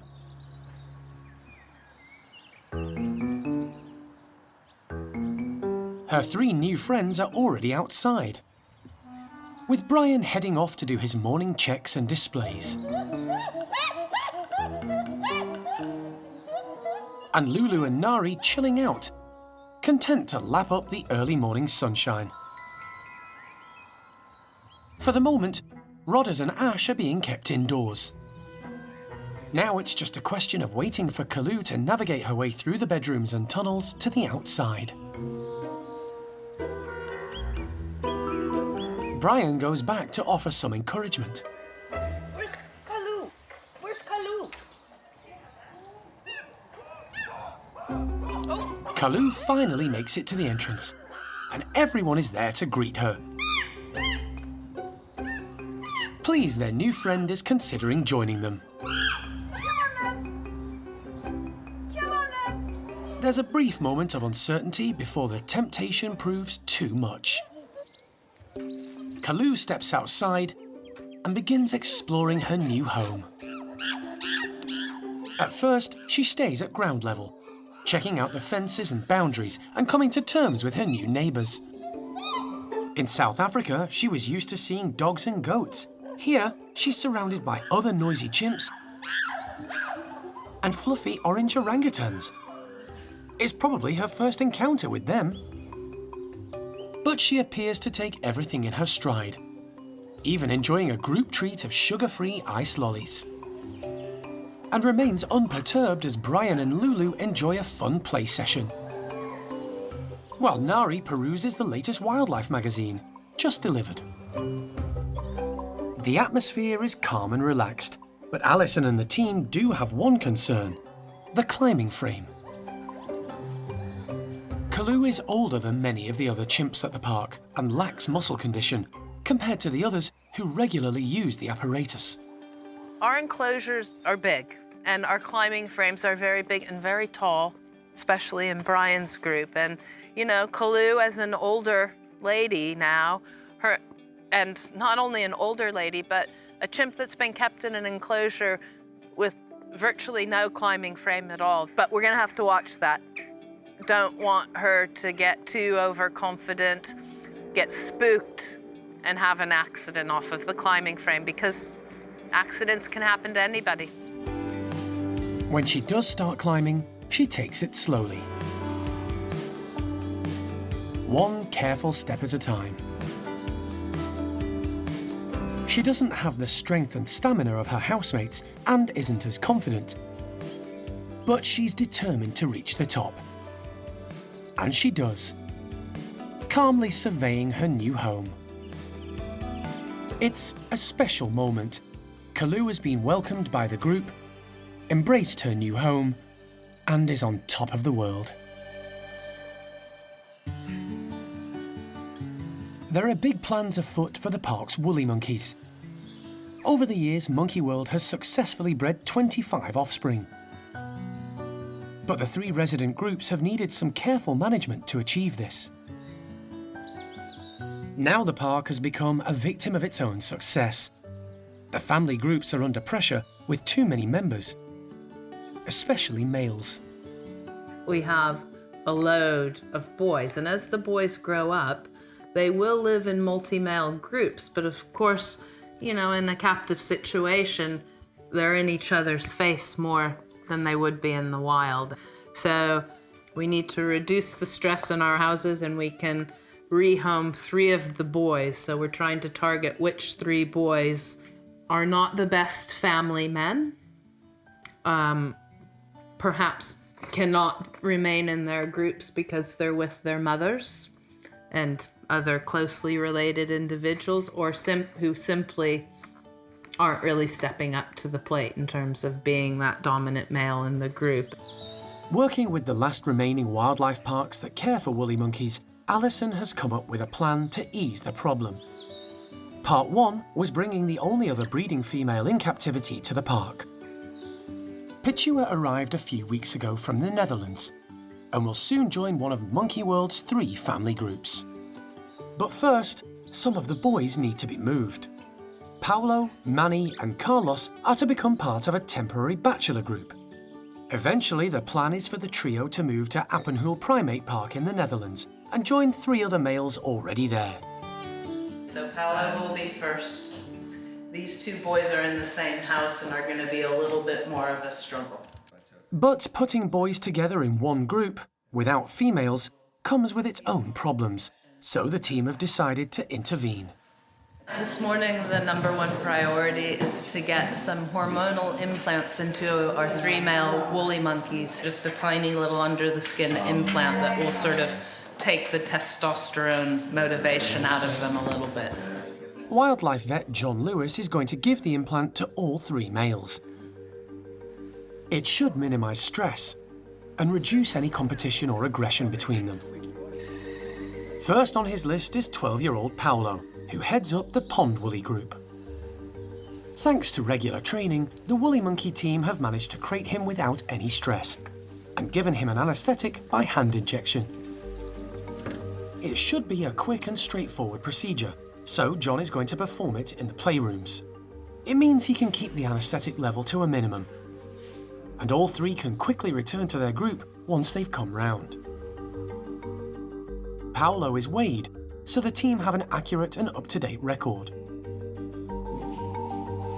Next, John moves on to the implant. Tough skin.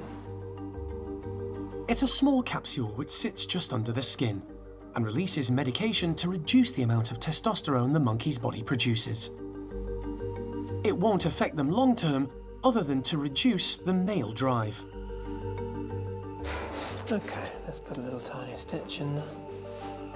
It's quick and simple. Finally, John takes bloods for the record before Paulo is moved to the bedrooms to recover.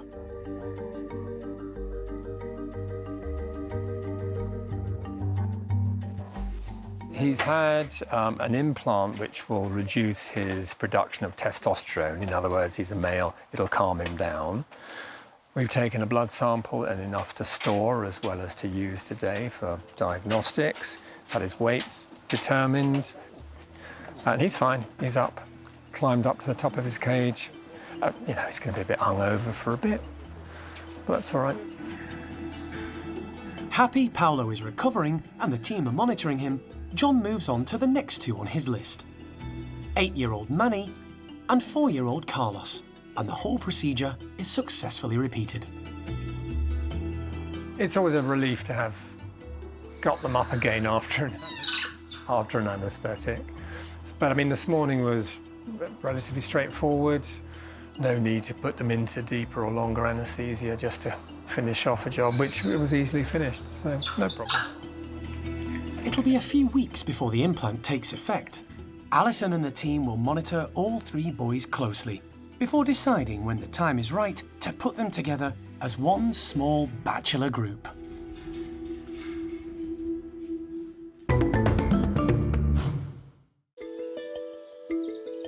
It's a busy day for wildlife vet John Lewis and the vet team. Earlier, they carried out successful procedures on 3 male woolly monkeys. And now, following a break, they're going to examine 2 of the park's Bengal slow lorises, Bruce and his partner Boo. Bruce's condition has been an ongoing saga for the past 2.5 years. The lump that he's had for a while is still there and it's actually getting bigger. It doesn't seem to affect him in any way. He's still eating really well, he's still very active, he's still very interested in his partner Boo. They still hang out around a lot together, and the fact that it's continuing to grow is concerning, so we just want to try and have him down again and see if we can get some more answers. The team are also concerned about Boo. She's been a lot quieter in recent days and off her food. Karen is hoping it's a sign she may be pregnant. We have seen lots of mating between the 2, so we just want to rule that out or confirm it one way or the other. It'd be really nice if she is, so we'll just have a look at that as well. Bruce is up first. Local vet Thesar Sastre is here to assist John and is brought up to speed on the loris's history. But this was the histopath, so there's no evidence there of a tumour. And they say we'll go for a big biopsy. With Bruce safely under anaesthetic, the team can get to work. It's the 4th time John has taken a look at the lump. OK. Unfortunately, its size and position means surgery is not currently a viable option. There are an awful lot of blood vessels, seriously important blood vessels, the jugular, the carotid. It's not an area that you are gung-ho surgically about. We're very cautious. The lump has grown significantly since John's last visit and is still a mystery. The vets take blood samples and fluid from the area to be sent for analysis. Then they take a series of X-rays. Thesar, have a look at this. So that swelling is actually all around his urea canal. In fact, this could be a paraoral abscess.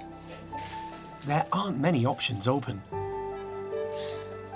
It's either removal or a significant chunk of it for testing, then you know.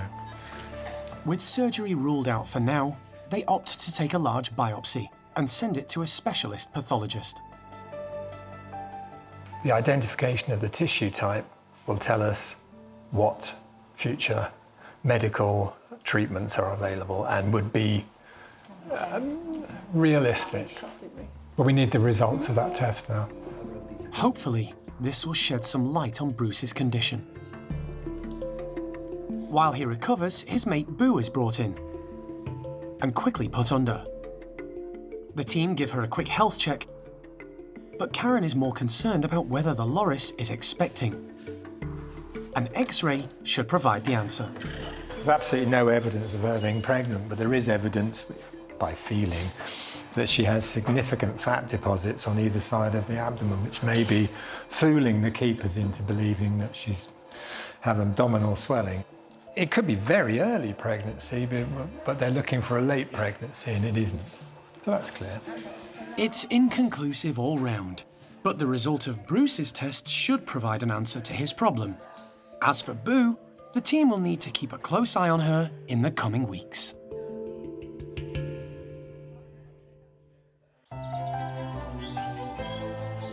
The park has an abundance of wild fruits and flowers, which help the care team vary the primates' diet. and replicate some of the seasonal availability of their natural habitats.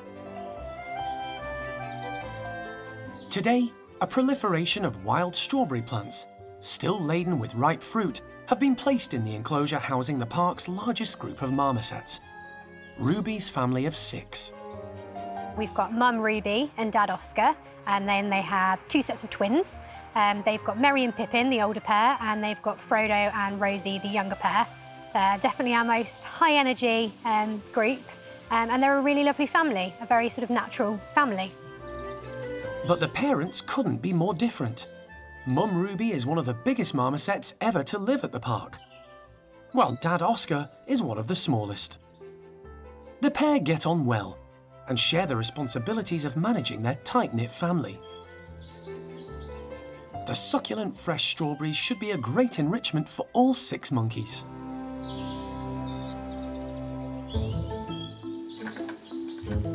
Mum Ruby is first to check things out, alerting her 2 sets of twins to the colourful fruit. And they waste no time heading over to investigate.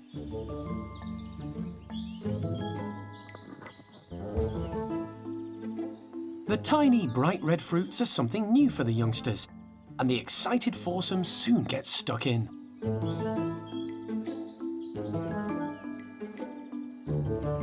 It's a real treat. Fruit usually forms less than 15% of their diet and is an important source of nutrients.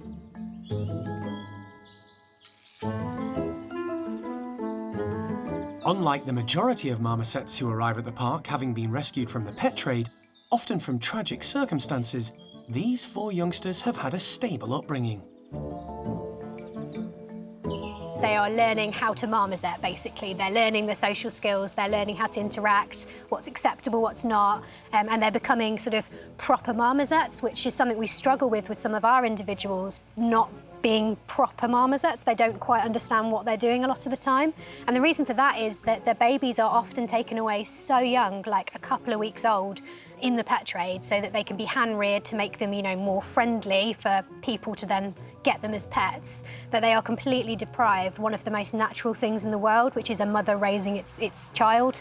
And the pet trade guys don't get that. They get ripped away from mum. Mum loses them, has no idea where her babies have gone to, and the babies lead these unnatural, hand-reared lives to then be filtered into the pet trade. Not so for these 4 youngsters, who've had the benefit of both parents on hand. And when they've had their fill of strawberries, it's Dad Oscar who's waiting in the tunnel for a family grooming session.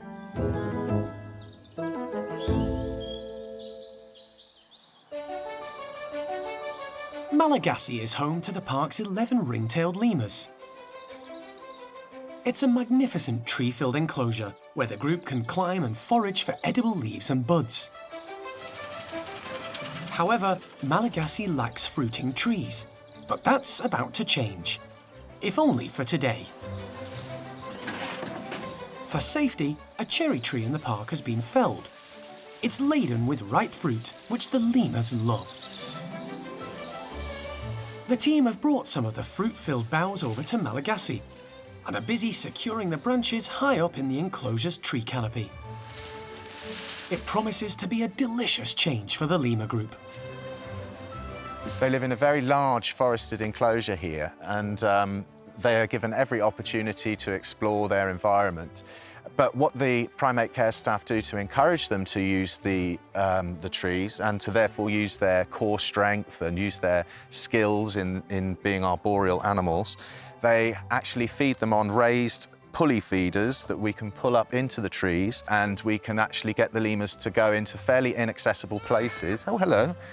And it means that they can use all of their core strength and balance right at the end of those bendy branches and get their food, so that they're having a much more natural way of foraging rather than just feeding them on the ground or feeding them in an easily accessible place.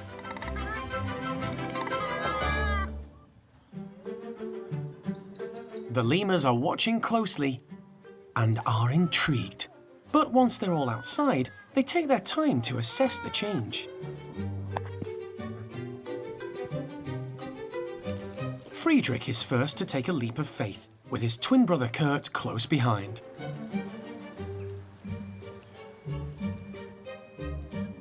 Himal prefers to abseil down to get to the cherries.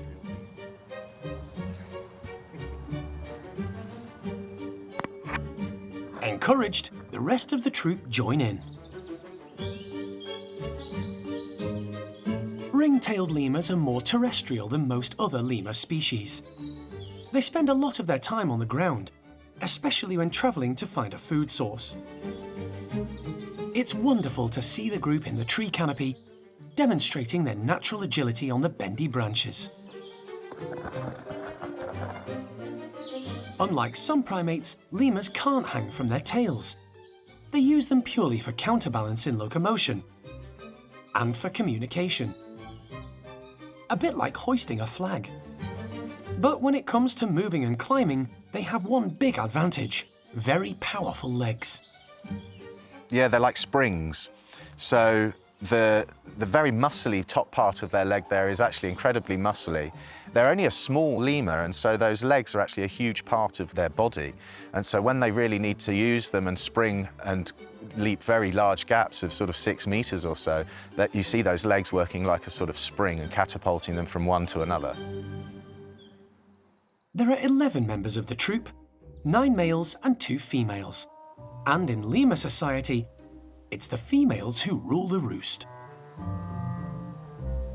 Fennel has been in charge of this group for quite some years. But the only other female, Kaya, rescued from the pet trade 10 years ago, has yet to fully grasp lemur politics.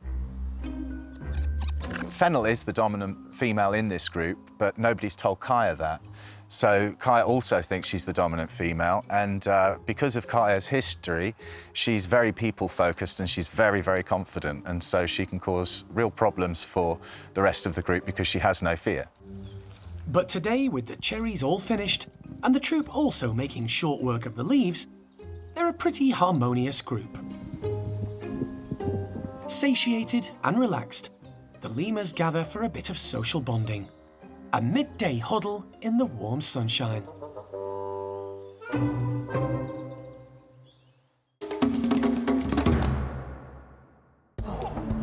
Next time on Monkey Life, Alison successfully uses tasty treat tactics. Look at this. Look, it's a whole box full. While on a double mission to rehome 2 pet trade marmosets. Monkey World 1, Reggie no. And young chimp Toprish shakes things up at Bart's group.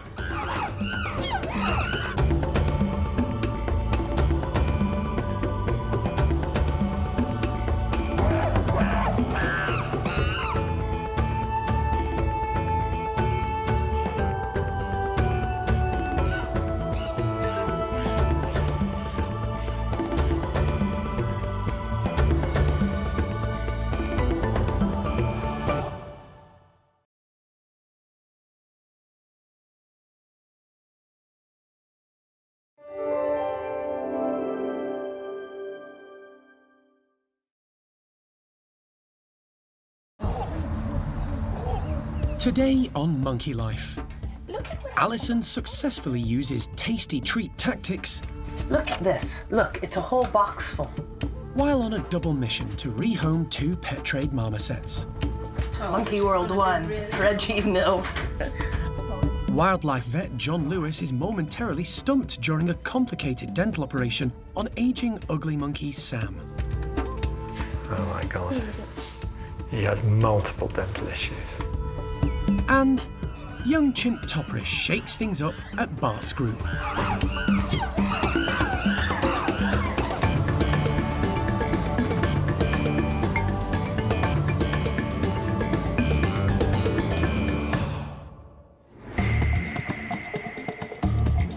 Monkey World in Dorset, buried deep in the English countryside, is the largest sanctuary of its kind on the planet. The team, led by Dr. Alison Cronin, rescue and rehabilitate abused and unwanted primates from all over the world. I can't keep her in, get her in. Okay, got it. The park provides a home for more than 260 monkeys and apes from 24 different species.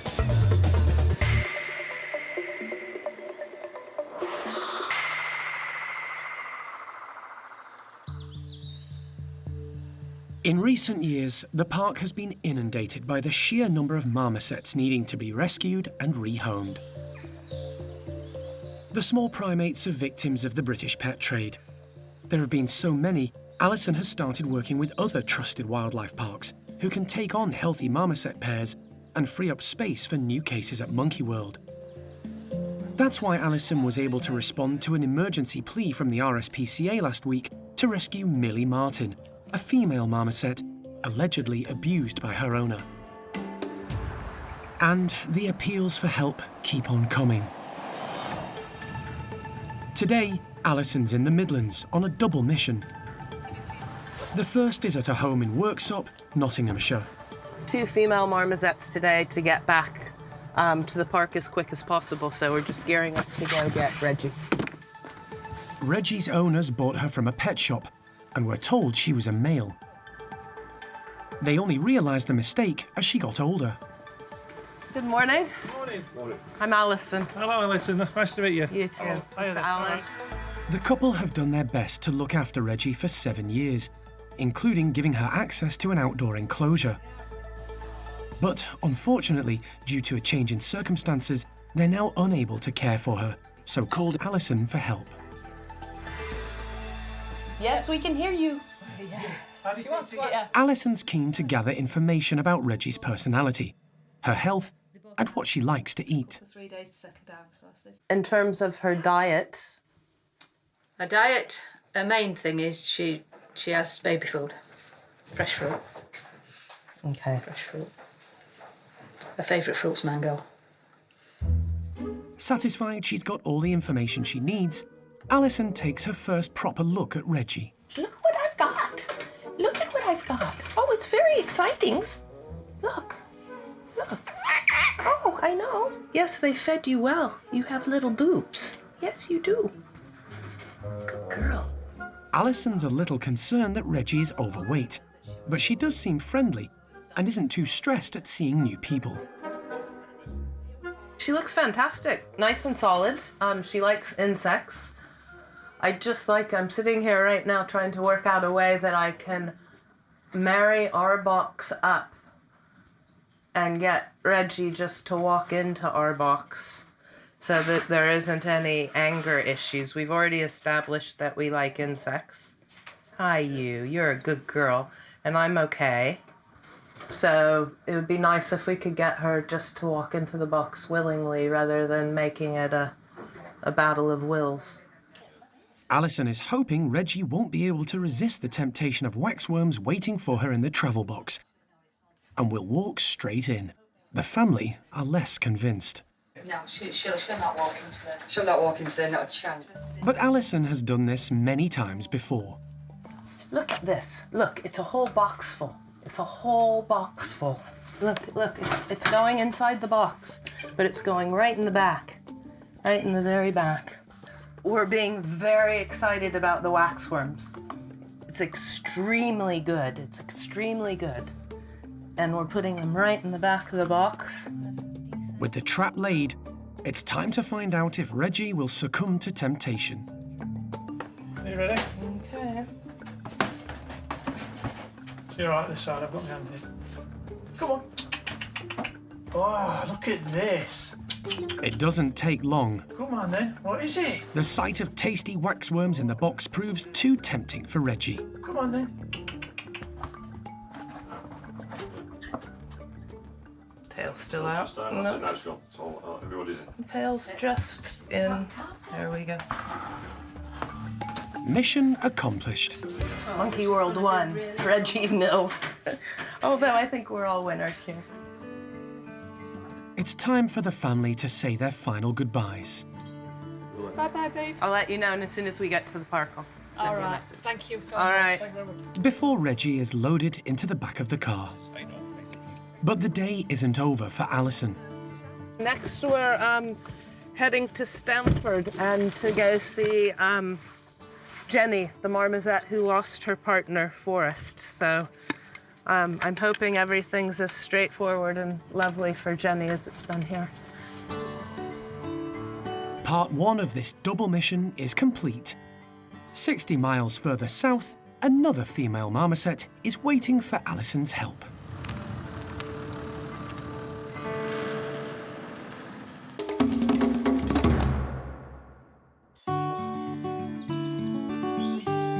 The sun is shining, it's a beautiful day, and at Bart's, the chimps are soaking up the warm rays. Most of the troop have lived together for more than 20 years. They're used to each other's company and know their place in the hierarchy.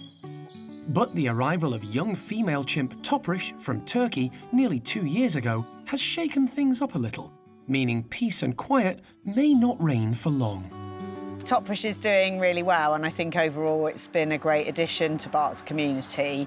I mean, it's incredible, really, considering she's not even been here for 2 years and she's already established herself, certainly as a mid-ranking chimp in this group, and probably will move, I think, further up through the hierarchy over the years. Toprish took her time getting acclimatised and wouldn't venture outside for the first year. But she's now gained confidence and is making up for lost time. She gets on well with most of the group, and after a tricky start, has caught the eye of dominant young male Bart.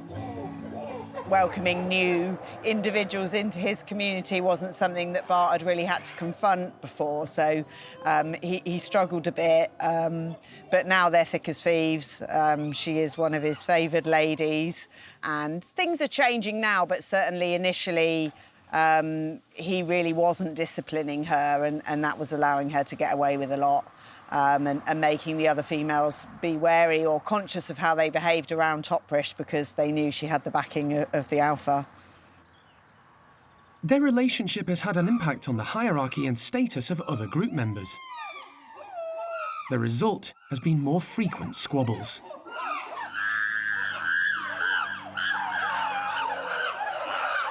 And today, it's Gamba who livens things up by attempting to provoke Toprish before moving on to Athena.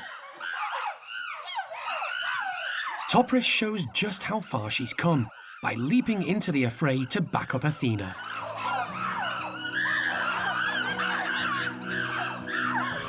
Within seconds, it's a free-for-all, with Bart struggling to maintain control.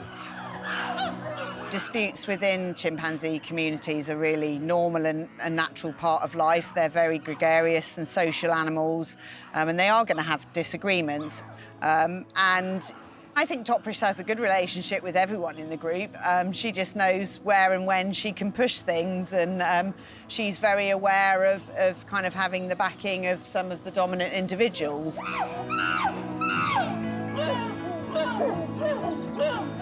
Toprish has found her voice and position in the group, and buttering up Bart has proved to be a clever move. She's a force to be reckoned with, and, you know, she's young, she's feisty, you know, the males like her. She's pretty much got everything going for her.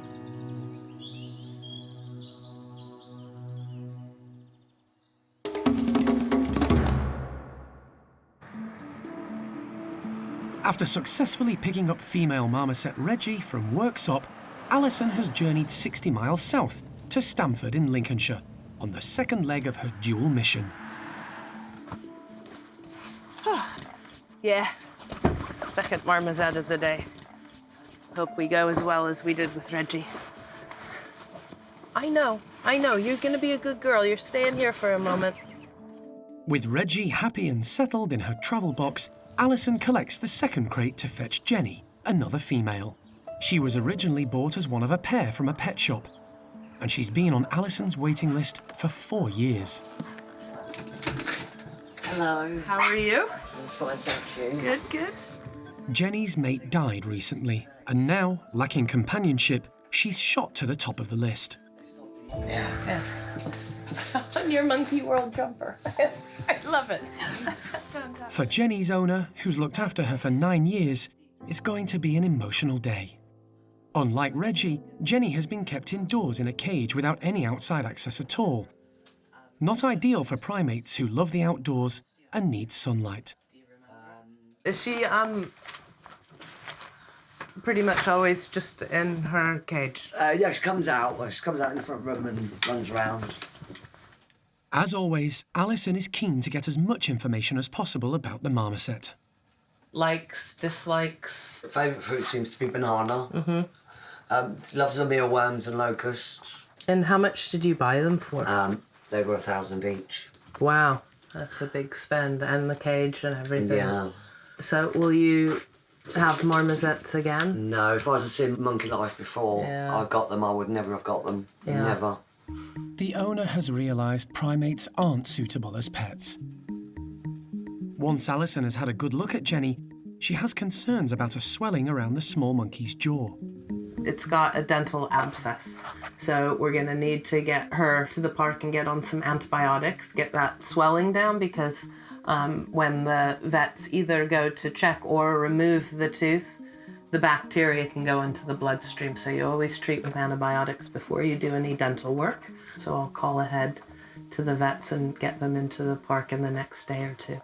But now we have to hope that Ginny is as well behaved as Reggie, who strolled into the box. It worked before, so Alison tries a little bribery with tasty waxworms to tempt Jenny into the box. You're very gentle. Look at what I've got. So tasty. And it seems marmosets can't resist them. Come on then.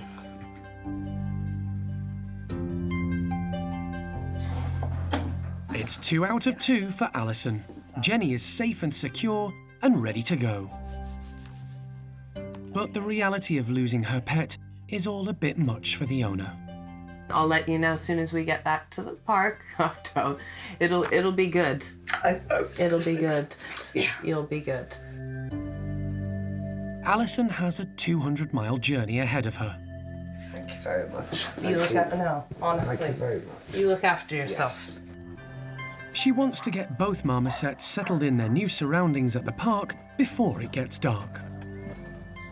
This one's going to need medical attention, so I'll call ahead and sort of organize the vet in the next day or so, but we need antibiotics on board, and I might have a photograph to send on ahead anyway, but we need to see what's happening with these marmosets before they go with others.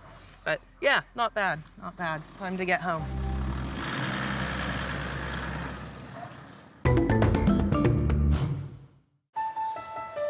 At the Stumpy house, leader Sam is struggling with dental problems. He's had issues with his teeth on and off for the past year, and now he's developed a facial swelling and nasal discharge. The team, along with wildlife vet John Lewis, are on their way to anaesthetise Sam and take him to the park's animal hospital for examination. It's a sad fact that Sam's background makes sedating him fairly straightforward. This is an ex-laboratory animal and it's used to being injected under training, but Jeremy can inject him pretty much every time we ask him, and many of the other macaques. Simply, they will turn their backside to him and he can inject them in a leg. It takes all the stress out of darting them, all the inaccuracy out of darting them, makes the whole thing really rather calm. Sam came to Monkey World 20 years ago, along with 19 others from a British laboratory, where they'd been used for asthma research. At 33 years old, he's no spring chicken, and the last time he was sedated, it took him a long time to recover from the anaesthetic. It's always worrying when you knock an old animal down. There's always more risks involved, but John Lewis is one of the best anaesthetists we could have, so it's just quite a long process getting the teeth out. The roots are really big on them, so it does take a lot of pulling and tugging to get those teeth out properly, so it can be quite a long time under. So yeah, we'll obviously keep a close eye on him and hopefully he'll be fine. John, a wildlife specialist in this field, has chosen very specific drugs in order for Sam to recover from his anaesthetic quickly. Right, can you come to me? Lovely. An initial inspection confirms Sam has serious problems. Oh my God. He has multiple dental issues. John intubates Sam to keep him safely under anaesthetic. And he has lower jaw problems as well, by the way. He's got dental sinuses below his incisors. This could be a long job. He really is pouring out of that nose. Is it ever infected? Does it ever look snotty? No, it doesn't normally pour out like this. Sam's dental issues are causing his sinuses to become infected as well. John asks for the lights to be dimmed so he can get to work. Ugh. It's tricky to know which one's done the damage. You've got these incisor roots, and then we've got a split canine. The 2 broken incisors need to come out first. Can we turn them up to 2, please? Straight away, John realises something isn't quite right. What the hell? The 2 rotten upper incisors have somehow fused together. John will have to take them out as one. This is interesting. I think they're both coming out as a single unit. Weird. After a lot of probing and wiggling, John manages to extract the teeth. They're fused together. That may well be the problem. So that's been infected for some time, but these roots end up very close to the nose. So he's clearly got nasal irritation going back some time. This might be the cause of it.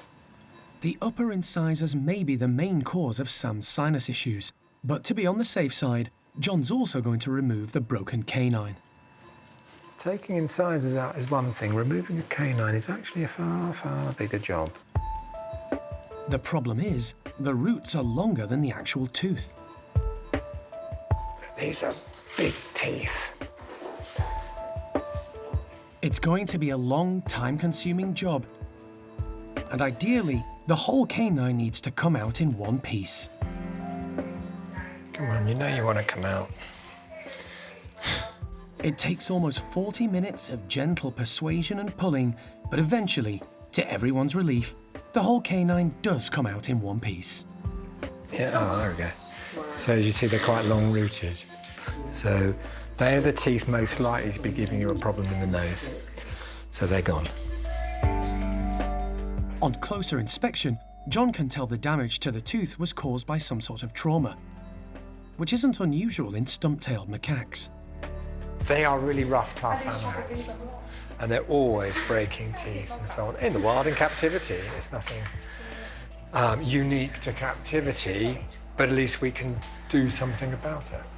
And he is an old fella, really. But there's no reason why he should have a canine causing constant bother to the side of his face. Hopefully, removing the 3 teeth will solve Sam's sinus problems. He's put gently back into his travel box while he comes round from the anaesthetic. When he does, the team will return him to the house and the rest of the ugly monkeys.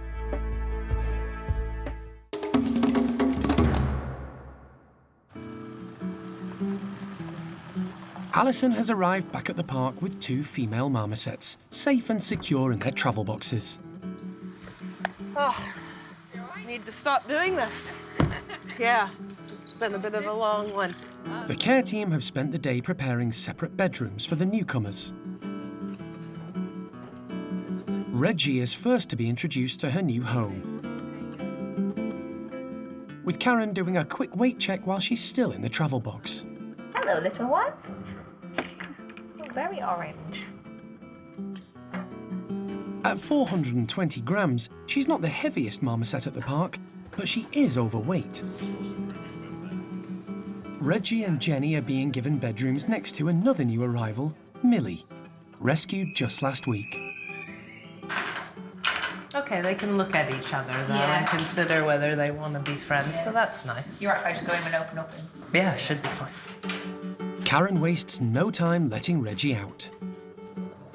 There you go, little one. Oh, straight out. Good girl. Hi. Hi there. Hi. Her marmoset neighbours are very excited about their new housemate.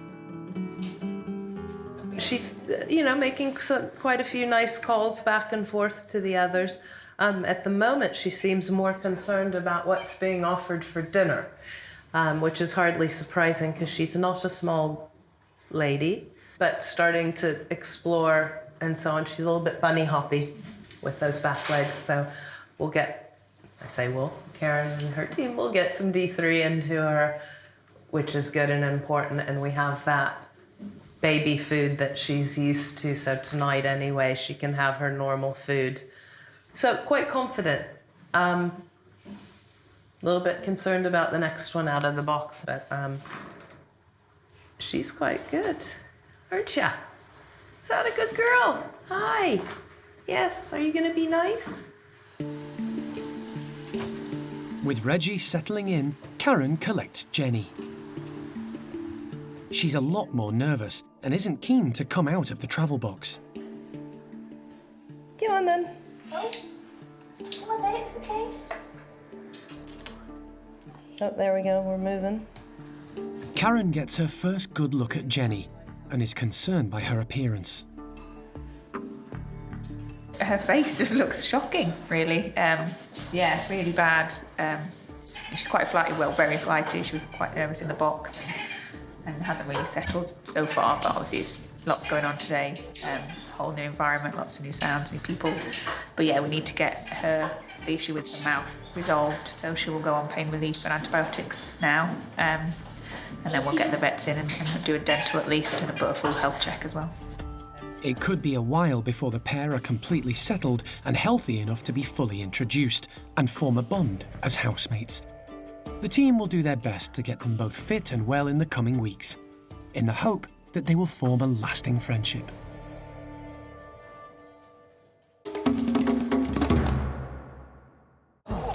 Next time on Monkey Life.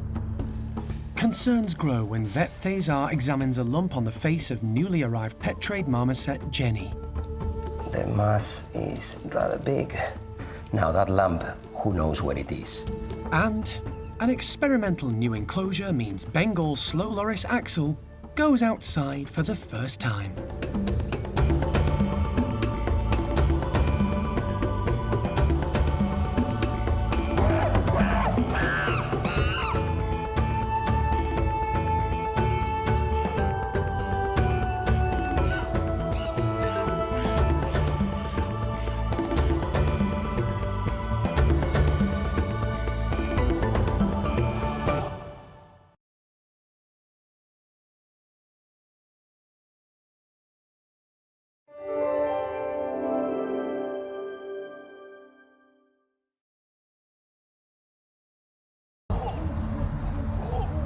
Today on Monkey Life.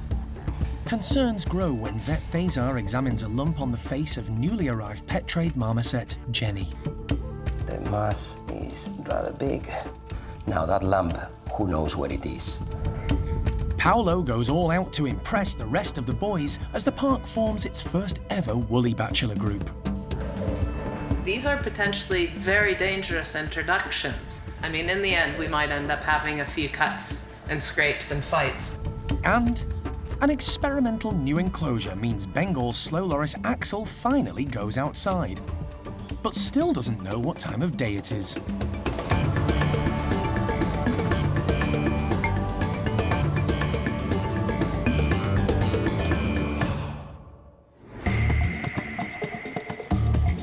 Monkey World in Dorset, buried deep in the English countryside, is the largest sanctuary of its kind on the planet.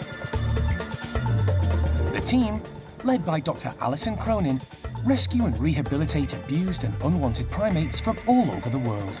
Everybody's well aware that they need to be looked after carefully. They should be okay. The park provides a home for more than 260 monkeys and apes from 24 different species.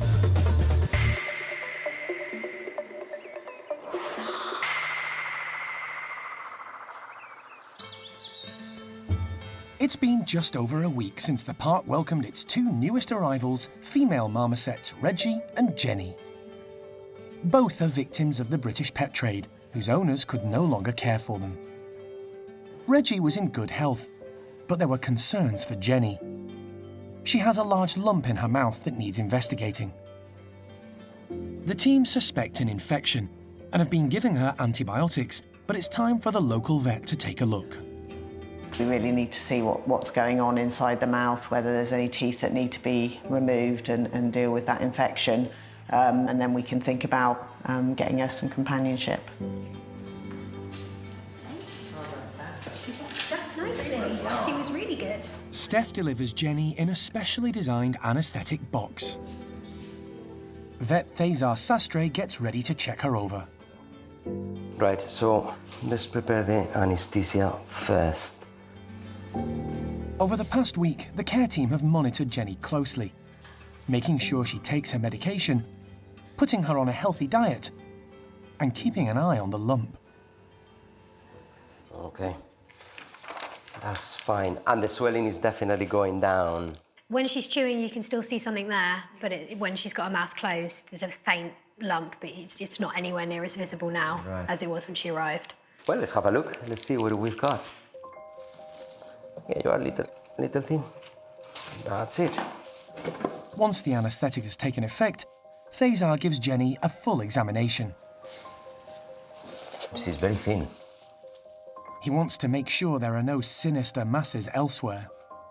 So there's no marmoset wasting syndrome here at all. That's fine, but it's very skinny. Next, he takes a look inside her mouth. The mass is rather big. Teeth are really bad, all of them. But I think the problem is not the teeth, is that lump, obviously. Now, that lump, who knows where it is? Thezar is concerned. Jenny's teeth are rotten due to poor diet, but the lump could be something far more worrying. That lump, I think I can remove it. But if it's malignant, it's gonna be in the maxilla. I would take it out and send it for biopsy. And see, obviously, providing the x-rays are not showing something horrible. Thezar wants to take a series of x-rays to check the marmoset's bone density, but also to see if there are tumours elsewhere, which could indicate the lump is malignant and has spread. So far, everything is fine, and the important thing is that I cannot see any secondaries. The bones, they look all right. See anything else there? Right, okay, that's fine. It's a glimmer of hope for the team. Next, he takes some bloods to be sent off for analysis and prepares to remove the lump. Fortunately, it's not a difficult job, so it's going to take me 5 minutes, really, hopefully. But it's not as straightforward as it appeared. It's really hard, this. The lump is firm and well-rooted in the jaw. Thezar can't remove it all, but manages to take a large piece to send to the lab to discover what sort of tumour he's dealing with. So it's going to be pretty much a biopsy what we get. And if he's telling us that it's benign, then we can live with that. He moves on to examine Jenny's rotten teeth and removes those he can. Very good. Let's wake it up with the head down, eh? Until the results come back, the team will have to put their plans for Jenny on hold. Basically means she's not necessarily ready to throw into marmoset introductions, because we kind of hope to introduce her to one or two of our other new girls. So it's going to be a case of really closely monitoring and just crossing our fingers and waiting for test results. So definitely not the simple operation we'd hoped it might be. That's it, done. Let's put her back. You manage, Nick? Yeah. The team will monitor Jenny as she begins to come round until she's recovered enough to go back to her house. Thezar is philosophical about the marmoset's chances. It's a tumour, for sure. It's hard and there was no purulent material inside, so certainly it was a tumour. At least here she will have some treatment and we won't let her to suffer, that's for sure. Jenny will be given pain relief and antibiotics for the next few days, while the team wait with everything crossed for the test results to come back.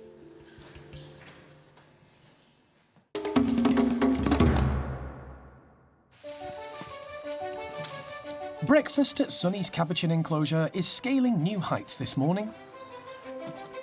The primate care team have a mass of freshly cut hazel browse and are stringing it up high on the climbing frame, all the way to the top. Can you put one on the bottom of that dangly bit? They're also adding slices of fresh apple to the mix.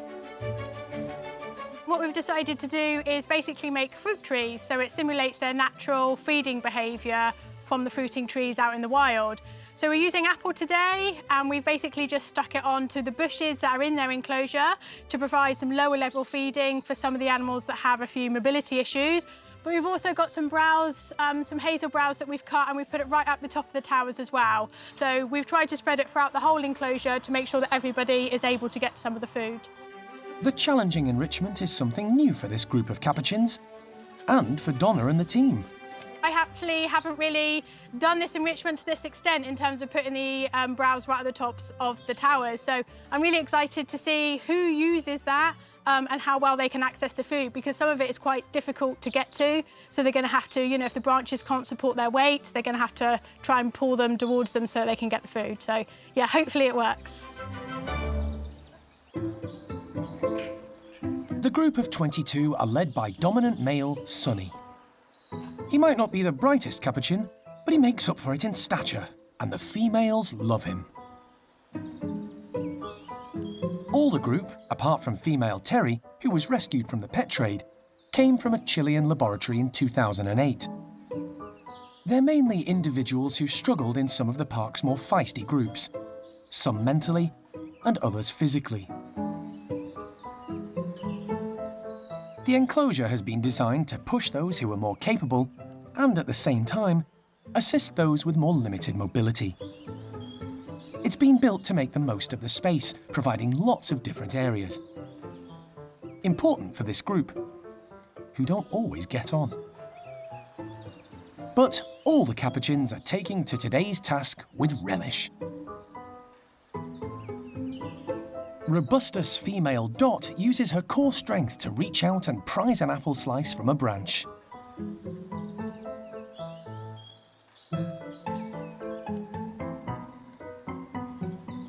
Lizzie has headed high, but now she's there, she's not sure how to reach the tantalising treat.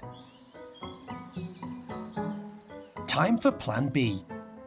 Expertly balancing on a narrow hose further down, and carefully selecting an apple slice.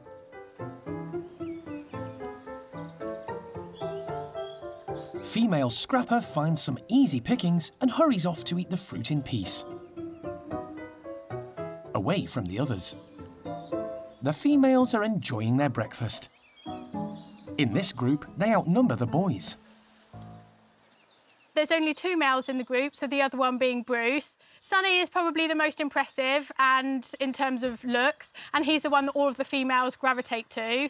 Unfortunately, he doesn't know how to mate, so the females do tend to go to Bruce after a little while. In terms of the females, there is also a very strict hierarchy. We've just had a bit of a switch, so the Robustus, who are our wild-caught animals, used to rule the group. But now they're starting to age, they've kind of slipped a little bit. So we've got some of the other individuals, such as Scrapper, Tia, Veronica, that are kind of starting to take their place a little bit. But no matter where they come in the pecking order, the whole group have risen to this morning's elevated challenge. It's tested their capabilities and provided a natural way of finding food, no matter what their age, mobility, or background.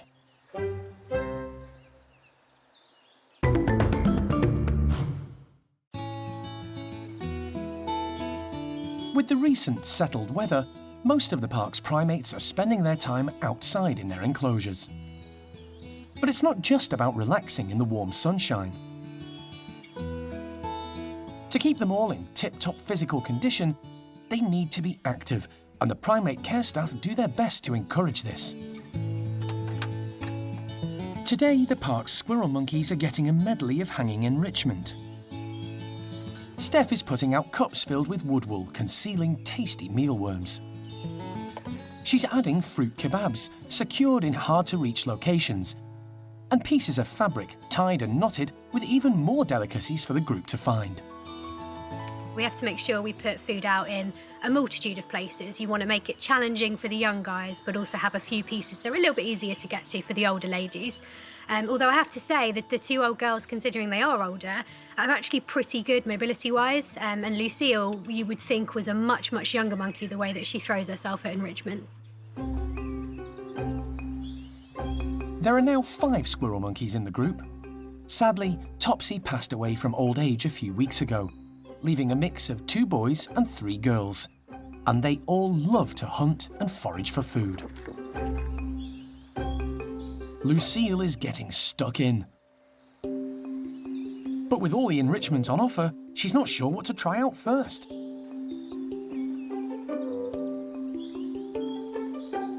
No such problems for the 2 younger members, female Nueve and the energetic young male Lopez. These 2 are constantly on the go, especially when confronted with something exciting and new. The other male in the group is Logan. He's big and butch and likes to act as leader of the group. The problem is, in black-capped squirrel monkey society, it's the females who are dominant. He'd like to think he's in charge, but I think secretly it's the ladies that are running the show at the moment. The 2 kids, Nueve and Lopez, I say kids, they are technically mature adults now, but no one's told them. So they are chaotic, they are always causing problems, running around, hyperactive, playing.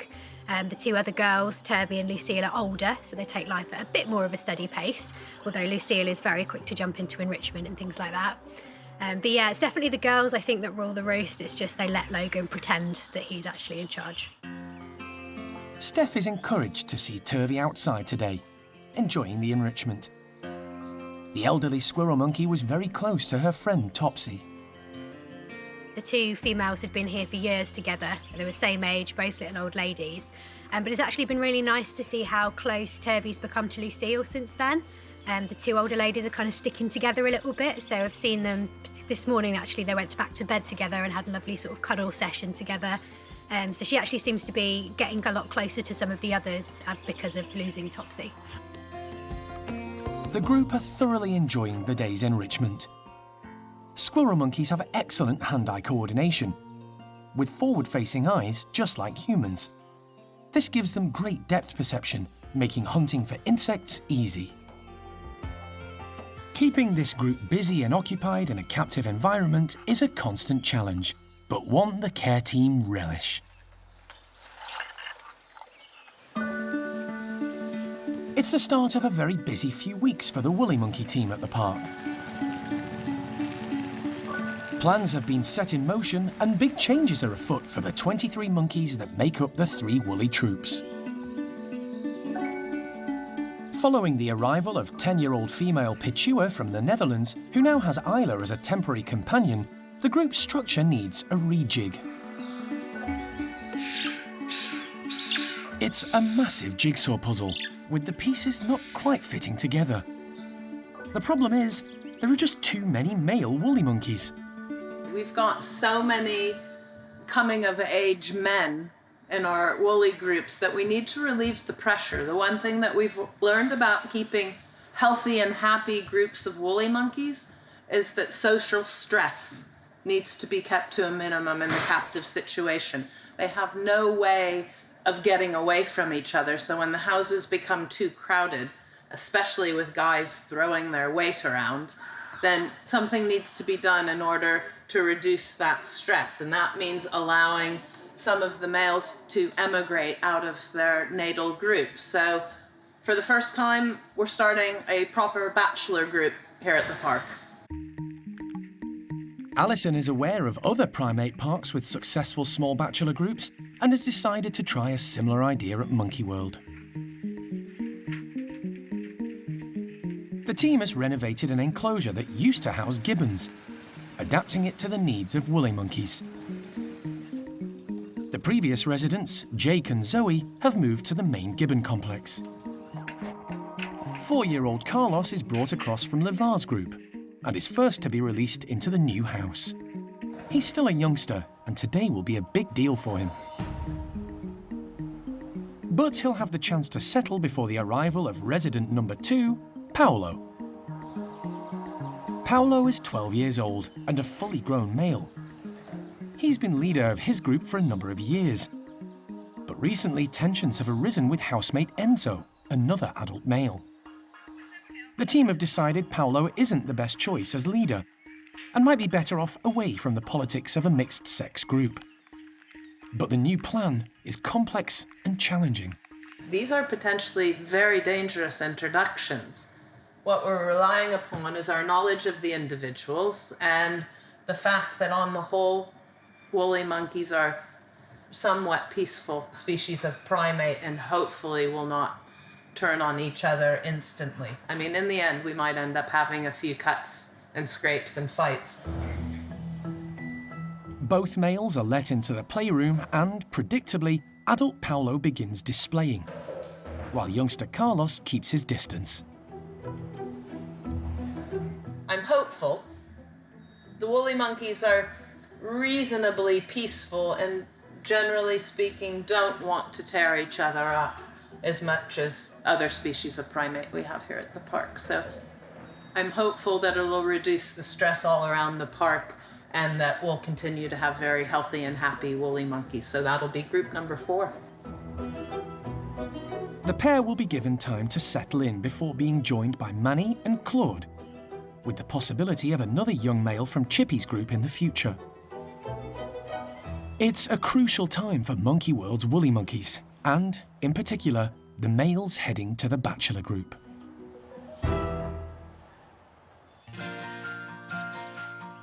For the past few months, an exciting new building project has been going on at the park. The team are developing a new enclosure quite unlike any other at Monkey World. It's been specially designed for a very specific species, the Bengal slow loris. It's very exciting and it's very experimental. Traditionally, loris are kept indoors in nocturnal houses, obviously because they're nocturnal, and our primate care staff want to be able to view them when they're awake, and we can't have primate care staff working here all through the night, so what we do traditionally is reverse their lighting. So we use a dim red light during our daytime, and then at their nighttime, we reverse things. So we have bright tube that come on, provide bright lights to make them go to sleep, and they feel that it's their daytime and therefore their bedtime. The 6 lorises have only ever experienced indoor living conditions at the park. They're all Bengal slow lorises, and large enough in body size to cope with the British climate. We feel that they'll be able to tolerate the temperatures that we have here in the UK much better than the smaller pygmy slow loris. They come from places like northern Vietnam and even up into India, where at night time the temperatures can go as low as freezing. So we're hoping that by providing them with a bit more of a natural enclosure, they're going to have those ranges in the temperature and also the humidity and just natural air and insects and natural plants, different environmental factors that they won't be able to do indoors. So we're really excited about it. The enclosure has been covered with thick black mesh, allowing just enough sunshine through to mirror the dappled moonlight of their wild environment. And there are misting machines to help increase the moisture in the air, mimicking more tropical conditions. Once the new space has been tried and tested, the park's visitors will be able to see nocturnal animals for the first time.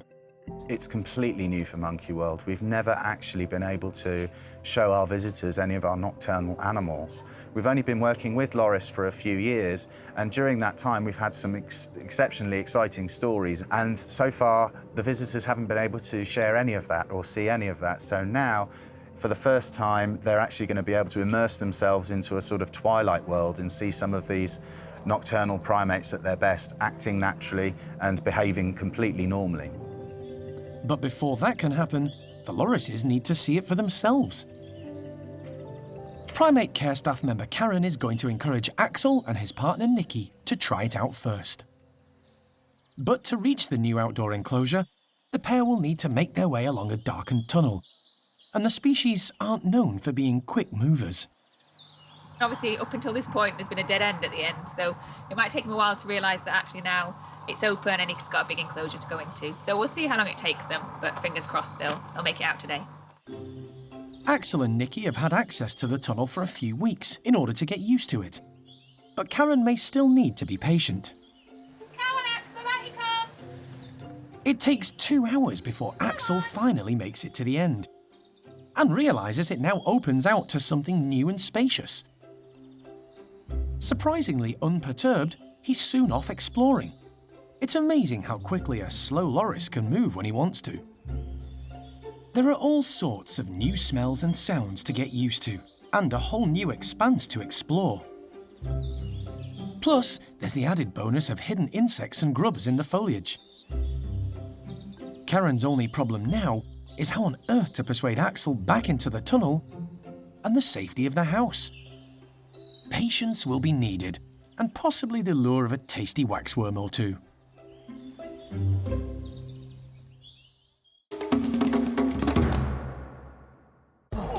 Next time on Monkey Life. Alison takes the decision to temporarily close the park as a global pandemic takes hold. Monkeys, apes, prosimians, great apes, human beings, all of us primates, and all of us being able to share viruses and disease. So I was concerned about all of those things. And Orangutan Awan shows that even in troubling times, youngsters will still do their best to find fun.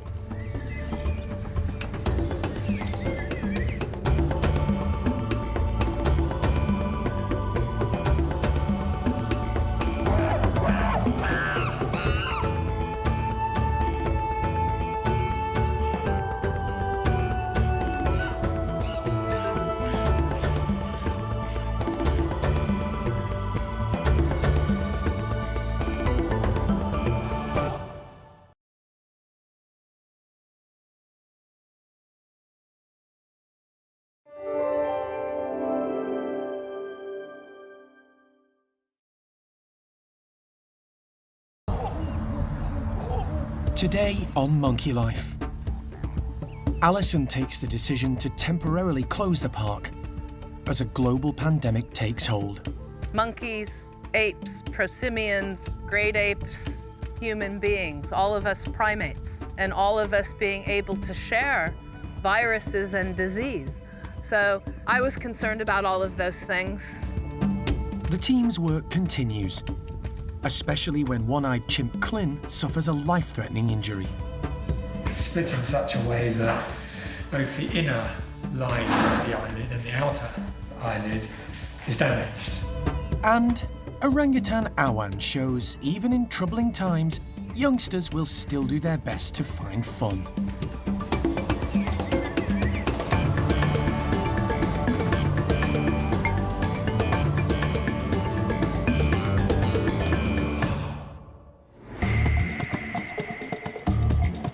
Monkey World in Dorset, buried deep in the English countryside, is the largest sanctuary of its kind on the planet. The team, led by Dr. Alison Cronin, rescue and rehabilitate abused and unwanted primates from all over the world. She's fantastic, beautiful chimp, really good shape. The park provides a home for more than 260 monkeys and apes from 24 different species.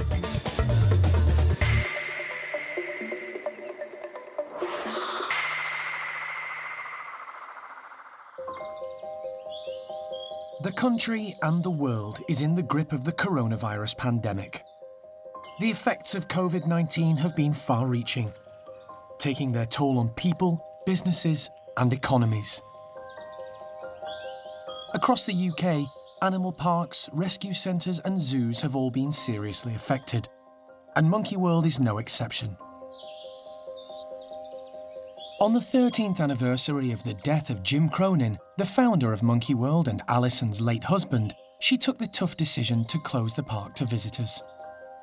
This has been one of the biggest issues that we've ever had to deal with, and we had to do so because the coronavirus threat, if you will, was becoming clearly that intense and serious of an issue that I could see the writing on the wall. And what sometimes people neglect to either remember or even realize is that we have here at this park a very tight-knit, very close group of primates. Monkeys, apes, prosimians, great apes, human beings, all of us primates, and all of us being able to share viruses and disease. So I was concerned about all of those things. By closing the park and keeping visitors out for the indefinite future, it means that we're just trying to protect our primate care staff who are essential for looking after all of our rescued monkeys and apes. And that's just an obligation that I felt very serious about. It's a never-ending battle. I think about it 24/7. Doesn't stop. The health and safety of the primate care team is the main priority, but protecting their charges is another significant issue. The COVID-19 pandemic presents a significant threat to human life, but it's also a potentially deadly situation for primates, particularly great apes. Our closest living relatives, they share more than 96% of human DNA and are susceptible to catching human diseases. The fact that COVID-19 can be fatal for humans leads experts to fear it could also prove devastating to great apes. Over the years, any number of viruses have sprung up from wildlife populations, whether it be in Africa or in Asia.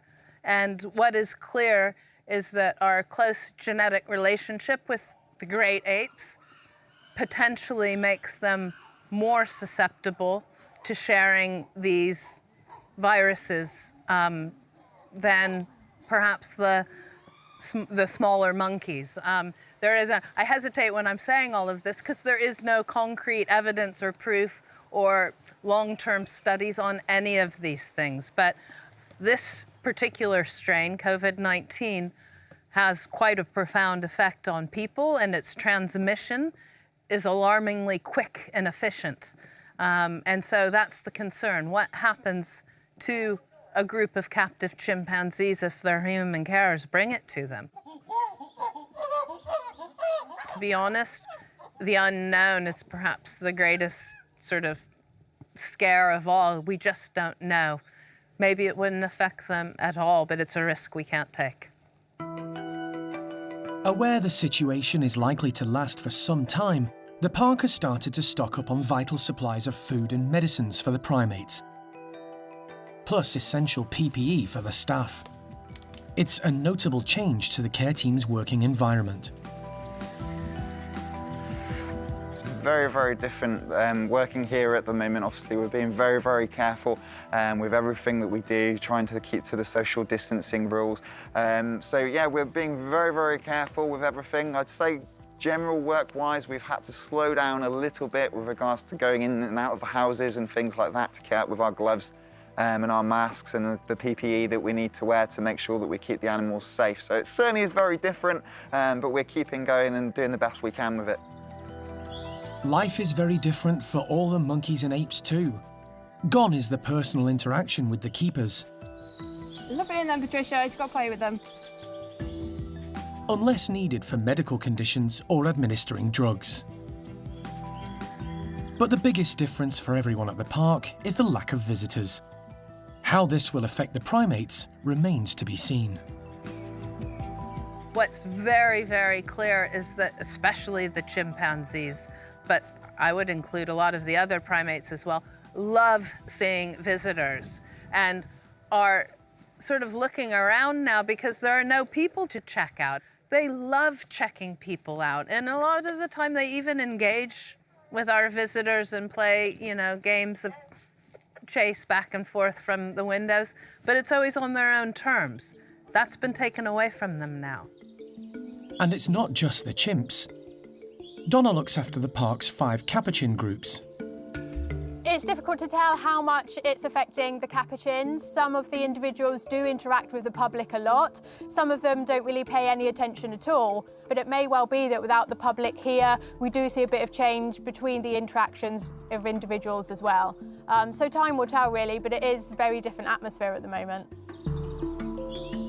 The situation may be tough, but Alison is always looking for the positives. Upside, I suppose.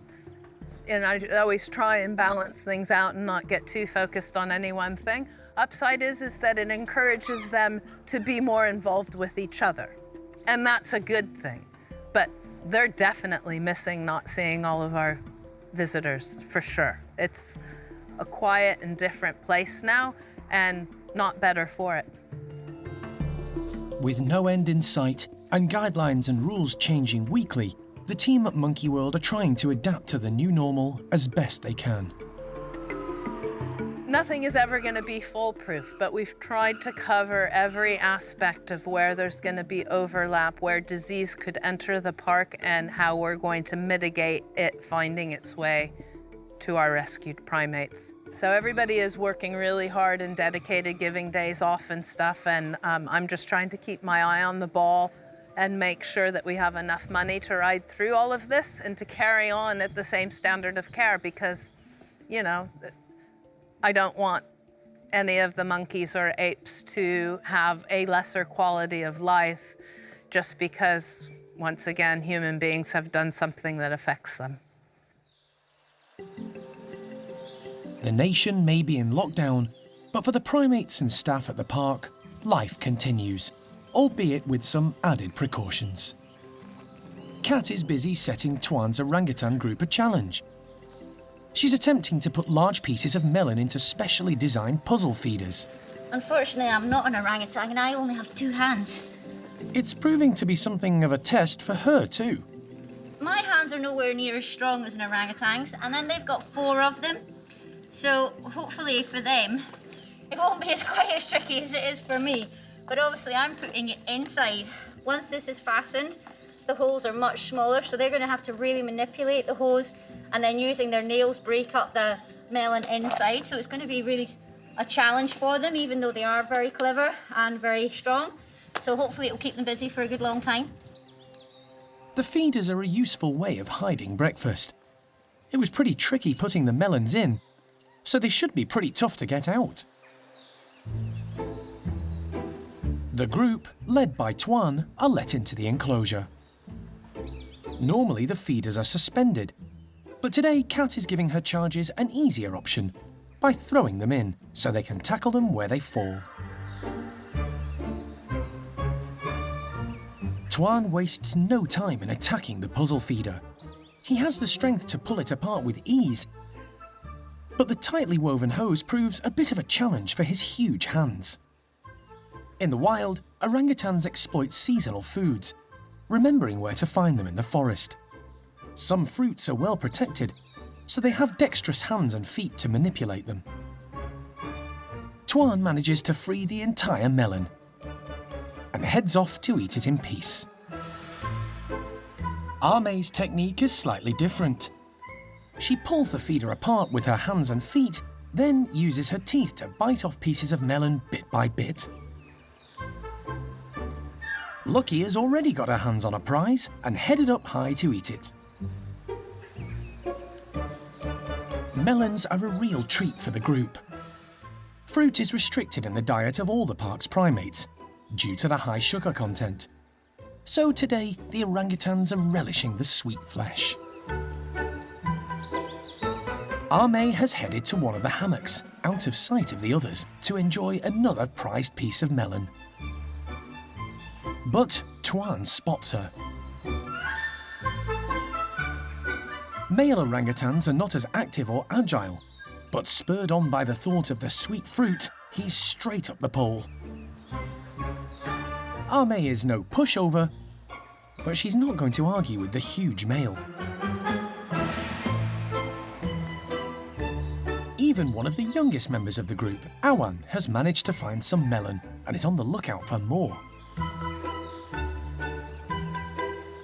There's plenty to go round for everyone. Having devoured her share of the melons, Awan shows just how grown-up she's become by grooming gentle giant Tien.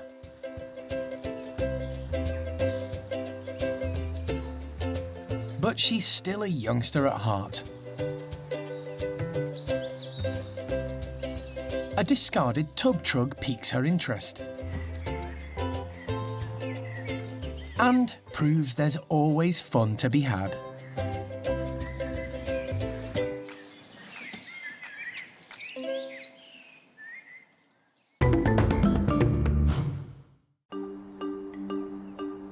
In the wild, chimps can be volatile, and conflict is common within groups, although they do also form political alliances with others to maintain their status. these same natural instincts remain in captivity, and cuts and scrapes are part of everyday life. At the park, most of the chimp's injuries are minor and heal without medical intervention. But every so often a more serious wound will need the attention of the vet. And today is one of those days. Elderly female Chimp Clin has a serious-looking cut underneath her eye, and wildlife vet John Lewis has been called in to take a look. The situation is made more difficult because the park, along with the whole country, is still in lockdown, and Clin's history means she needs immediate attention. Clin actually only has one eye. She came to us with only one eye from the lab, and that lower eyelid has split the rim or the margin of the eyelid, which means as it heals, it could heal sort of pulling away so that when she blinks, her eye isn't kept moist. It could also leave sort of a bit of a gaping situation where grass seeds or soil or muck could get in. And with only one eye, we really need to err on the side of caution and make sure that we get that lower eyelid repaired and fixed. We can't have a blind chimp. She wouldn't do well in the house or the enclosure or with the other chimpanzees. It just wouldn't be possible to keep her going. So this is a life-threatening injury for Clin. She doesn't have another eye to rely upon. So quite a serious day. Clin came to the park in 1990, along with Kathy and Grisby. All three were caught in the Congo for use in a biomedical laboratory in France, from where they were rescued. She's a bit of a loner in Bart's group, often displaying odd behaviour, including food hoarding, probably as a result of her time in the laboratories all those years ago. Yeah, just the antake one. That one. Yeah. Luckily, like all the chimps at the park, she's been trained to take a hand injection, and Cara manages to give her an anaesthetic at the first time of asking. Good girl. It doesn't need long for the drug to take effect. And with the help of animal director Jeremy, Clin is whisked across to the park's hospital.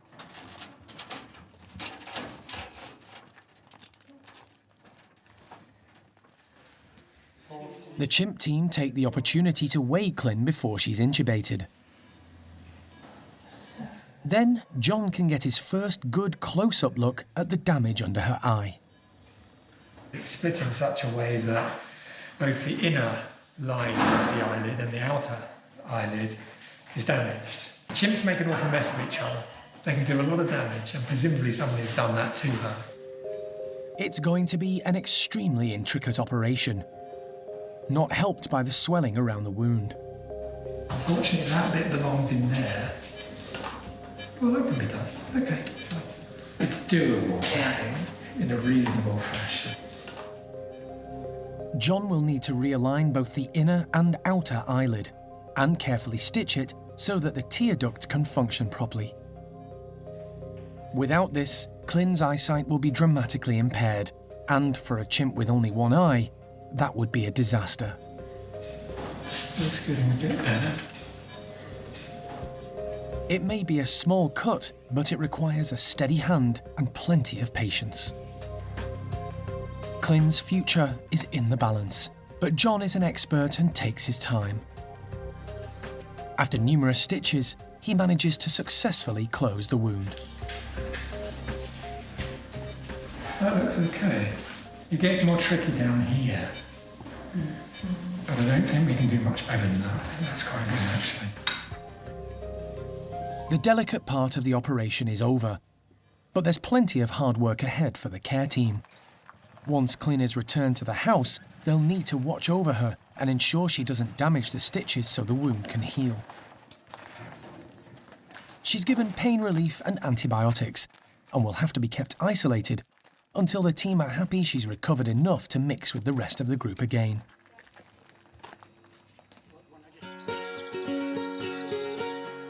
Hananya's troop of 18 are in for a bit of fun this morning. The primate care staff are putting out footballs that have been kindly donated. and spreading them around the large enclosure, using their skills to get some as high as they can.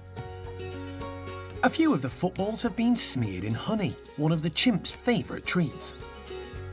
Others are just to play with. They'll need to move quickly if they want to score a tasty treat.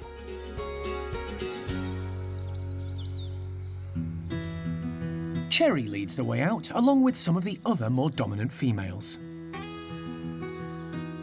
But there's a distinct lack of excitement amongst the group this morning. The footballs fail to catch their attention. Even leader Hananya is more interested in searching for bits of browse and vegetables put out for breakfast, bypassing the honey-smeared balls.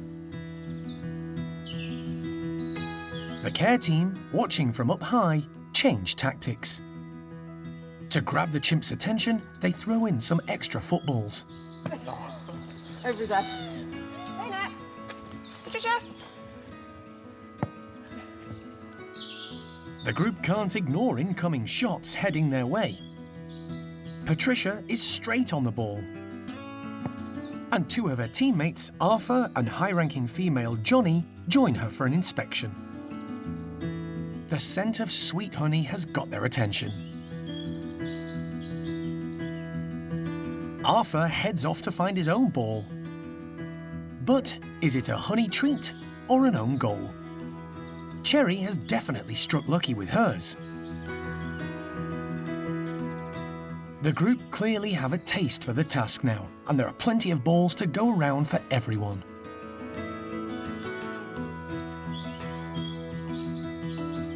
Although low-ranking Zeynep has to work a little bit harder for hers.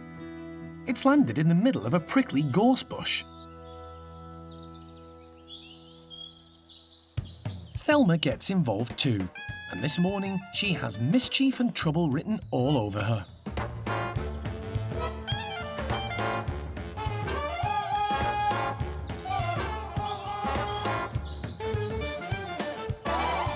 She's now 6 and fast heading to those awkward teenage type years where she's not quite yet an adult and needs to find her place in the group.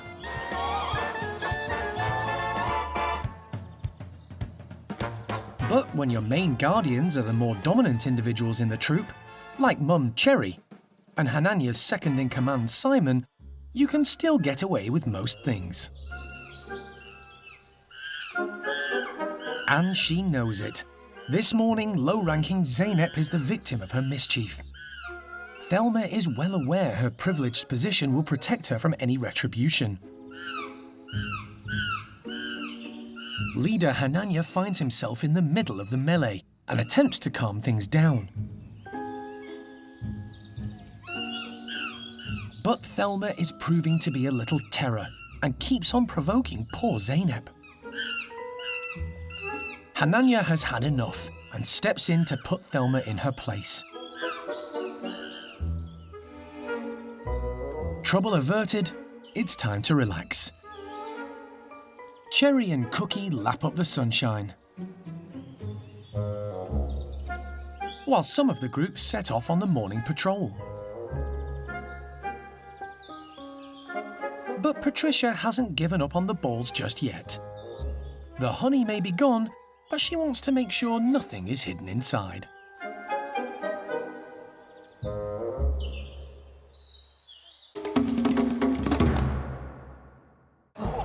Next time on Monkey Life. Woolly monkey Ayla meets the new man in her life. Oh, that's very nice. Who's determined to grab her attention.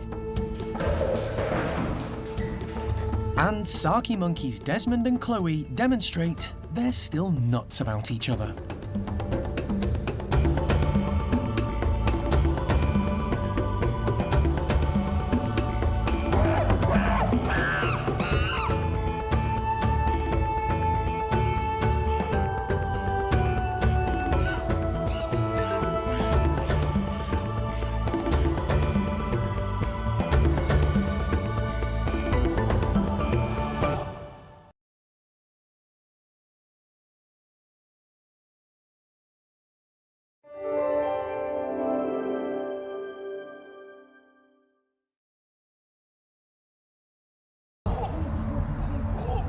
Today on Monkey Life, woolly monkey Ayla meets the new man in her life, Oh, that's very nice.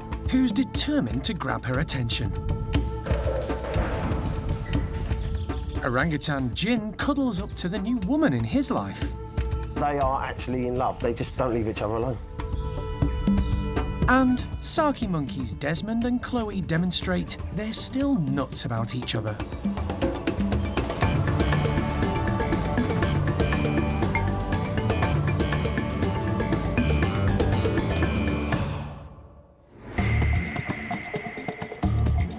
Monkey World in Dorset, buried deep in the English countryside, is the largest sanctuary of its kind on the planet. The team, led by Dr. Alison Cronin, rescue and rehabilitate abused and unwanted primates from all over the world. Hopefully it'll just be a quick grab and into the box and that'll all be done. The park provides a home for more than 260 monkeys and apes from 24 different species.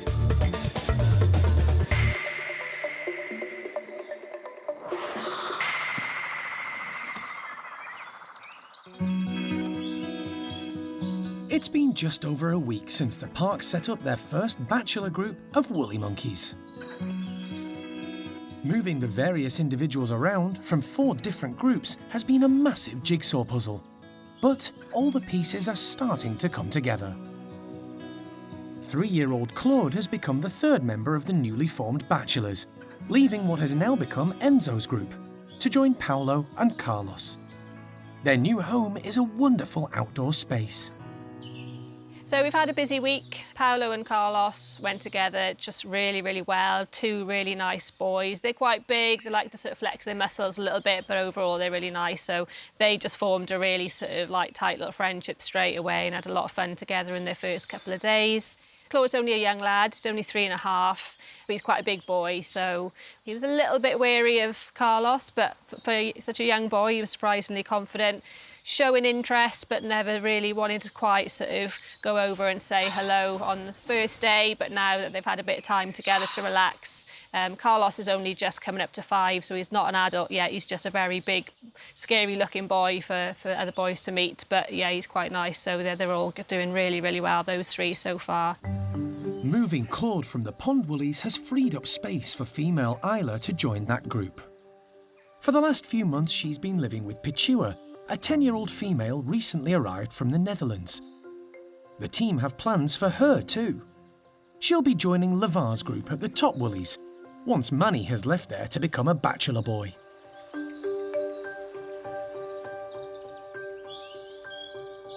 It's a complicated but essential plan to keep stress levels down and the woolies healthy. Today, the team are concentrating all their efforts on moving Ayla with as little stress as possible. She's been successfully crated and brought across to her new house. The team are going to release her into one of the bedrooms.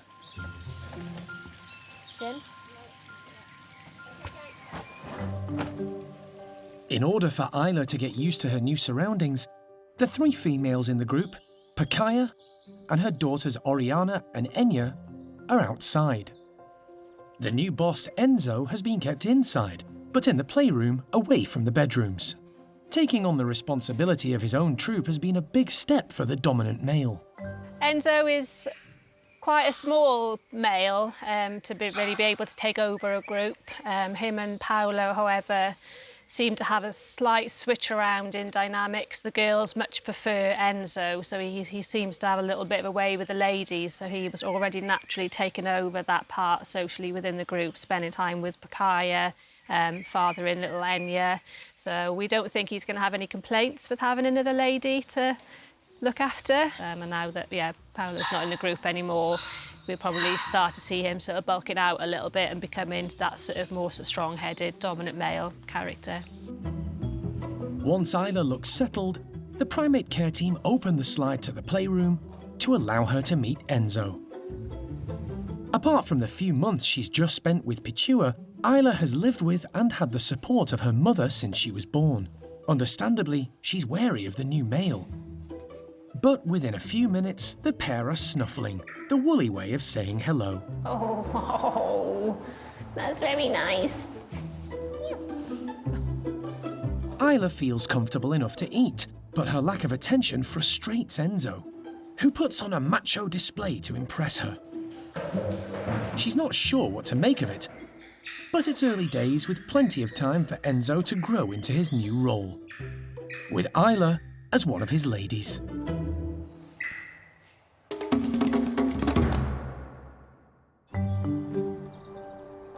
Orangutans are the largest arboreal animals on the planet. In the wild, they spend most of their time high up in the tree canopy, feeding, sleeping, and playing. But in captivity, they can be more sedentary, and it's often difficult to motivate them to exhibit more natural behaviours. It's a challenge the park's primate care team takes seriously. They're constantly trying to find new ways to keep their charges active, on the move, and above the ground.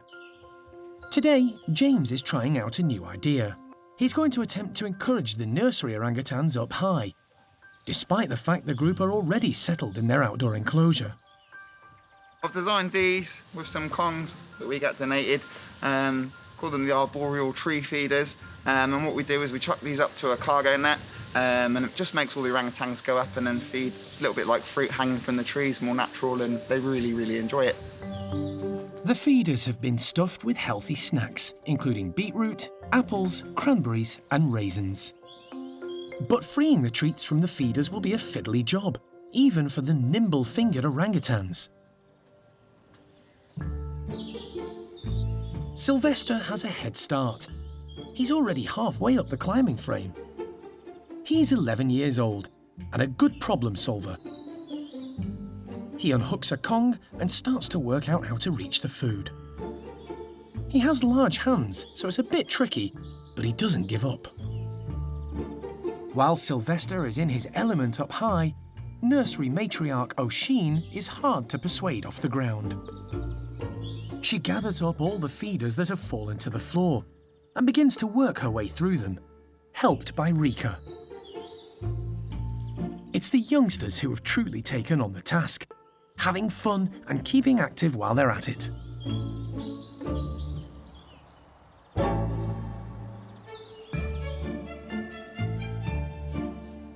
Bulu Mata has learned from watching Sylvester. And Rika is also studying her mentor at work, from very close quarters. The youngest member of the group, 4-year-old Mimi, is copying O'Sheen's technique. O'Sheen adopted the orphaned youngster who arrived from Moscow Zoo, and Mimi has learned a lot from her foster mum.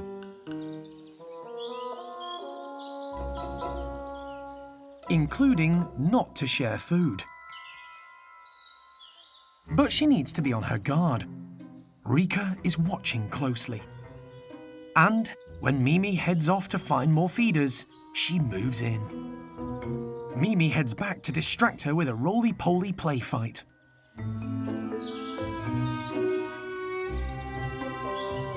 Back up high, Sylvester demonstrates his love for any form of enrichment and stays focused. Since his old sparring partner Jin left to start a new life 6 months ago, he's relished being top man of the group. It's certainly calmed down a lot since Jin left. Sylvester's much, much happier without Jin here. They were good mates for many, many years, but it just got to that point, as it always does with orangutan males when they grow up and get to that sexual maturity age, they start to try and impress the females around them. And it just got too out of hand, and since Jin left, Sylvester's chilled out a lot more. He's much, much happier. So contentment reigns, not only at Monkey World's nursery group, but also nearly 200 miles away, at Wingham Wildlife Park in Kent, where Jin has a new partner and companion, all to himself.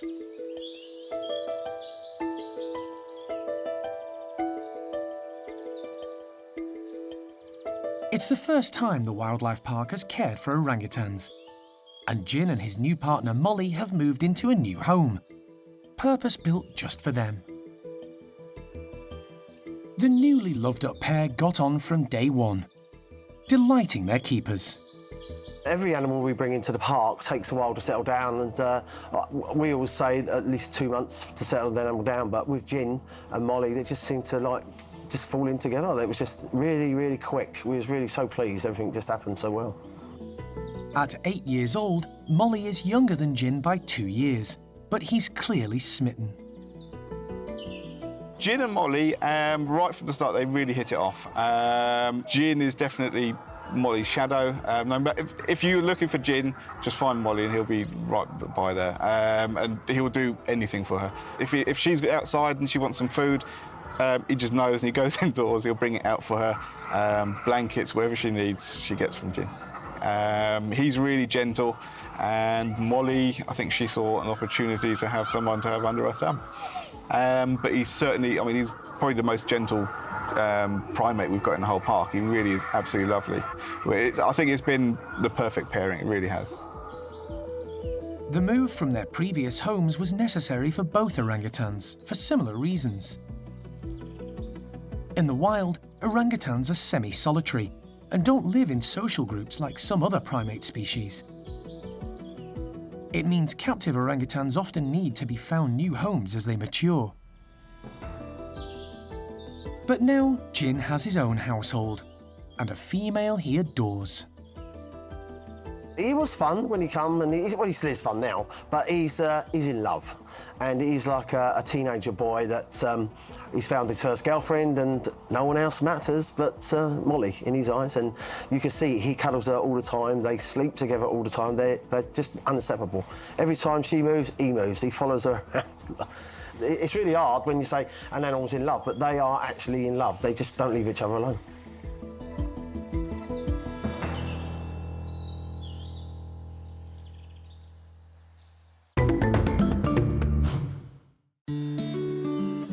In the past 2 weeks, the care team have welcomed 3 newcomers to the ever-increasing population of marmosets at the park. The trio were all victims of the British pet trade, but came from different backgrounds. Millie suffered terrible abuse, and as a result is stressed and very nervous. Reggie was cared for by her owner to the best of her ability and had outside space. While Jenny's owner was well-meaning, but was unable to provide the facilities she needed. Today, they're going to be introduced to each other. However, Reggie has assumed a new title, because the park already has a marmoset called Reggie. We kind of refer to her as Queenie now, which I think kind of suits her. She's got that regal, we are not amused kind of look to her.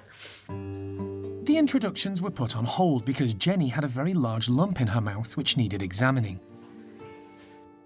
Following a health check and lab tests, which revealed the lump wasn't malignant, she's now been given the all clear. It means today, all 3 ladies can meet up, in the hope they'll form their own little female group. 3 girls is new and different for us. I'm hoping that they'll just sort of all really want the company and kind of settle down together. Since arriving, all the girls have had their own bedrooms, but been able to see, smell and hear each other in the marmoset's large domestic house. How are we feeling? Are we all ready to be friendly? Steph opens the slides between all 3 bedrooms.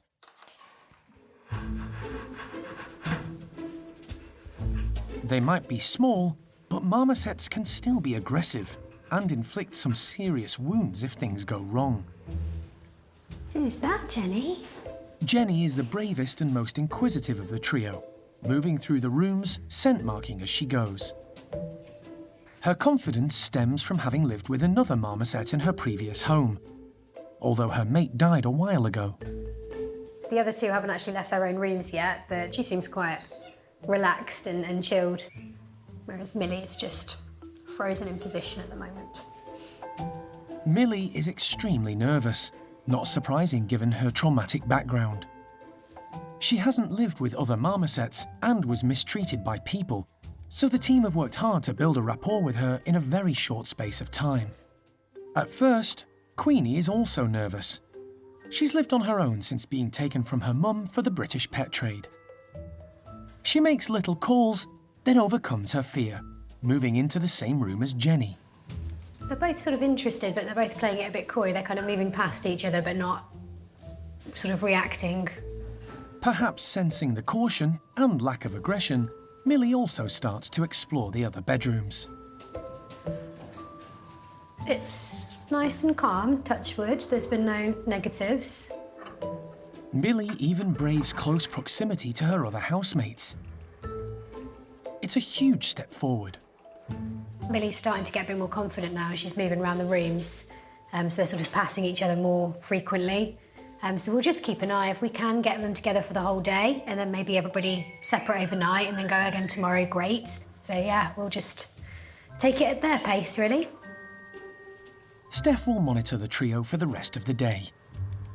She'll try the same routine tomorrow, in a softly approach to see how things develop. But for now, it's all positive. It's been a few months since Saki monkey Chloe underwent major dental work to remove a number of problem teeth. She's now a whole lot happier, and her appetite is as good as ever. Today, the staff are giving Chloe and her mate Desmond one of their favourite foods. Nuts still attached to the brows. The branches are placed all around the enclosure, creating new perches to entice the pair to climb and give their bodies a workout. In the wild, Saki monkeys spend most of the time in the tree canopy, and the team want to encourage natural feeding behaviours. The pair are let out. And, true to form, where one goes, the other follows.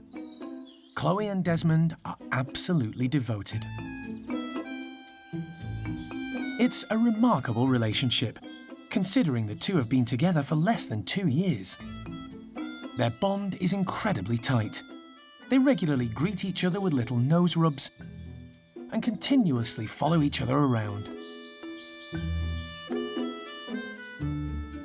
There's quite an age gap between the two. At 27, Chloe is no spring chicken. In fact, she's the oldest surviving Saki in Europe. She's fit and healthy, and, despite a few missing teeth, capable of getting stuck into the nuts on offer.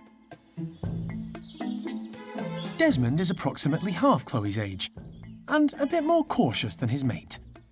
He takes his role as a male protector seriously, checking things out to make sure everything is safe for his female before devouring some of the hazelnuts.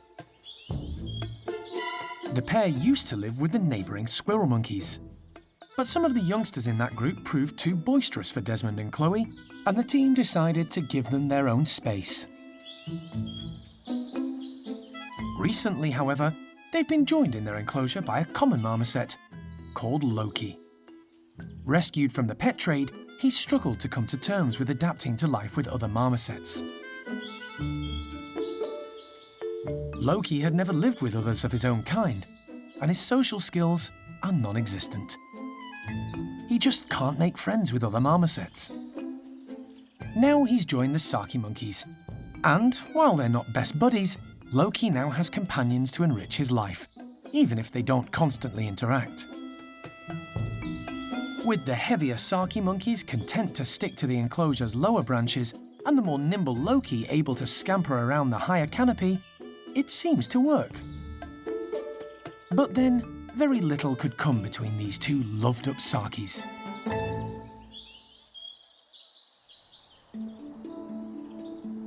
Things went fairly well when the park's 3 new female marmosets were introduced to each other. But the team are aware relationships among the small primates sometimes break down. So they need a backup plan, involving some males, just in case. The park currently has 2 male marmosets the girls could be paired with in the future. Ronnie and Jock, both rescued from the pet trade. But as Alison is inundated with requests to rehome marmosets and the complex is full to bursting, the team can't afford any surprise additions. That's why the 2 boys are going to have vasectomies. We try and get a few of our boys when we have days like this. So if any groups break down or anything like that, we're not limited. They can go with other boys or with girls because we're not going to breed from them and they're all ready to go. Jock is first up. He's an older male, thought to be in his early to mid-teens. He's anaesthetised using a specially designed box for small primates. Okay. Local vet Thesar Sastre has done many of these operations before, and it can be a fiddly job. That's great. A vasectomy is a simple operation where a small piece of the tube connecting the testes to the urethra is removed. Jock weighs only 320 grams, and the vessels needing to be snipped are minuscule. They're also surrounded by nerves and arteries, so Thesar needs a steady hand. Do you see the little tube down there? But he's well versed in the procedure. It's very fiddly, this operation, yes. So finding the duct that you need to cut is quite challenging. But we've done it many times, so we'll manage to find it again. After some careful probing, he identifies the tube and carefully ties off both ends before making the snip. Okay, so that's one done. Let's go for number 2. The whole procedure is then repeated on the other side. And that's it. Yeah, baby, have fun. And no babies. The operation has been a success, and Jock's recovery time will be minimal too. He should be up and about quickly. But Thesar now has to repeat the whole process again on Ronnie. Yes, please, yeah. And he'll be hoping it goes just as smoothly. Okay, very good. Next time on Monkey Life. Chimp Kalu learns to cooperate when she's moved on to daily insulin injections to tackle her diabetes. Shoulder? Oh, it's a good girl, Kalu. And the clever capuchins solve a prickly problem.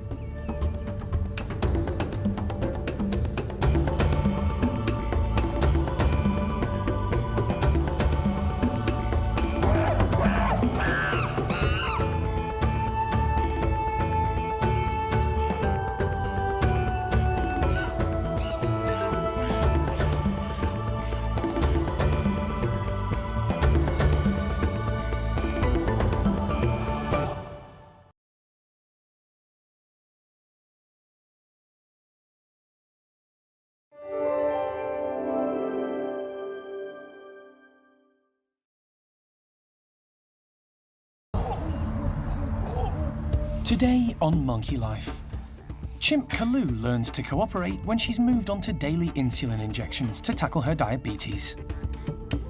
Shoulder? Oh, it's a good girl, Kalu. The Guenons welcome a new addition to the family. Baby is a little bit smaller than Biff, but looking great, you know, all fingers, toes, everything's present. And the clever capuchins solve a prickly problem.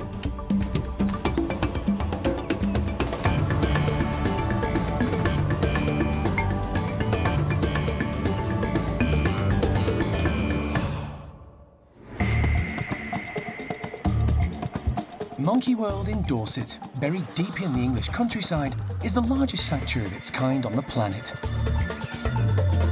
The team, led by Dr. Alison Cronin, rescue and rehabilitate abused and unwanted primates from all over the world. You just never know how it's going to work. The park provides a home for more than 260 monkeys and apes from 24 different species.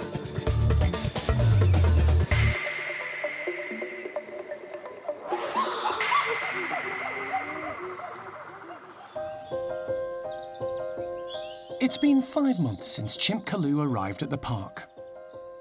She'd been kept as a pet in South Africa for more than 35 years, without company of her own kind.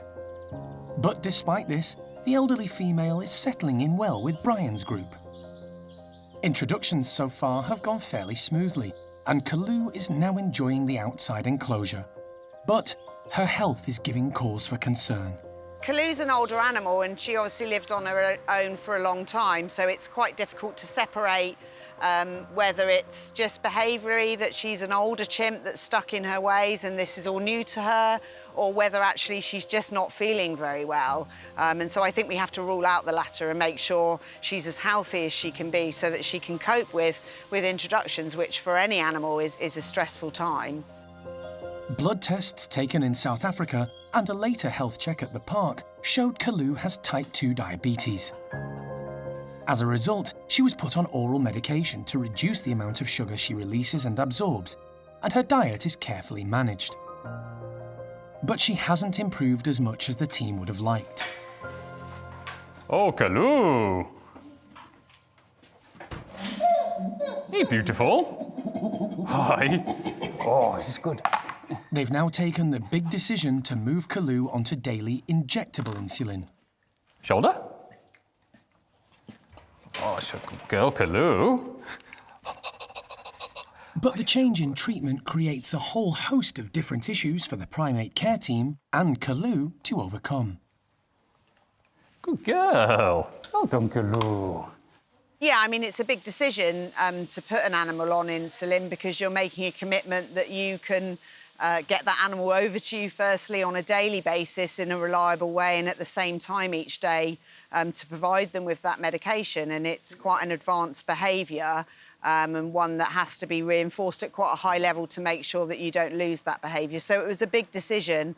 But of course, we're trying to integrate Kalu into the group, and until she's feeling well and we've got her medical issues under control, it's very difficult to move forward with the introduction. So she's been a difficult one and it's been a long road with her and we're not really there yet. The team are still trying to understand her likes and dislikes. She's so incredibly fussy. Like, she'll love food one day. Like, so for instance, yesterday, strawberries were the best thing in the world.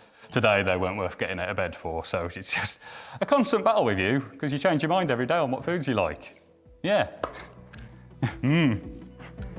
Kalu has her glucose levels checked regularly each day. The results indicate how much insulin she requires. The fact that she cooperates demonstrates the level of trust the primate care staff have already established with her in a relatively short period. Oh, you've come down a bit. That's good. Good job. The team have also been able to draw on their experience with Bart, whose type 1 diabetes they're successfully managing. But Kalu's background is more complex. We've still got a long way to go with her, I think, but she's certainly in a better place, and we are providing her with some social time with the other chimps and hopefully making her feel better. We're taking it a day at a time with Kalu at the moment. It's a challenging time for Kalu and her carers, but the team will continue to monitor her closely as she adjusts to life at the park. In the last few days, there's been some very exciting news for the park's red-bellied guenon family. Benny and Nia have welcomed a second baby to join Biff, their firstborn. Nia's doing really well. Baby is a little bit smaller than Biff, but looking great, you know, all fingers, toes, everything's present. Nia's been pretty good. She's been carrying baby round, making sure that nobody's getting too close and everything's looking really good. The staff aren't sure what sex the baby is, so it doesn't have a name yet. The new infant spent the first day indoors with her family to give Mum Nia a chance to recover and enable the team to keep a watchful eye on the pair. They needn't have worried. Nia is proving to be an amazing mum, just as she was with daughter Biff, who's now just over a year old. Because space is at a premium, the park doesn't generally breed from its resident primates, keeping any spare capacity for those still in need of rescue. But the family are the only red-bellied guenons known in captivity. Parents Benny and Nia were stolen from the wilds of Benin, where they would have lived in sociable family groups. That's why the team decided it would be good for the pair to have a family of their own. It's proved to be a rewarding decision. Nia seems pretty chilled with the new baby. She obviously had Biffy that she raised, and there were a few times that her mothering style was slightly unorthodox, but she kind of got there in the end. She seems a bit more on top of it with this newest arrival. She is still Nia though, so she does do things like plonk baby down next to her on a platform so both hands are free for foraging so she can scoff as much food as possible. But she's very attentive when baby sort of starts to move or she wants to get up and move away. She does grab baby and make sure that she's looking after it. Nia has the added help of Dad Benny, who's proving to be an excellent parent too. As well as giving his partner space to look after their newborn, he also keeps their hyperactive daughter Biff busy and entertained.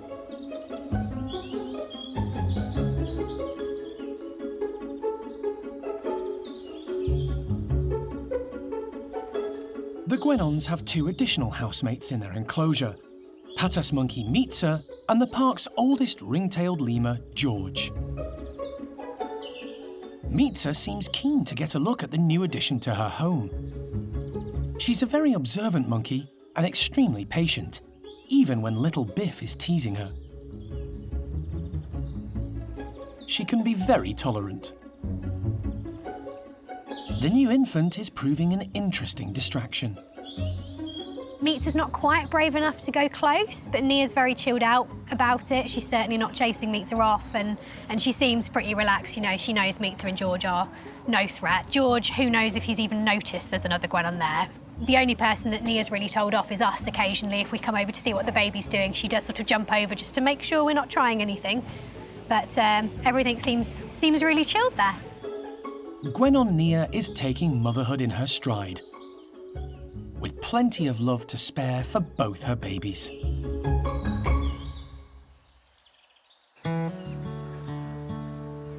Another youngster who's been showered with care and attention since arriving at the park is 3-year-old Hujan.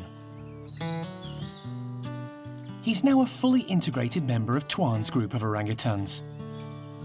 And with foster mum Roro for support, he's thriving and growing bolder by the day. The young male, whose mother rejected him, has come on leaps and bounds since being rehomed 18 months ago from a zoo in Germany. The members of his new family at the park have welcomed him with open arms. Leader Tien is 33 years old and a great role model for the youngster. He's good with the adult females and the younger members of his group. Roro has become Hujan's adoptive mum and does a great job of looking out for him. She's always there to offer comfort when needed. He also has the added backup of Ame, an experienced foster mum who used to be in charge of the nursery. Like all youngsters, Hujan loves to play.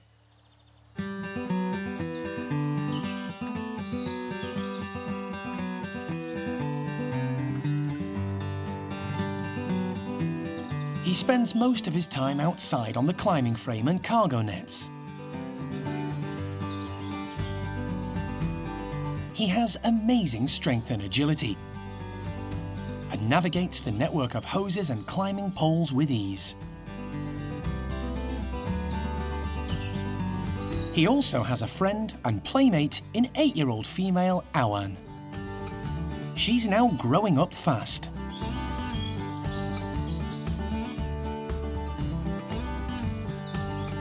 But still loves nothing better than messing around and having fun.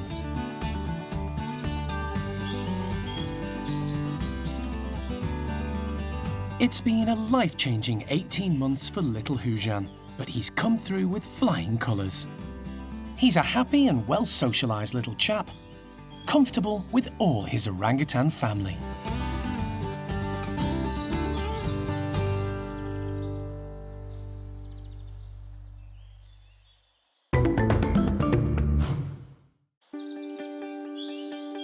After months of planning, the park's big woolly swap is almost complete.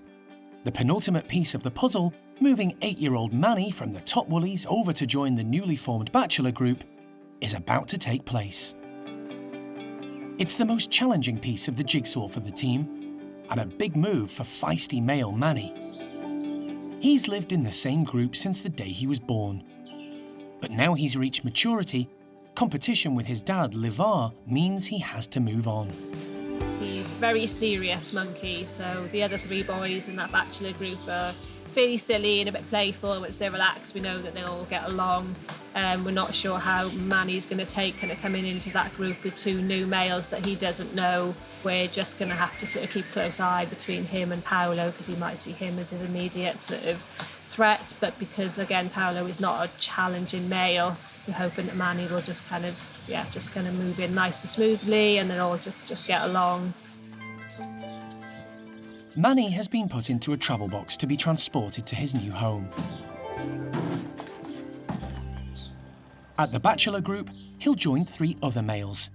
12-year-old Paolo, 3-year-old Claude, who's the youngest of the trio, and 5-year-old Carlos, who Manny has lived with previously. Paolo and Manny are half-brothers. Their dad is Levar, and they share a familial likeness.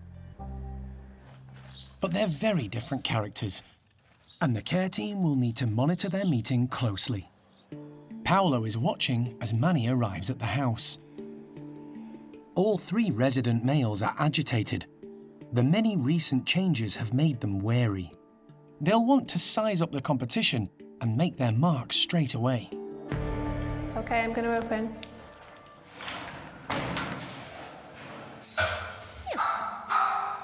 Claude starts alarm calling as Manny makes his way to the playroom entrance and surveys his new surroundings. Young Claude takes a strategic position up high and out of the way as the big male enters the playroom. I know, he's a big boy, isn't he? Paolo bravely takes the initiative with a small display in front of Manny. His reaction is a short snuffle hello before beginning to explore his new home. It's an early positive sign. Carlos lived with Manny for a couple of years. He doesn't seem desperate to renew his acquaintance, but doesn't show any aggression.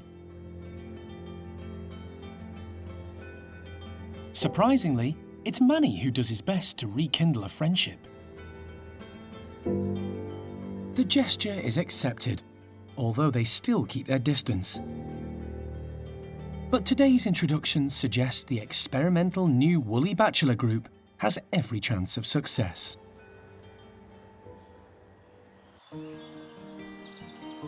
At the spider monkey enclosure, the team are on a mission to challenge the trio who make up this small group. Compared with other species at the park, like the clever capuchins and great apes, the spider monkeys aren't the brightest or most dexterous of primates. But keeping them challenged and active is still a vital part of their everyday life. Today, the care team are trying something new and a bit tricky. We've kind of got these plastic tubes, and I don't know if you can see, but there's a Kong inside there. So they haven't had these before, it's going to be completely new for them. And then inside the Kong, we've put their breakfast. So there's some pineapple in there, which is quite an exciting breakfast for these guys, actually. Spider monkeys love fruit. So yeah, we're just going to try and see what they make of them. So if we pull them down, the Kong goes back up in the tube just to make it a little bit harder. The problem for the spider monkeys will be manipulating the fruit out of the feeders. Their hands aren't quite as dexterous as ours, so they don't have a thumb. They've got 4 very long, kind of slender fingers. So yeah, they can't kind of grab and manipulate things quite like we can, or say some of our other monkeys like our capuchins. I imagine they're going to try and get all the way up there, but there are some little holes and stuff they might try and put their fingers through. They might try and get in there from the top, although I don't think they'll have much luck with that. So yeah, we'll see. As usual, Pumpkin, the boss of the trio and the only female, leads the way.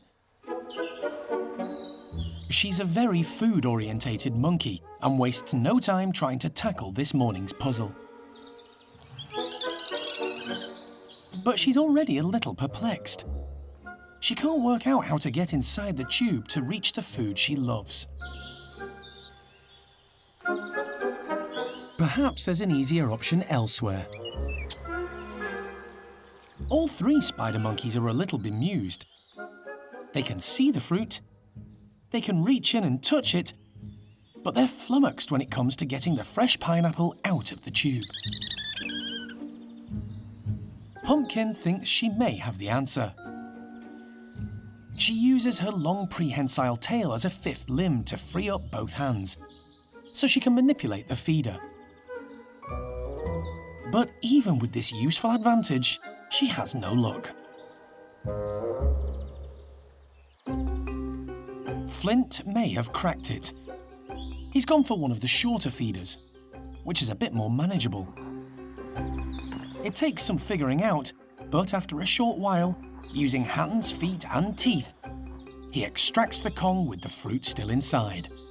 Pleased with himself and determined to hang on to his prize, he heads off to eat the pineapple away from the others.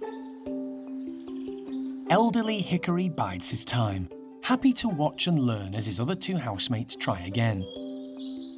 Flint dislodges a pineapple chunk without realising it. But Pumpkin, her food senses on full alert, spots it on the ground. In the wild, in the tropical forests of Central South America, fruit makes up the majority of a spider monkey's diet. It's the same for the trio at the park. But frustrated Pumpkin is coming up empty-handed. She heads off down the tunnel in the hope of finding easier pickings indoors.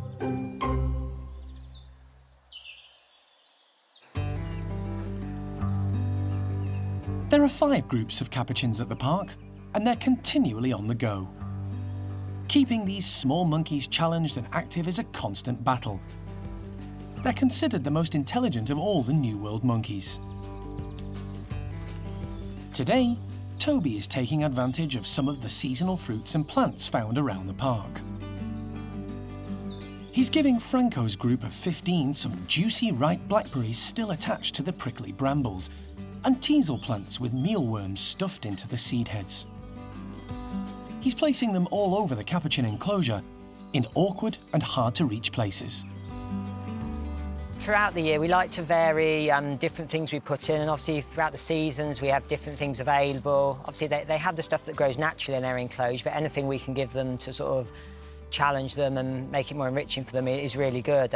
Capuchins are very, very intelligent, and they really need a lot of stimulation and get busy. And Franco's group particularly, they're a very, very bright group, they're very inquisitive, and they're a very, very feisty bunch. So if they're foraging and picking things up, it sort of keeps them out of trouble a bit more.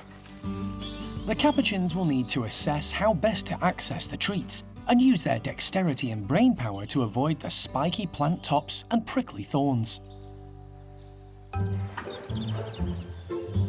The new additions to the enclosure spark their interest straight away, and they rush out to check out the unusual breakfast, making lots of happy capuchin sounds.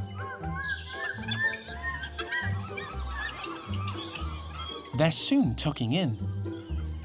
The clever capuchins are good at grasping and manipulating objects. It doesn't take them long to work out how to free the blackberries from the prickly thorns. Some of the brambles and teasels have been put in challenging locations, which are hard to reach. But it's not a problem for agile Fiona. The group is made up of 10 females and 5 males. Only 2 were wild caught, Mary and Lucy. The rest were born in a Chilean laboratory. For the last 5 years, the whole troop has been led by Franco. He surprised us. No one thought Franco would ever take over the group. He gave us no signs. He was always a bit of a whingy crybaby when he was younger, really. But he took over the group, and he's probably got the most challenging job of our male capuchins because he's got all the other young males underneath him that he has to keep in check, plus all the young feisty females. So, yeah, he's done really well, actually, with controlling his group and policing them. And then, to be honest, the girls, their hierarchy's been very up and down over the last 18 months. We've had a lot of changes, and they've still not really sorted it out at the moment, because Frida's Franco's favourite. She gets his backing if there is a fallout between them. Franco's is the youngest group of capuchins at the park. They've mostly grown up together, but have very different characters and varying abilities. Fabian and Donnie are the youngest members of the troupe. Fabian is also one of the most athletic. He's an expert climber and the most likely to take on any challenge at height.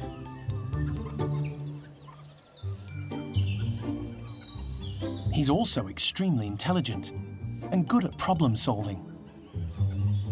He quickly works out how to get at the mealworms hidden in the teasel seed heads.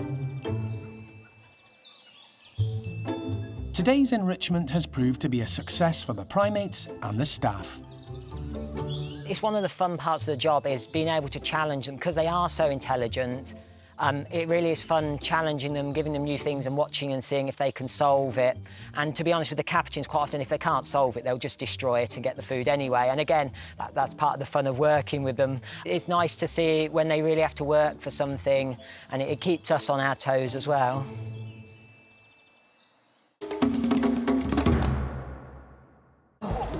Next time on Monkey Life, a gibbon family is released back into the wild at the park's sister sanctuary in Vietnam. Whole family together, little baby on board, reaching out and grabbing its own bits and pieces. Only day one, but good first day. And back at the park, Queen of Bubbles Arme doesn't share, not even with Big Boss Tien.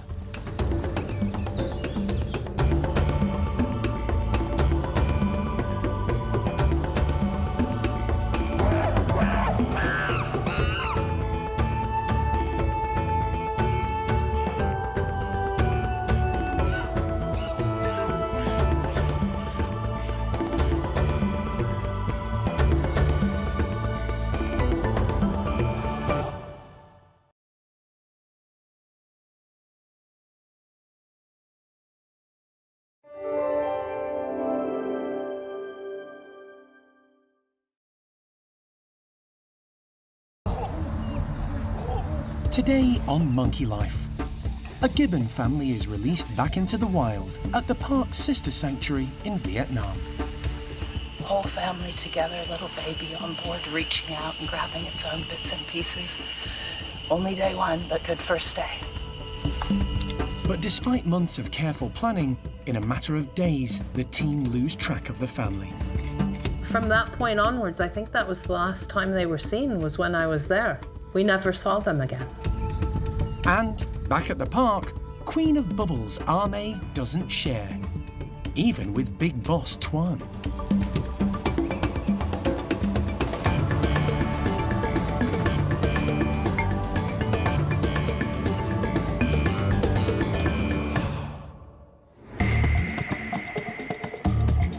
Monkey World in Dorset, buried deep in the English countryside, is the largest sanctuary of its kind on the planet. The team, led by Dr. Alison Cronin, rescue and rehabilitate abused and unwanted primates from all over the world. I can't keep her in, get her in. Okay, got it. The park provides a home for more than 260 monkeys and apes from 24 different species.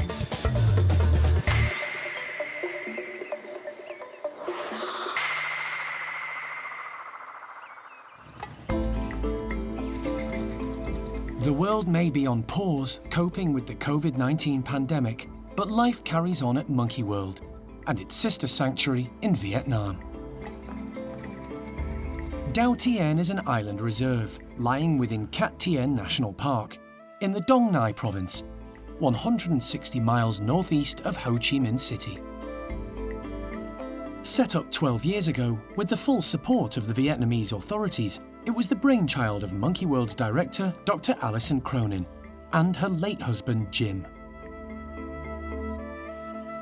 The centre is now run by Dr. Marina Kenyon and her partner, Lee, with the help of a dedicated Vietnamese team.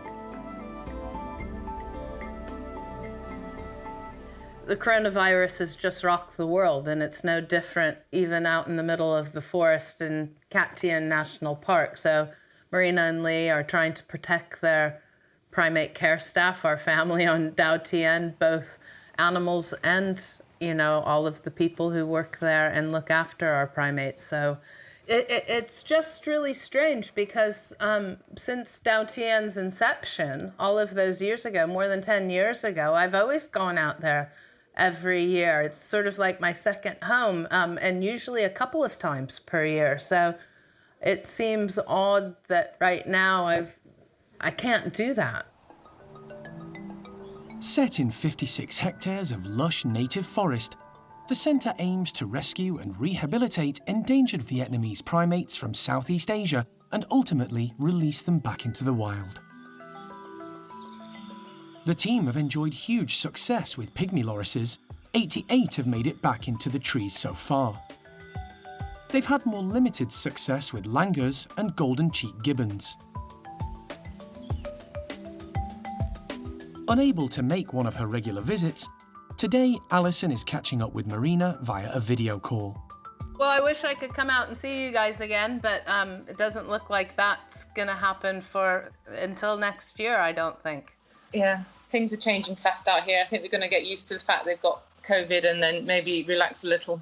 Oh, yeah, it really means, I mean, the world is a different and dangerous place, but it just sort of puts everything on hold, everybody's world on hold, I suppose. Yes, I know. And are they allowing everybody at Tien to continue working as usual, or? You have to wear a mask, but no, everyone's been fine. Okay. Life may be far from normal at Tien, but sadly that hasn't stopped the influx of primates needing rescue and rehabilitation. Since 2008, the centre has received 17 doucs langurs in need of care. But recently, the number of infants arriving has increased dramatically. The team now have 5 youngsters to look after. We have Do, Anna, Vu, Lum, and Anthony. It hasn't been an easy going few months for Liam and Marina because recently there's just been this huge increase in infants being confiscated and brought to us. So you're torn. I am very happy that all of those baby doucs are in Liam and Marina's care and that the team on Tien have come a long way in knowing how to look after them and for all of the bumps in the road that you're going to encounter in terms of their behavior, their emotional stability, and mainly their digestion, which is really tough to handle and look after. So hats off to them. They're doing a really good job and under difficult circumstances. Alison's most recent visit to Tien was last year, during the rainy season. She went to help Marina and the team release a family of gibbons back into the wild.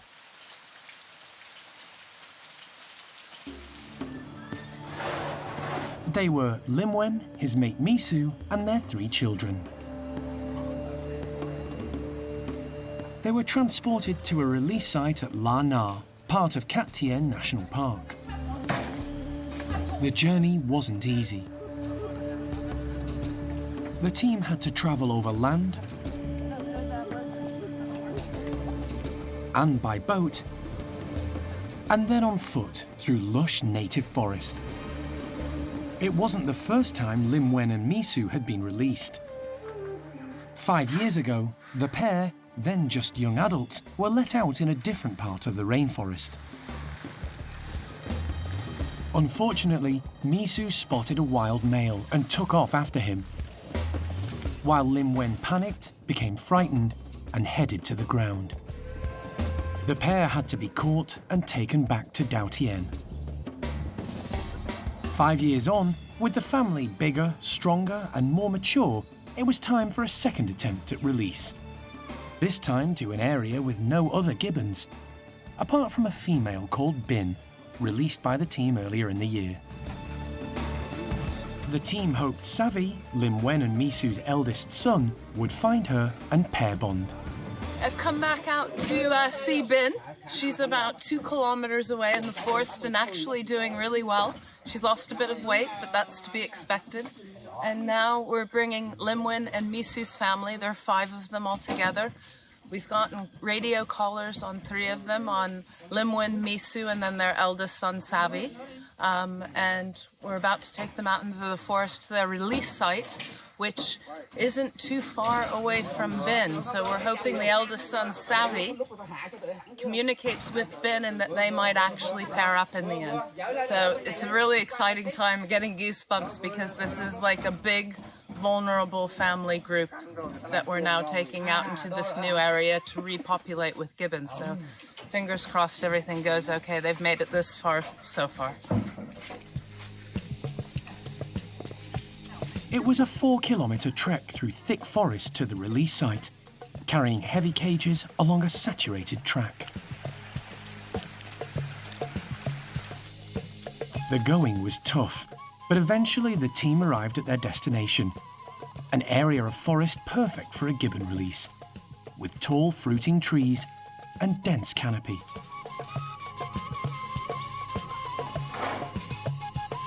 The team wasted no time getting the family into a temporary cage, where they spent the night together getting used to the sights and sounds of the forest, before being released the next day.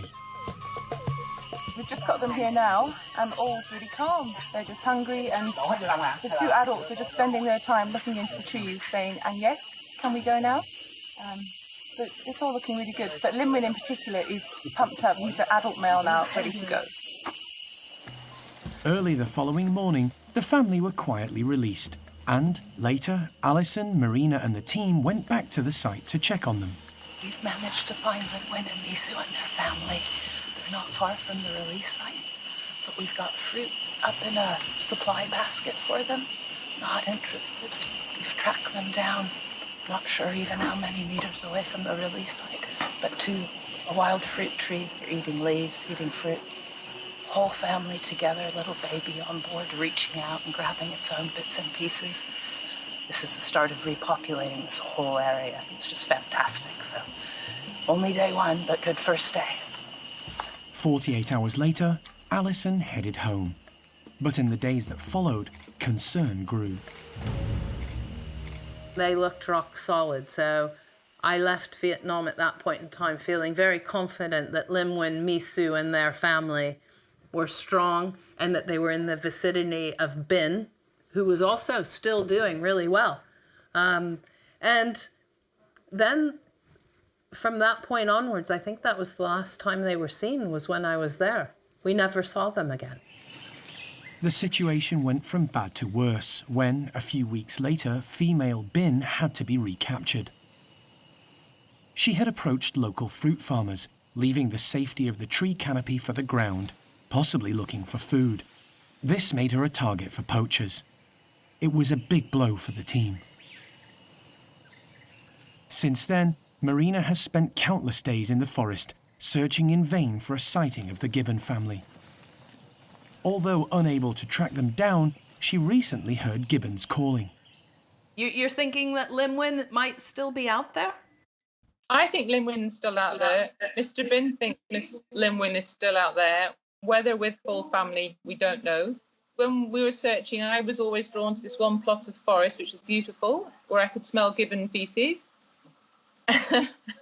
and that's also where we've been hearing the calls from. Okay. It's beautiful. It's lovely gibbon habitat. They could quite happily stay there and be quiet. Alison isn't sure. I believe that they're probably still out there, or tragically, maybe she's been hunted and the group fragmented. We'll march on regardless. That's a lesson that we've learned over and over again here, and it's the same for them in Vietnam. But I'm hopeful, cautiously hopeful. Marina and her team will monitor the area for evidence of the released gibbon family when they can. And they'll continue their work to rescue and rehabilitate endangered Vietnamese primates in the hope of future successful releases into the forest.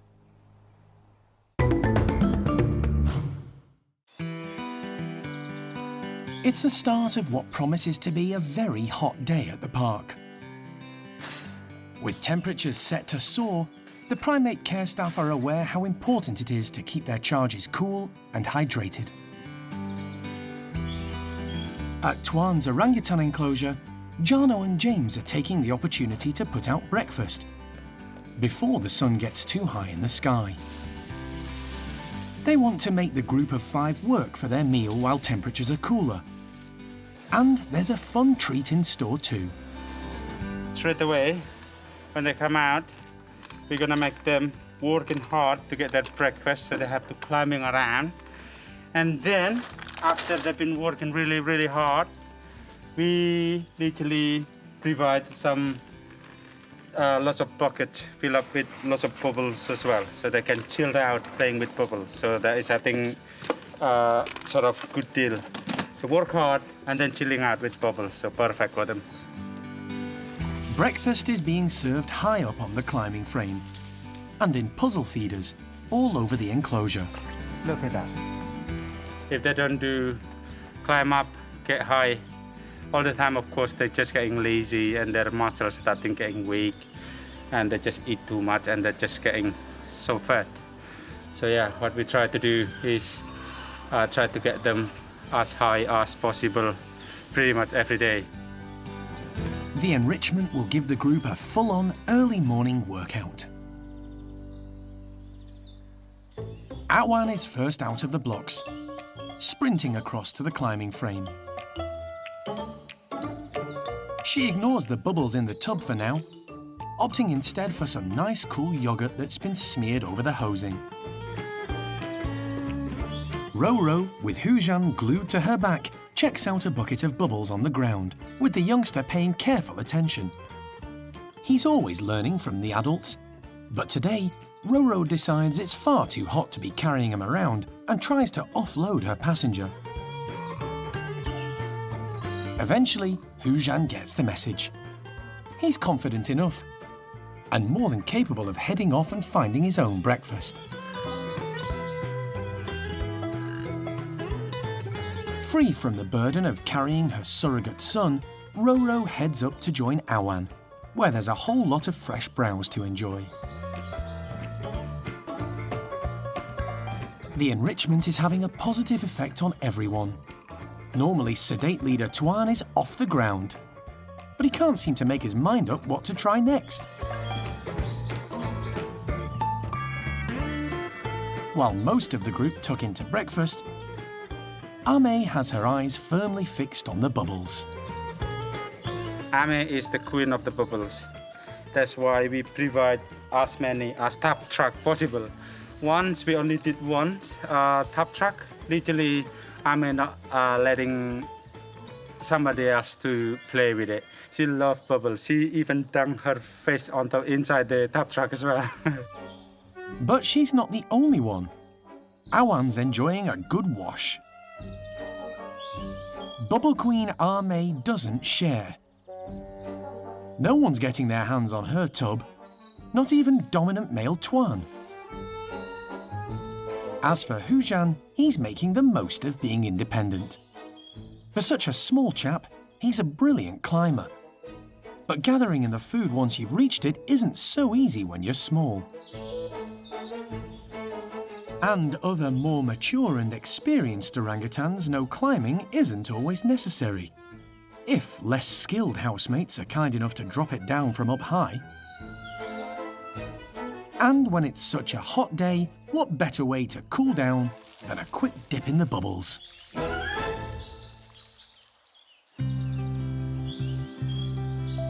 Tuan's group of orangutans aren't the only ones being kept cool today. At the gibbon complex, Jake and Zoe, 2 of the park's golden-cheeked gibbons, are being given an icy treat. Their daily portion of fruit has been frozen in a low-calorie juice to form lollies. But to get their fruity lunch, the pair will have to make an effort, digging the fruit out of the ice.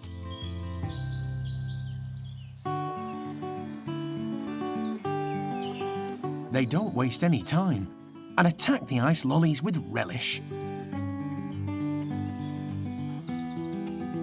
At 33, Zoe is the older of the 2, by 8 years. She arrived at the park from Pingtung Rescue Center in Taiwan. Jake came to Monkey World in 2004 from Los Angeles Zoo to be paired with Zoe. The pair bonded well and have successfully raised 2 offspring, Kim and Zach, who now live with partners of their own. The frozen lollies prove no obstacle. The gibbon's huge canine teeth are perfect for breaking through the ice. Gibbons are lesser apes, and like all the great ape species, they don't have tails. They use their long arms to dangle in the tree canopy and swing through the branches, and can travel at speed. Unlike the great apes, gibbons generally form long-term pair bonds, and Jake and Zoe are a perfect example. But the couple have contrasting characters. As a pair, they are completely different in personalities. Jake, most people can say he's probably got a split personality. To some people, he's really, really loving, kind, gentle boy.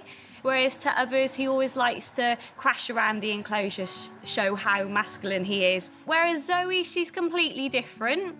She's always keeps to herself. She'll often completely ignore everyone. She doesn't crave us humans, which is lovely to see. But then she also does have a really sweet side. So in the late afternoons, you often see them sat together grooming, which is really nice.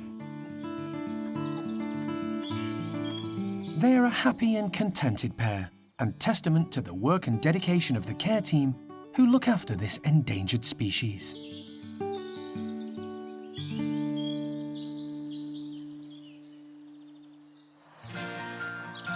At the Loris complex, the housemates are about to be given their breakfast outside.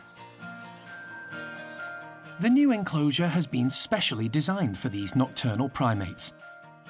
It has native planting and insects mimicking nighttime conditions, and a natural setting they can enjoy. Today, the Lorises have been given freshly harvested local maize, corn still in the husk.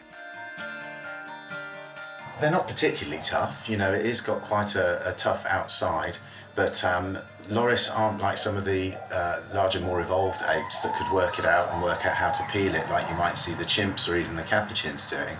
So they'll just go at it like a bull in a china shop and use their incisors to actually gouge through that husk without thinking to pull it and peel it back. They'll just gouge through it and just to get to the yellow inside.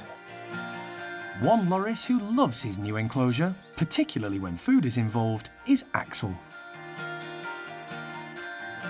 These little primates aren't the fastest of movers, but this morning he's left his housemates behind to get a head start and make the most of the tasty corn.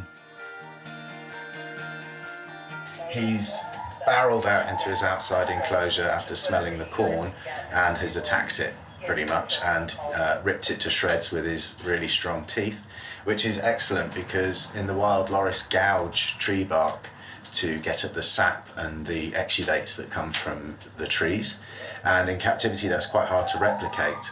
We don't have the same species of trees and things that they'd eat in the wild, so anything that we can give them to make them gouge and get to the sweeter inner core of whatever food item it is, then the better for their dentition and their tooth health.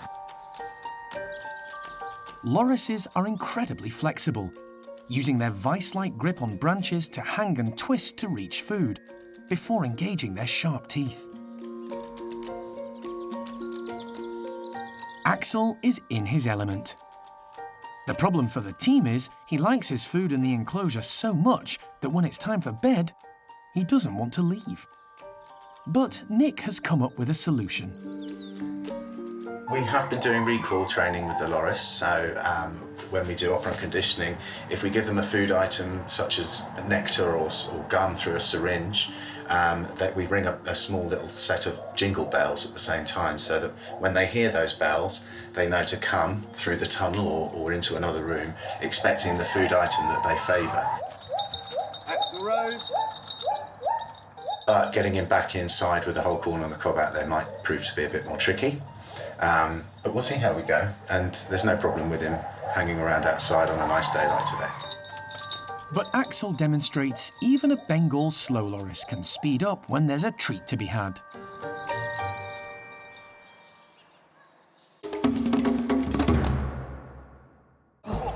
Next time on Monkey Life. Jeremy turns inventor to encourage his old friend, orangutan Amy, off the ground. Come on, Amy, get up there. But he gets the brush off. Don't give me that look. I divorced you a long time ago. And woolly monkey Pichihua takes her time deciding if she wants to be friends with impressive male Levar.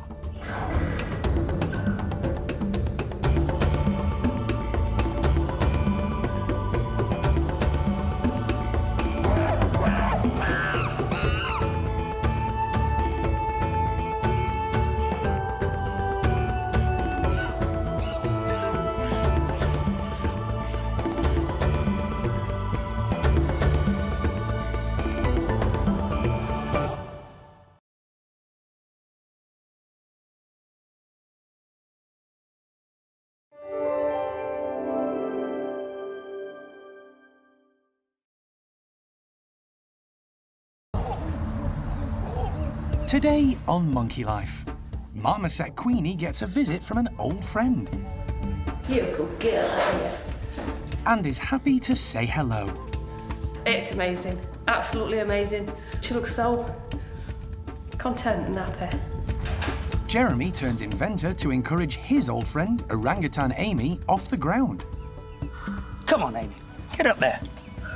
But gets the brush off. Don't give me that look. I divorced you a long time ago.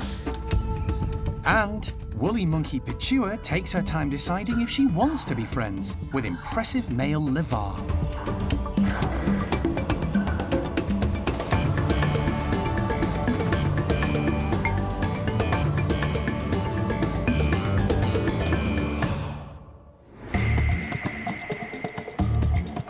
Monkey World in Dorset, buried deep in the English countryside, is the largest sanctuary of its kind on the planet. The team, led by Dr. Alison Cronin, rescue and rehabilitate abused and unwanted primates from all over the world. Everybody's well aware that they need to be looked after carefully. They should be okay. The park provides a home for more than 260 monkeys and apes from 24 different species.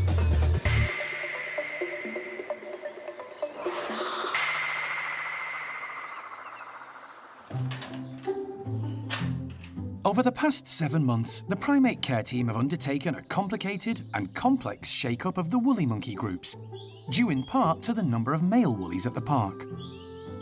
It's involved moving numerous individuals and led to the setting up of Monkey World's first all-male bachelor woolly group. It's been a challenging time, but was essential in order to keep the monkeys' stress levels down and keep them healthy. Introductions can be a little bit stressful because it does mean having to split up the groups. We try and sort of push these intros on nice and smoothly so that it's not interfering with their sort of dynamics too much. So getting them all together, you know, is really important. Today marks an important milestone, the final piece of the puzzle. Pichihua, a 10-year-old female recently rehomed from Gaia Zoo in the Netherlands, is about to become a full-time member of Levar's troop at the Top Woolies. But to complicate things a little further, Xingu, the dominant female of the group, has just given birth. We've kind of been waiting sort of for the past few weeks. Every week is probably going to be this week, and just kind of waiting and waiting, but not trying to sort of hold off too much on all the other things that we've needed to do. Quite a big baby, sort of, yeah, and looks very, very strong and healthy. Her two daughters, Olivia and Layla, were very interested. So Xingu's been letting them come over and say hello, but she's just taken it in her stride. She's a fantastic mum, so she's doing really well, and yeah, he seems quite sort of alert and confident and quite advanced already for such a little thing.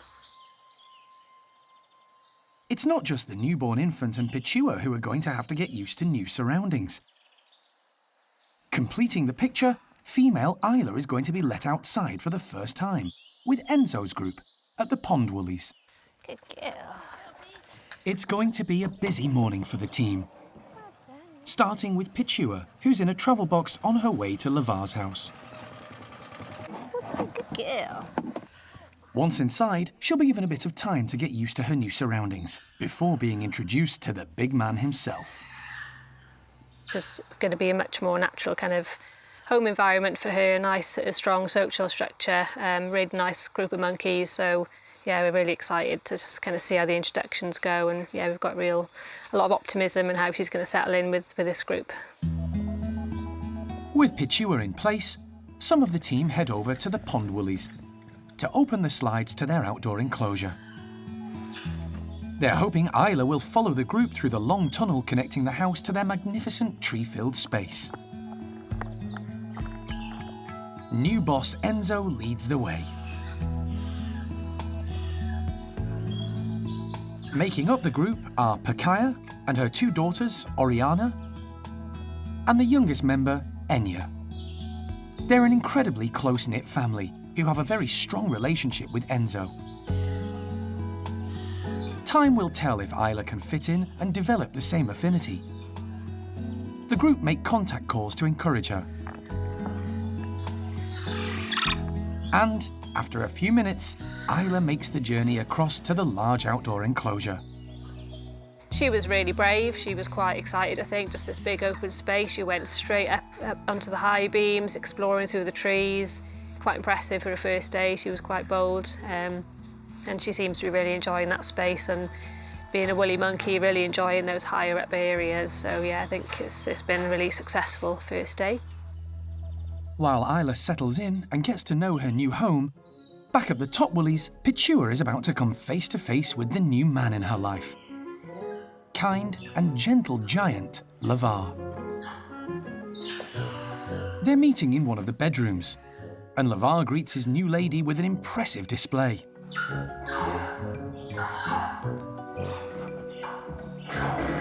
Pichihua isn't fazed by the male bravado, but keeps her distance, while Levar does his best to show off. It's early days, but after months of planning, countless moves, and complex introductions, the park's 4 woolly groups are complete, which will help all 24 woolies at the park lead happy and healthy lives.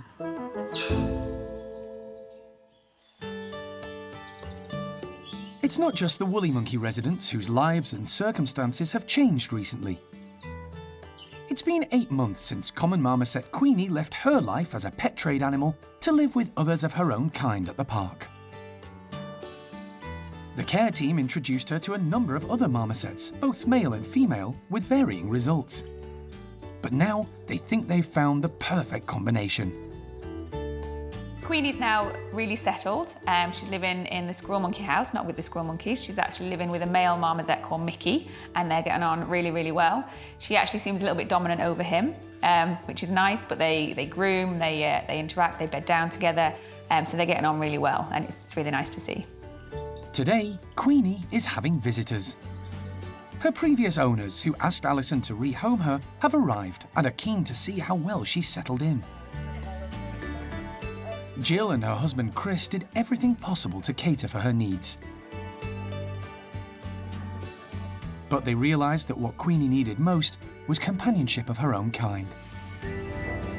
Hey, missus, you want to come down here? Come on, then. Much to Jill's delight, Queenie comes over to say hello. You're a good girl, aren't you?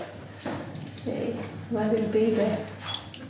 She was one of the more fortunate pet trade marmosets and clearly had a good relationship with her owner.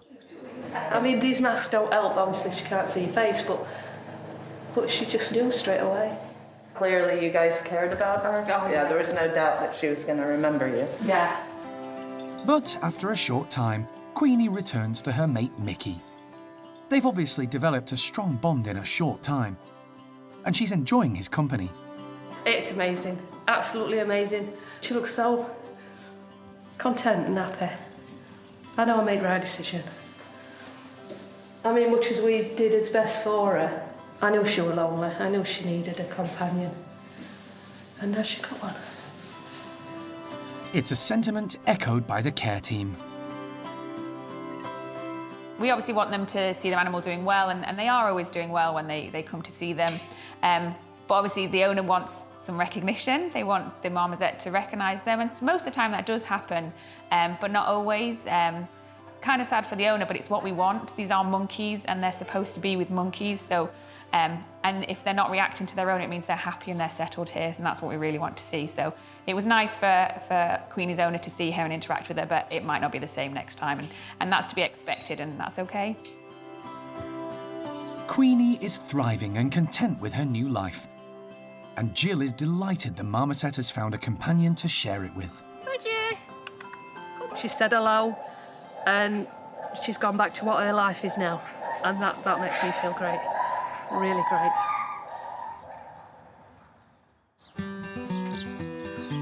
Over at Hananya's enclosure, it's breakfast time for the 18 members of this established and well-settled group. This morning is a pretty calm and quiet affair. Everyone's tucking into their food, and when they've had enough, enjoying the warm sunshine. Everyone, that is, except Simon. He's about 27 years old, but he's still full of fun, constantly on the go, and quite the acrobat.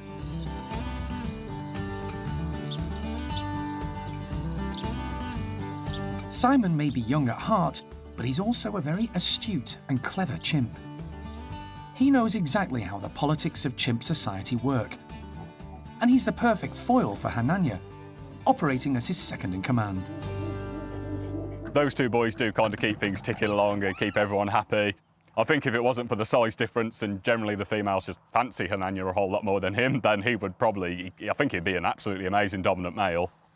But he doesn't seem to want to take over from Hananya. He doesn't challenge him in that way. It's just if, say, Hananya's having a day where he's been a bit mean, really, then Simon might try and stand up to him, but for the most part, he just keeps out the boss's way. It's usually quite wise to do. Simon grew up with most of the group, following his arrival in 1996, and lived in the chimp nursery along with Hananya, Shimak, and Arthur. It's a bond that stood the test of time. But as with all chimp groups, squabbles still erupt from time to time. Often over the smallest of things. And Hananya's group are no different. They still fight, that's just chimps, so it's just how they get along. You know, half their society's beating each other up and then the other half is kissing and making up. These guys, I would say, out of all of our chimp groups here, are probably the most dramatic. It can sometimes be the slightest little thing. But it's mainly just shouting at each other. You very rarely have anything serious. I think they just live for the drama sometimes, but, you know, they've got to entertain themselves somehow. Simon and his old friend Shimak are important characters in the group. They help keep the others youthful and engaged, and also play a key role in maintaining the troop's equilibrium.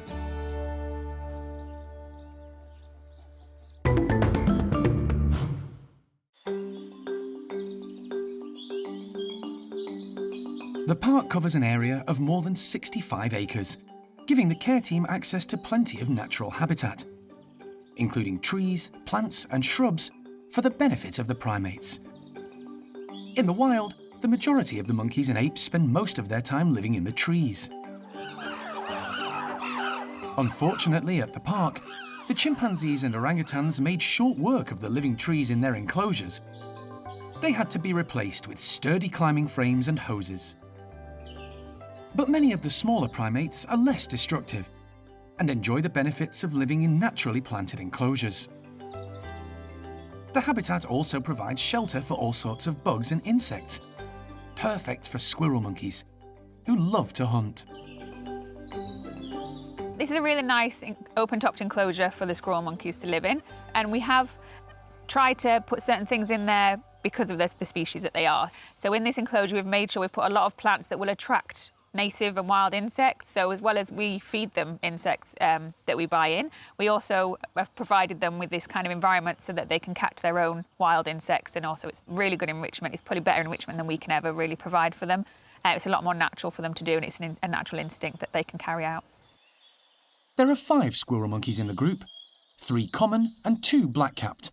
And although the species wouldn't necessarily come across each other in the wild, the 5 do get on very well. The troop are all very active, even Turvy, who's an older lady. Her fellow black-capped companion Nueve arrived from Chessington Zoo. But the 3 common squirrel monkeys had a very different life experience prior to arriving at the park. Logan, Lucille and Lopez were rescued 3 years ago from appalling conditions at a house in Somerset. They were in a very poor state. Lucille was emaciated and Lopez was missing an eye. But the team at the park provided them with the right environment and diet, enabling the trio to thrive and settle into a more natural way of life. Squirrel monkeys as a species are just high energy. There are some of the primate species that are more sedate, the sarkies, for example, they sit around a bit more. Squirrel monkeys are forever on the go. We very rarely see them sat down. They do sit down and groom occasionally, but most of the time they just go, go, go all the time. They eat a lot of insects. It's a high energy food because they need a lot of energy because they're so active. So it's kind of it's a bit of a cycle really. They need high energy food, so they want insects, but insects take high energy to catch them. So they have to eat those foods to be able to keep going and stuff. But yeah, they never sit still, these guys. Hailing from the forests of Central and South America, squirrel monkeys are insectivores. The greatest proportion of their diet is made up of insects. They do eat other foods such as leaves, fruit and seeds, and even small animals. But insects packed full of calcium and other nutrients are their favourite. They often hunt by stealth. Their multifocal vision gives them great depth perception.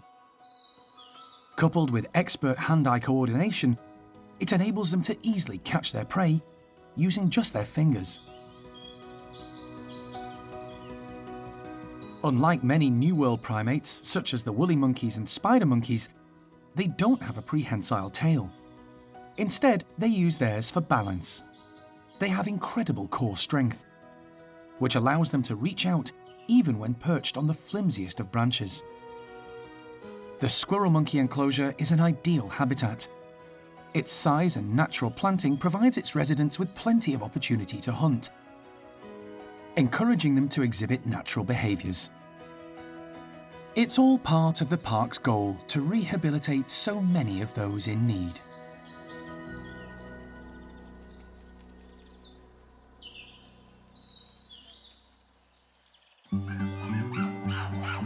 Keeping all the primates at the park busy and active is a top priority for the primate care staff. They're constantly looking for new ways to keep their charges interested and on the go. The park's 3 orangutan groups proved one of the biggest challenges. In the wild, they spend most of their time high up in the tree canopy. But captive orangs are more sedentary and, without enough exercise, can easily put on weight. They need motivation to work their bodies and muscles. Feeding time can be a problem. Breakfast is easy. It's put out before the primates are let into the enclosure. Meals later in the day are the issue. Getting the food up high when the orangutans are in the enclosure is extremely difficult. But Jeremy thinks he may have the answer. What I want is to throw food from our towers into the enclosure up to something high, so they're going to climb up and get it. Well, that's what I'm making here. This will be like a bowl, if you like, to gather the food. And if it works for one, obviously we've got to have at least 2 or 3. Otherwise, one animal's going to get all the food. This is also, I will stress now, this is a prototype, like everything I make. And then, we can encourage them off the deck, and we can throw food from a distance into this, and it's big enough, that it's going to catch it. Reasonable. You're bound to have some little miss, but then, practice makes perfect. Jeremy's experimental contraption is going to be tested on Gordon and his 2 ladies, Xiaolan and Amy. Jeremy is particularly concerned about Amy. The objective of this, primarily, entirely really, is to get orangs off the floor, particularly Amy. Amy is too fat, she's far too fat and she needs to lose weight. And she doesn't, you know, we're trying to encourage her to climb around more. A lot of work has gone into building the bowl-shaped feeder. And a lot of thought is needed when it comes to positioning it inside the enclosure.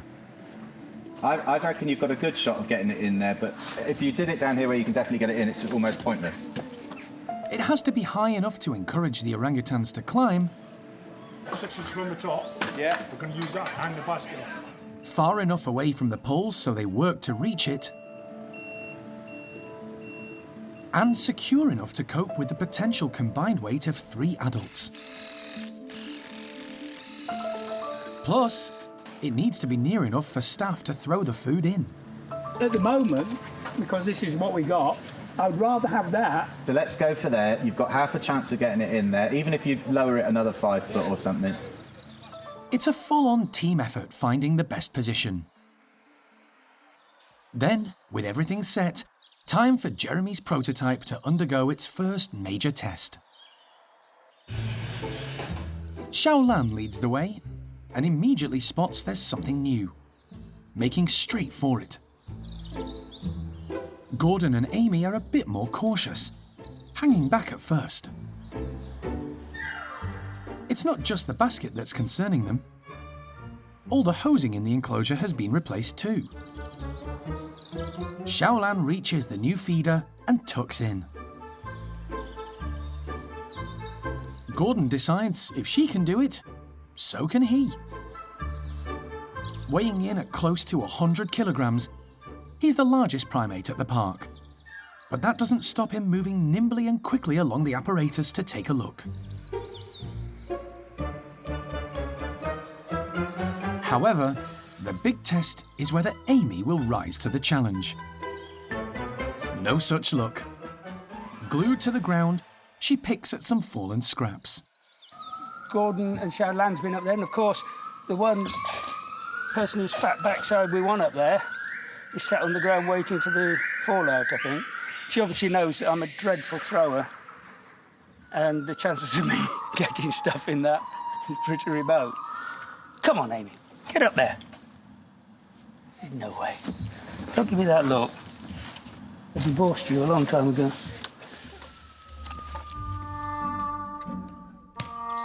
It seems Amy's right. Throwing isn't Jeremy's forte, but he tries, and tries, and tries again.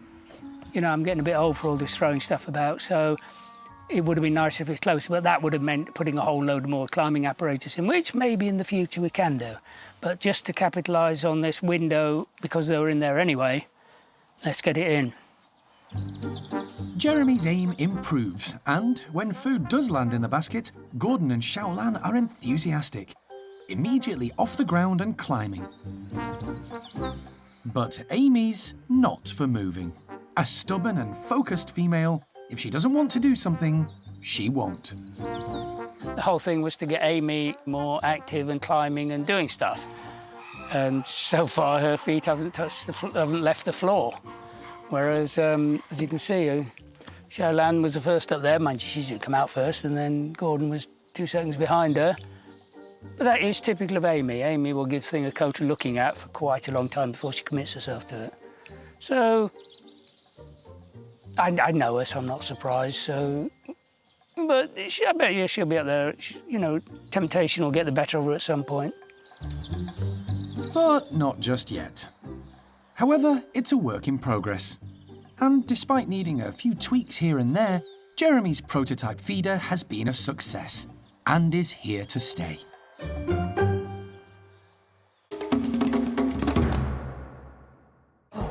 Next time on Monkey Life. Worrying developments as the vets try to find out what's wrong with elderly chimp Kalu. For her medical issues to catch up with her now would just be devastating. And a new puzzle feeder proves a bit of a headache for Gibbon Delumi.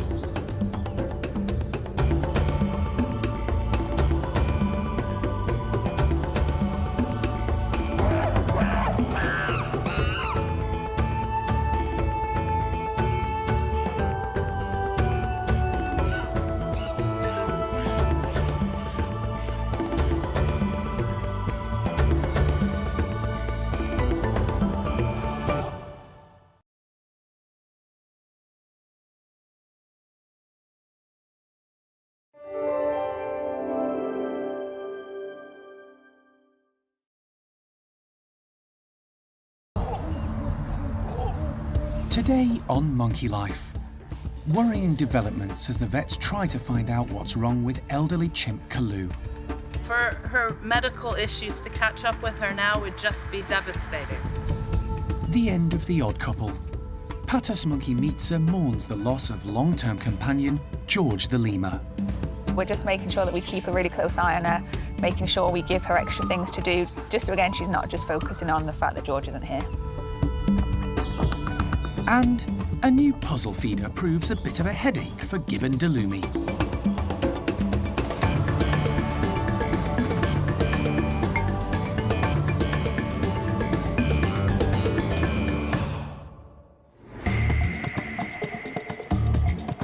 Monkey World in Dorset, buried deep in the English countryside, is the largest sanctuary of its kind on the planet. The team, led by Dr. Alison Cronin, rescue and rehabilitate abused and unwanted primates from all over the world. You just never know how it's going to work. The park provides a home for more than 260 monkeys and apes from 24 different species.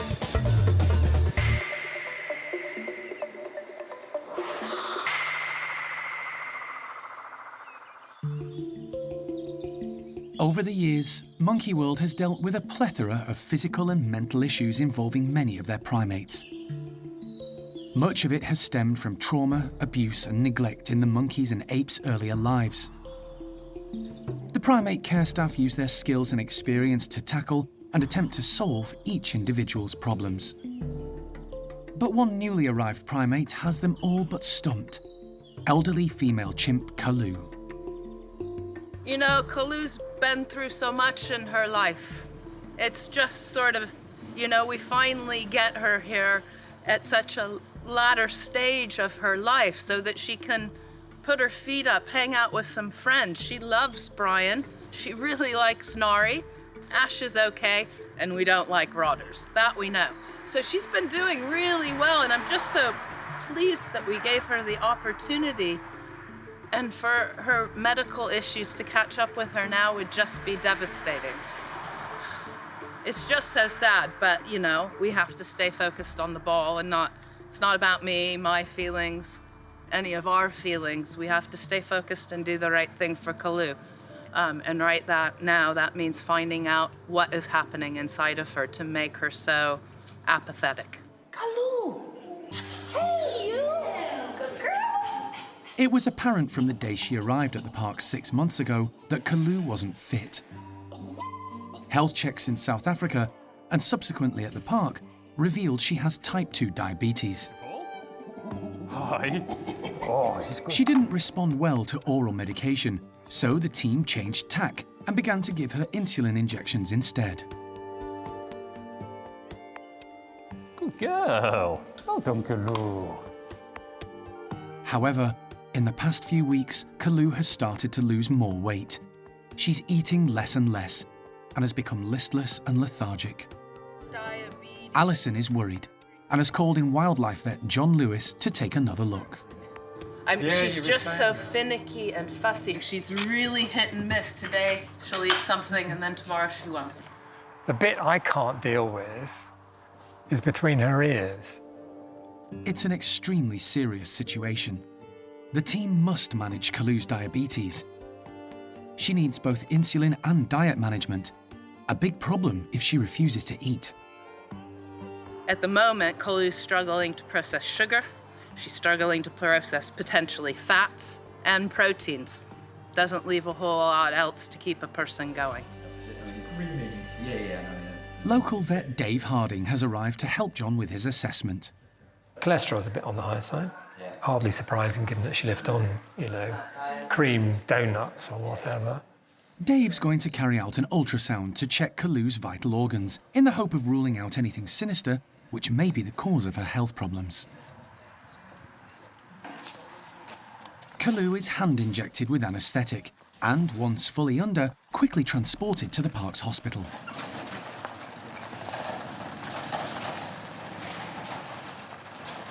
Chuck her on the scale quick. Before John and Dave start their examination, the team take the opportunity to weigh Kalu in order to compare the reading they took a few months ago. At 37.8 kilograms, she has lost weight, but not as much as they suspected. John intubates Kalu, and once satisfied she's stable, the vet team gets started.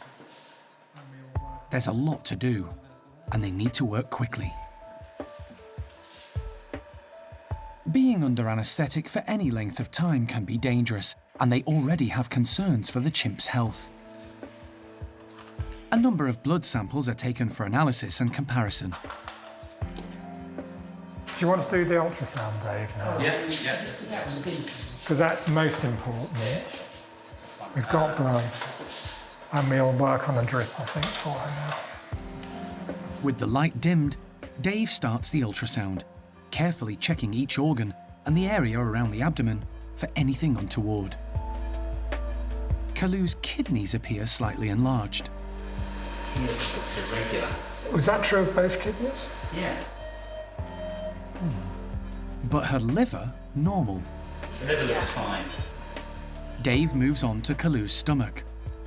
The team are wondering if she may have pancreatitis, but the ultrasound is inconclusive.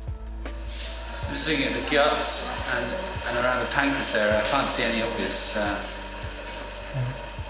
abnormality there. Also, you see we get a lot of gas around here. Dave can't get a clear picture of the area, but he does find something. Gallbladder stones. Oh, good. Gallstones. Gallstones, yeah. Gallstones. Quite a number of them here. That can cause a pain from time to time. Gallstones can be extremely painful if left untreated. It isn't something the team can deal with today, but they do need to come up with a plan of action to help Kalu. And we're now an hour and 10 minutes in. Kalu has been under anaesthetic for a long time, and John is growing concerned. They still have a number of tests to do. The team move quickly on to X-rays, which may show something the ultrasound didn't. But, again, there's nothing immediately obvious. There wasn't anything definitive. There's some gallstones in there, which could be causing a little bit of abdominal pain, but they're not likely to be significant in the context of what we're seeing here. The vet team have exhausted all options for today, and apart from the gallstones, can't find anything that could be responsible for Kalu's condition. They'll have to wait for the blood test results before they can decide their next step. There's nothing in there which stands out as the obvious cause of her apparent inability to absorb nutrients. The blood samples we will compare with bloods we took in February, so we can see what changes have occurred. And armed with that information, we should be able to design a treatment going forward. Until they have more information, Kalu will be put on a course of antibiotics. But for now, she can be taken back to her house to recover. The team haven't quite run out of options yet, but the list is getting shorter. Many of the park's chimpanzees have come through serious medical conditions, recovering to lead contented and active lives as part of socially bonded groups. Because of this, and their determination to always go the extra mile, the care team feel there is hope for Kalu. Bart's troop make good examples. A few years ago, female Lola had a cataract removed. It made a huge difference to her life with the group, giving her back her confidence. And life for young boss Bart has been revitalised as he learns to live with type 1 diabetes and become the alpha male. He's really settled into his role now. He's still got some bits to learn, but he's really sort of stepped up into that dominant male role, and if there's tension within the group, he will step in and displays between individuals.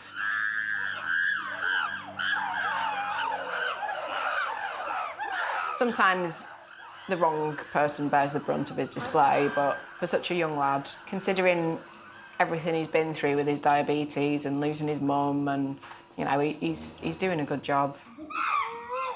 There's a wide age range in the group.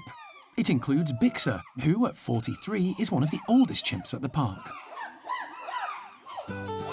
The youngest member is Toprish, who's around 10 years old. After a bit of a false start, she's now happy and content in the big outdoor enclosure, and full of zest and life. She's the perfect playmate for one of the park's originals, Buster. He may be getting on in years, but he's young at heart. And still prone to throwing the odd tantrum. But there's still a question mark over one of Bart's family. A few months ago, following a positive pregnancy test, the team were fairly certain Kathy was expecting. I was pretty confident that we were looking at a pregnant individual, but obviously as the months have gone on, we've become less sure, and there are certainly physically, she looks pregnant, and of course we haven't seen anything else that would indicate that there's anything else going on. You know, her health seems good, but we're getting to the point now that really we're going to have to accept that that isn't what's going on, and maybe then at that point further investigations are going to be required. Any unresolved health issue could have an effect on the group, but for now, Bart and his family are stable and content.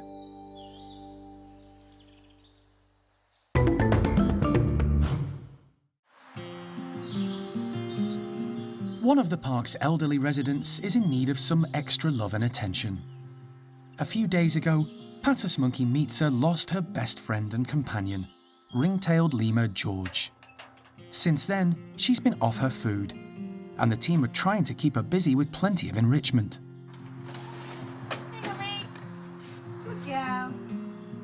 We're just making sure that we keep a really close eye on her, making sure we give her extra things to do, try and keep her busy. Just so, again, she's not just focusing on the fact that George isn't here.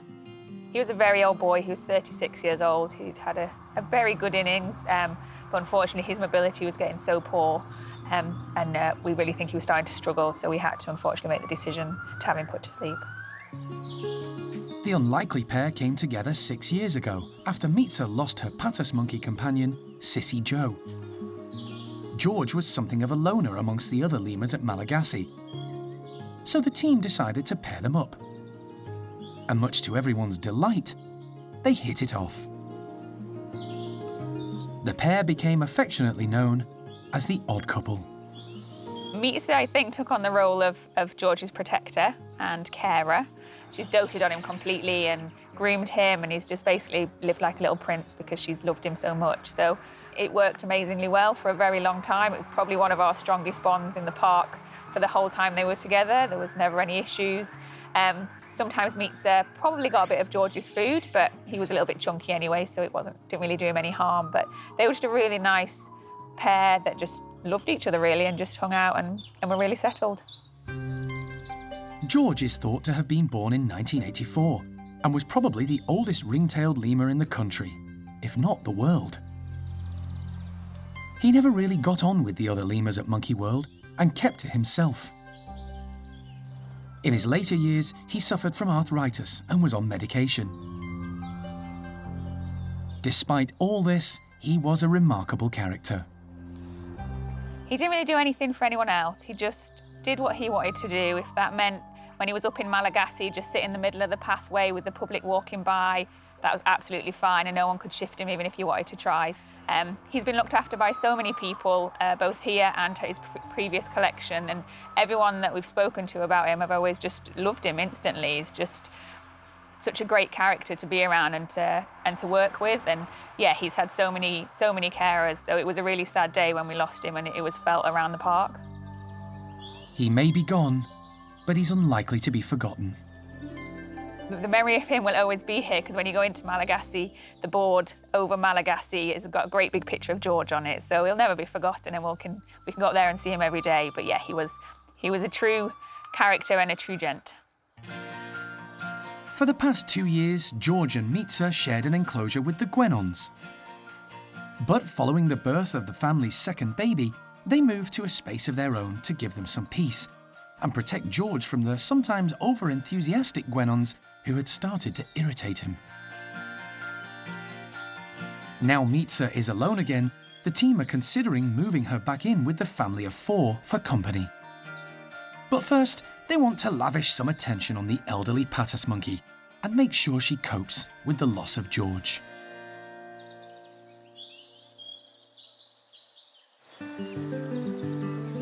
At the Gibbon complex, one of the park's newest partnerships, Muller's gibbons Nini and Delumi, are about to be given a puzzle to solve. They'll want to crack it to reach their breakfast. The Gibbon team have been busy devising and building new feeders to test the pair and replicate some of the challenges they might find feeding in the wild. We'll be popping in some of their fruit feed, which they got grapes and blueberries today. And we've used black tubes, so it's opaque, so they can't actually see the food inside them. And then we put some hose on the bottom, so they can't easily access it. So they actually do have to move the tubes around to be able to drop the food out. So it'll be fun to see if they can actually manipulate these tubes around to gain access to their food today. Nini and Delumi were paired up earlier in the year. They've only been living with each other full-time for 8 weeks. Unfortunately, Delumi lost her partner Adidas at the end of last year after a short illness, and she'd been with him for 18 years, so it was quite a bit of a shock for her, but we really wanted to give her another option of making that pair bond. With noisy neighbour Kitty trying to grab Sian's attention, Kitty! The puzzle is set. The question is, can Nini and Delumi solve it? The 2 gibbons are let into the enclosure. Female gibbons are usually more dominant, and Delumi is no exception.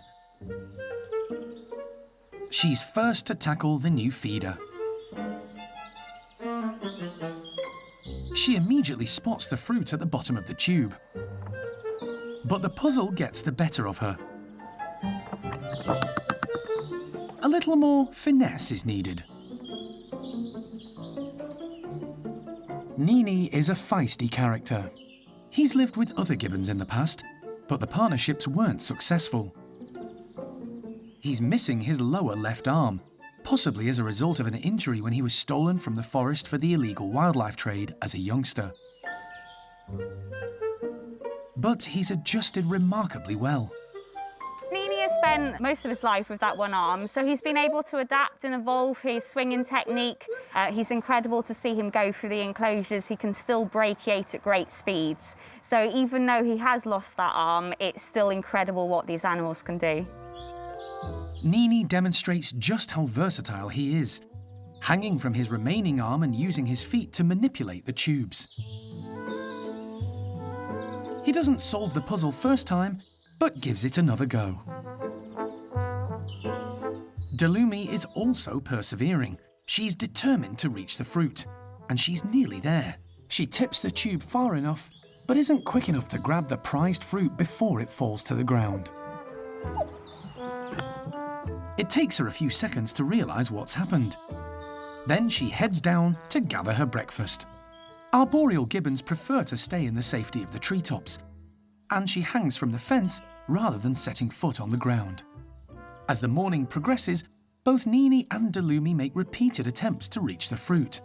It's early days in their pairing, but the team hope they may one day sing together and signal a new and hopefully lasting bond.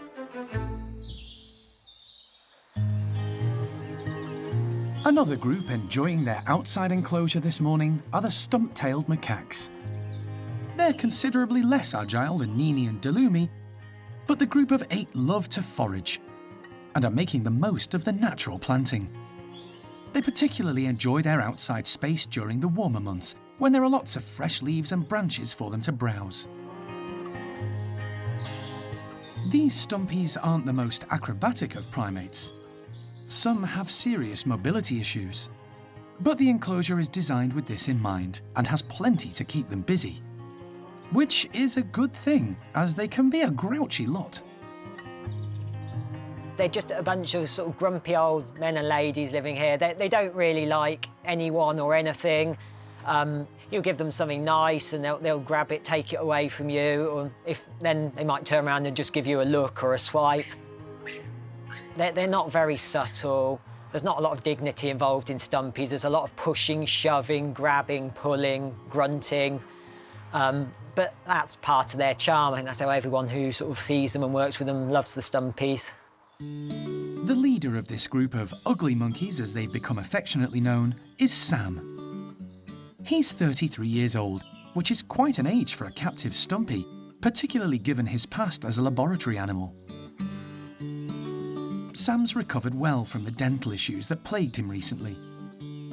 He's back on form and successfully managing the group, as he has for the last 10 years. He's in charge of 5 females and 2 males, and all have their place in the pecking order. The stumpy hierarchy is very, very strict, and it takes a very long time for people to move up or down the hierarchy, really. Sam has been in charge of our various stumpy groups since sort of 2009, when we lost our dominant male, Scott. He was sort of a bit of a reluctant leader. It just sort of fell to him as he was next in line, really. We have seen signs recently that he's sort of softening a bit towards Toto and Freddie, but he's done really, really well, and to sort of be carrying on at his age and for as long as he has, he's obviously sort of doing a good job. The fact that the females like him contributes to Sam's ability to keep hold of the top spot. However, some of the girls have been spending a little more time with Toto and Freddie recently. When these 2 males arrived in 2016, it was assumed Toto, with his size, youth and good looks, would come in and take charge. But looks aren't everything, and it soon became obvious Toto was lacking in confidence and social skills. He didn't even attempt to take over, instead appearing nervous and confused. Luckily, he already had a friend in Freddie, who's continued to have his back. Joining them at the lower end of the hierarchy is the group's oldest stumpy, 36-year-old Flo. They've formed a happy and contented trio. The biggest challenge for the primate care team isn't managing this group's alliances and egos, but keeping a watchful eye on their weight. It's hard work encouraging them to move and be active. We're trying to come up with ways that we can challenge them, make them climb a bit, make them work a bit more for their food. But obviously we have to tailor it so the animals like Sylvie and Charlie, who are quite agile and will climb, whereas Kelly's not really built for climbing anymore. She does have a bit of arthritis as well, but Kelly's never been the most mobile and active, so it's finding ways that they can all reach their food and get their food when they need it. It's a constant battle juggling each individual's needs. But overall, the group are doing well and seem quite happy and content with life at the park.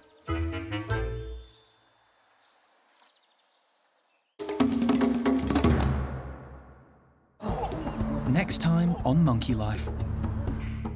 Concern grows for the health of elderly chimp Kalu, as Jeremy offers comfort and TLC.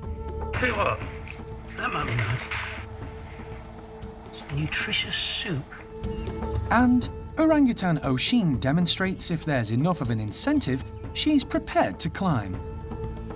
As long as she can make a rapid return to ground level with a tasty hoard.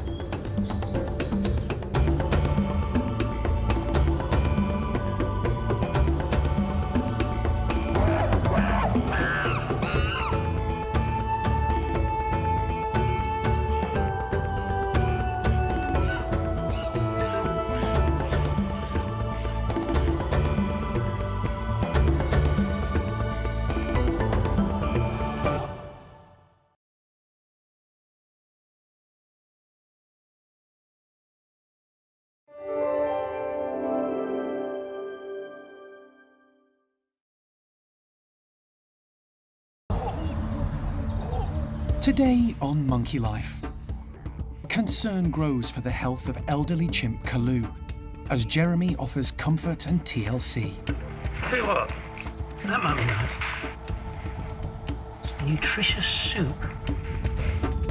Baby guenon Nala shows she can cope without Mum when she has to. She was off Mum and running around, very independent, even from such an early age.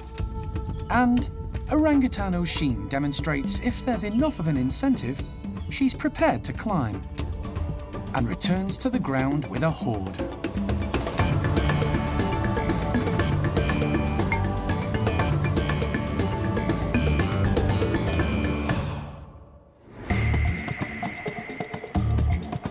Monkey World in Dorset, buried deep in the English countryside, is the largest sanctuary of its kind on the planet.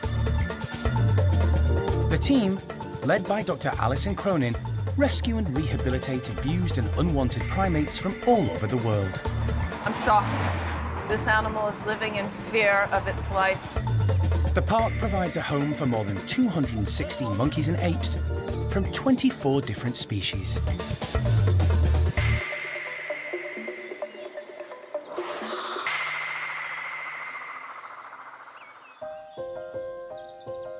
At Bryan's group, concern is growing for the life of elderly female Kalu.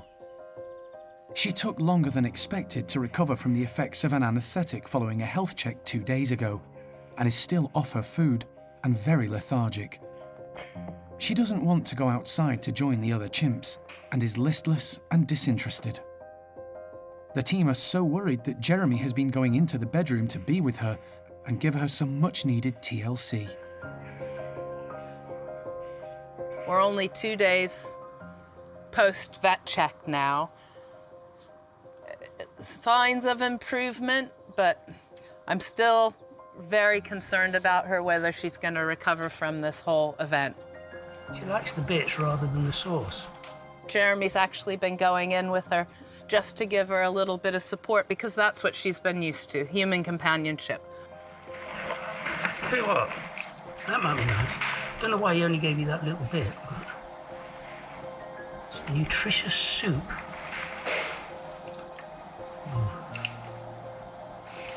She says, if it's good for you, I don't want it. To be honest, that's what's going to pull her through this, is the will to live. We're throwing everything we can at it, medically, husbandry-wise, hoping that we can give her that chance to live with chimpanzees again. You know, I've got everything crossed that we can fix her and the keepers can work their magic, but it's, we're in a critical time with Kalu and her life's in the balance right now.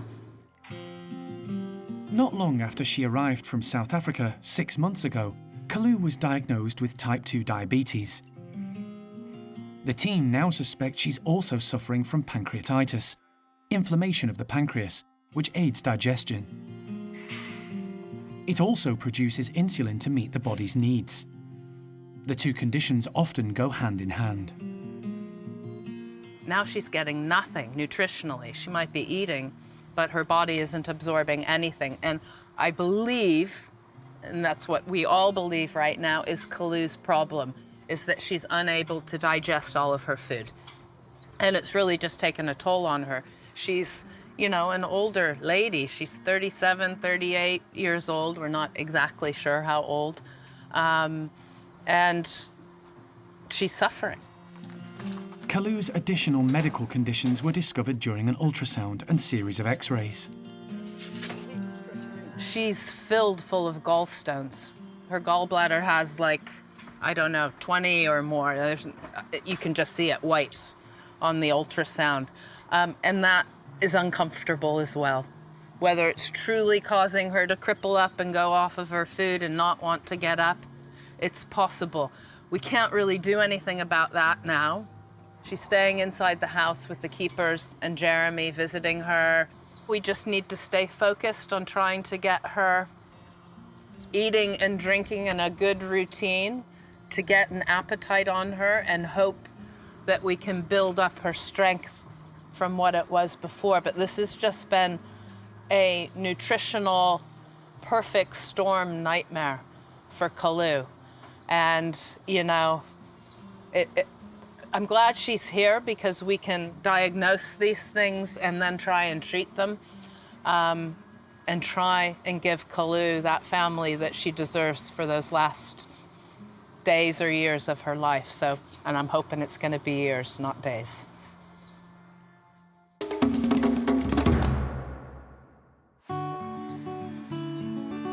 At the Guenon house and enclosure, the family of 4 are outside enjoying life.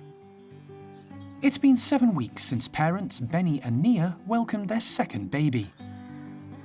It's a healthy girl, and staff have now named her Nala, meaning princess. She's already a confident and lively little character. Guenons develop very quickly. At 2 weeks, the little one, Nala, was able to actually start eating solid food, and she was off mum and running around, very independent, even from such an early age.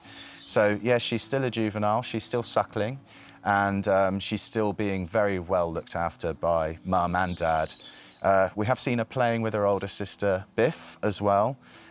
Benny doesn't have much to do with the baby, but if anything around them poses any kind of a threat, then Benny's right there giving his guenon threat face and making sure that mum and baby and older sister Biff are all well protected and out the way of danger. Benny and Nia had a traumatic start to life.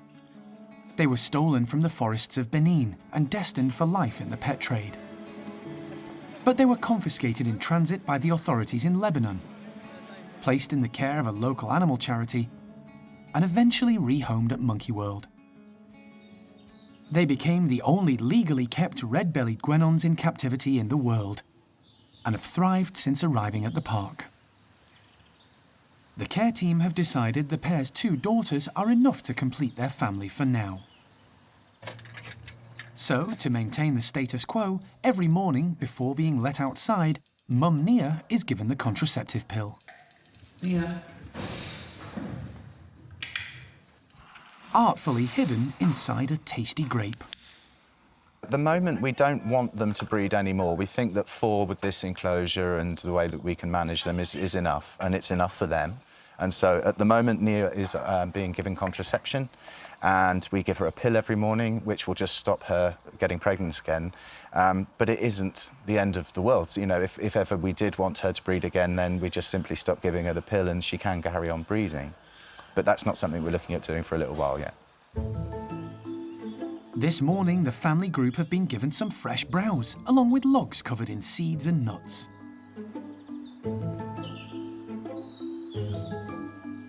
Nia is once again proving to be an excellent mum, taking her role very seriously. Although when there's food around, she sometimes forgets little Nala is there.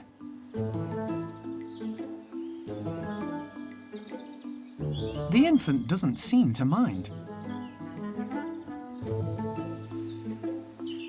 She's getting more and more confident every day.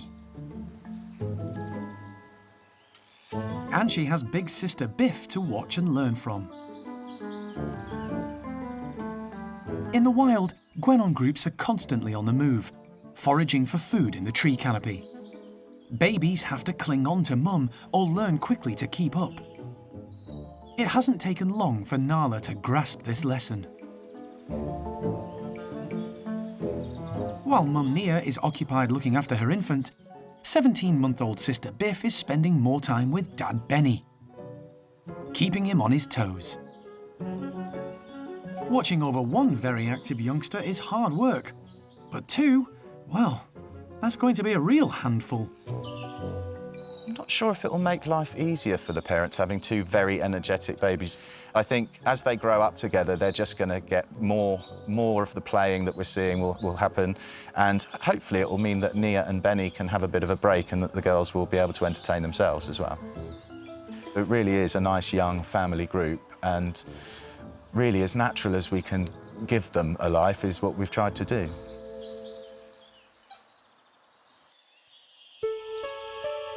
It's been a month since the care team completed one of the park's biggest ever shake-ups of its primate residents. 7 out of 24 woolly monkeys have now been relocated to different groups. It's led to the creation of Monkey World's first ever all-male woolly bachelor group. The move was vital because woolly monkeys are prone to stress, and some of the mixed groups contained too many males. A number of individuals needed to be relocated for social reasons, and to maintain the balance of the gene pool, and it seems to have paid off. There are now 4 happy and contented groups. 3 out of our 4 woolly groups have had sort of new members, the bachelor group being a complete new group, obviously. So it was the first time we've tried sort of a group like this at the park, especially with 3 so relatively big boys. They're doing quite well. We could never really predict how the groups are going to kind of sort of gel together and who's going to be where. It's an ever-changing thing, especially when you've got youngsters growing up. So yeah, at the moment we're quite happy with how they've actually got getting along. So yeah, it's just kind of keeping an eye on them and making sure they're all still happy living with each other. Today, the top woolly monkey group, led by Levar, are in for a real treat. They're being given whole, fresh strawberries, along with mashed up avocado, frozen in pine cones. Both foods are full of vitamins and nutrients to help keep them fit and healthy. But the prickly pine cones may test their patience. The team aren't making it easy, hiding the food and tasty treats all around the large tree-filled enclosure. Xingu is first out. She has a new baby on board, so takes a slow and measured approach, contact calling the others as she goes. The infant, now just over a month old, is a boy, and staff have named him Leroy. He clings on tight as Xingu moves around the enclosure on the hunt for food. When Mum hangs upside down to feed, Leroy must too, clinging on securely to her fur with fingers and toes and wrapping his tail around her body. It's no mean feat for little Leroy, but will help build his strength and coordination as he grows. Xingu's eldest daughter Olivia demonstrates how important this is. Woolly monkeys are perfectly adapted to life in the trees, and Olivia uses her tail to suspend herself, freeing up both hands to grab as many strawberries as she can. Her sister Layla, just 2 years old, has grown up in this enclosure and has a great head for heights, confidently moving around the ropes and trees on her own. The troop are all under the watchful and caring eye of leader and dad, Levar. He's now 30 years old, getting on for a woolly monkey, but still fit and healthy. He's been alpha male for more than 19 years. There are 2 other younger males in the group, Cosmo and Bueno Jr., who clearly has a liking for frozen avocado. But Levar has now got another adult female to keep him company. Pichihua joined the group a month ago and has settled in incredibly well. She has taken to life in the big forest enclosure, comfortably navigating the trees and apparatus. She's also struck up a relationship with Olivia. After an incredibly busy 8 months for the woolly monkey team at the park, all their charges are settled and happy in their new groups. They'll continue to monitor the well-being of these very special and rare monkeys.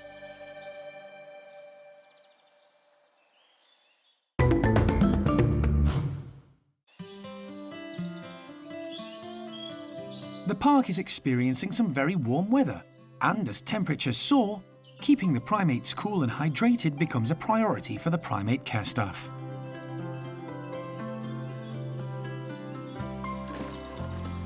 At the orangutan nursery, the team have come up with a way of keeping the group of 5 refreshed, as well as stimulating their bodies and minds.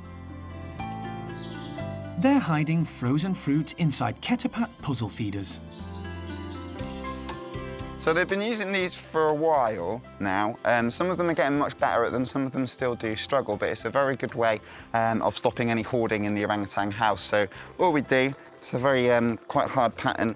You can see that this one can stretch out. We can pop some frozen fruit in there. Sometimes we'll undo it if we've got large melons and things like that as well. And it just takes them a very long time to manhandle it and get it out. It gets all of their joints moving, gets them stronger as well, particularly with Oshin. That's very, very helpful. So hopefully we'll see some more wildish orangutan positions whilst we're watching them when they go out this morning.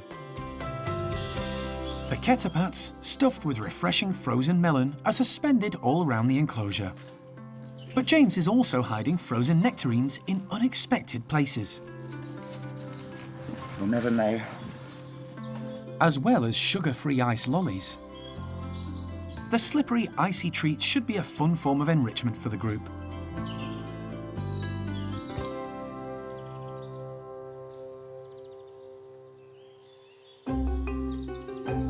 two boys, Sylvester and Bulu Mata, are first into the enclosure.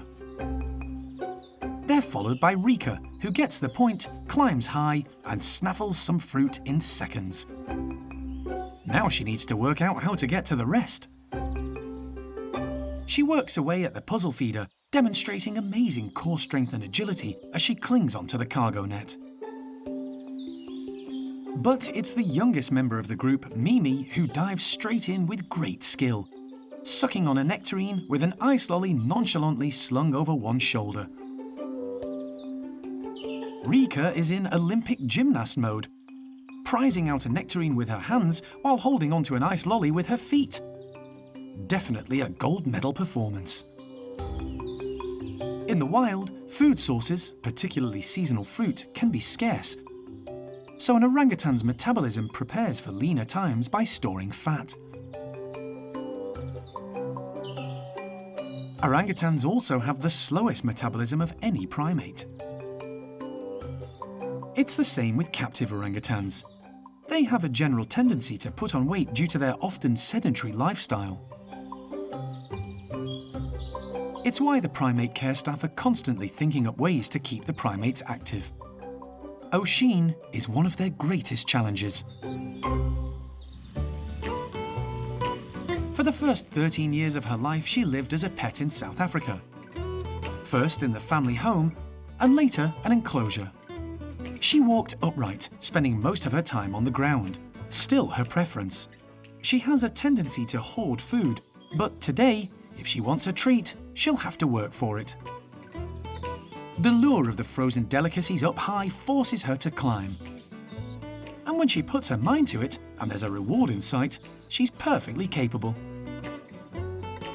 But in typical Oisin style, she collects as many as she can carry and is soon back on the ground, happy and content to work her way through the horde. The challenging frozen treats have kept the nursery group active and interested. And it's turned a warm start into a pretty cool morning.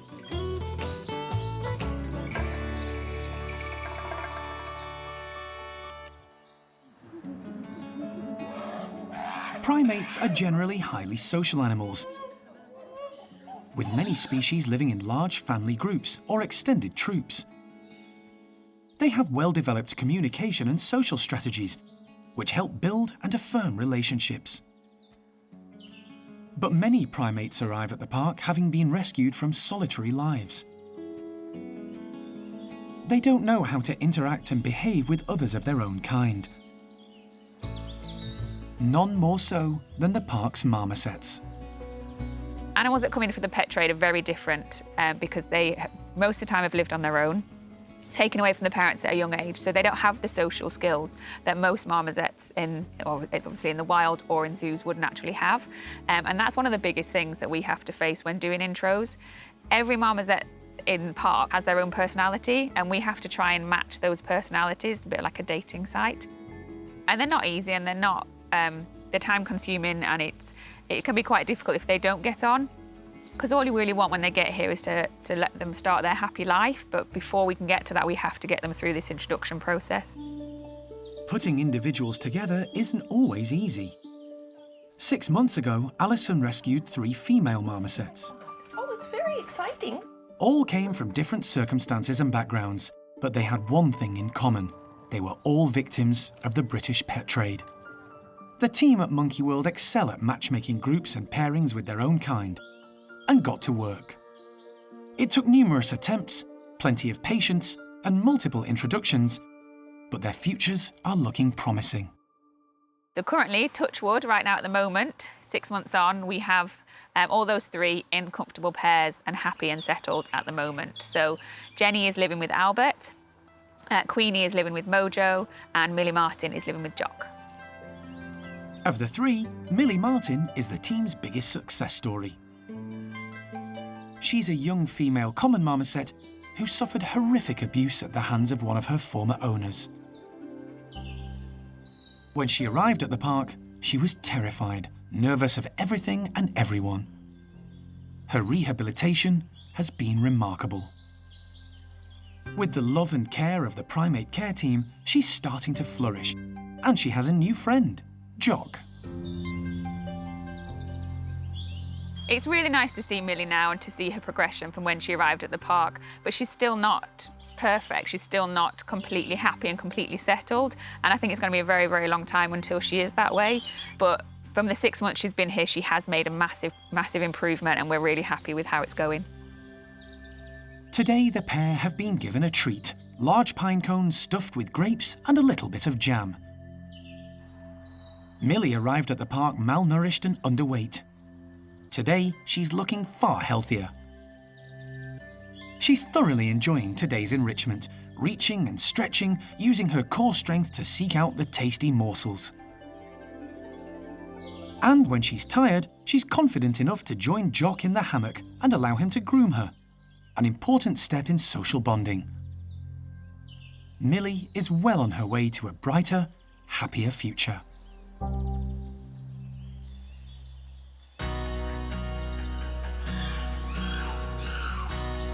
It's been a busy year for Alison and the team, with numerous rescues, both at home and abroad. Gonna be more than that. Out of that stinky box. Yay. On top of that, the team had to deal with a global pandemic, posing a threat to them and their charges. To be honest, the unknown is perhaps the greatest sort of scare of all. We just don't know. But as the months went by, newborns brought hope. And while the majority of the primate residents flourished, and the lives of some remained in the balance, no matter what next year brings, Alison and the team will continue in their mission.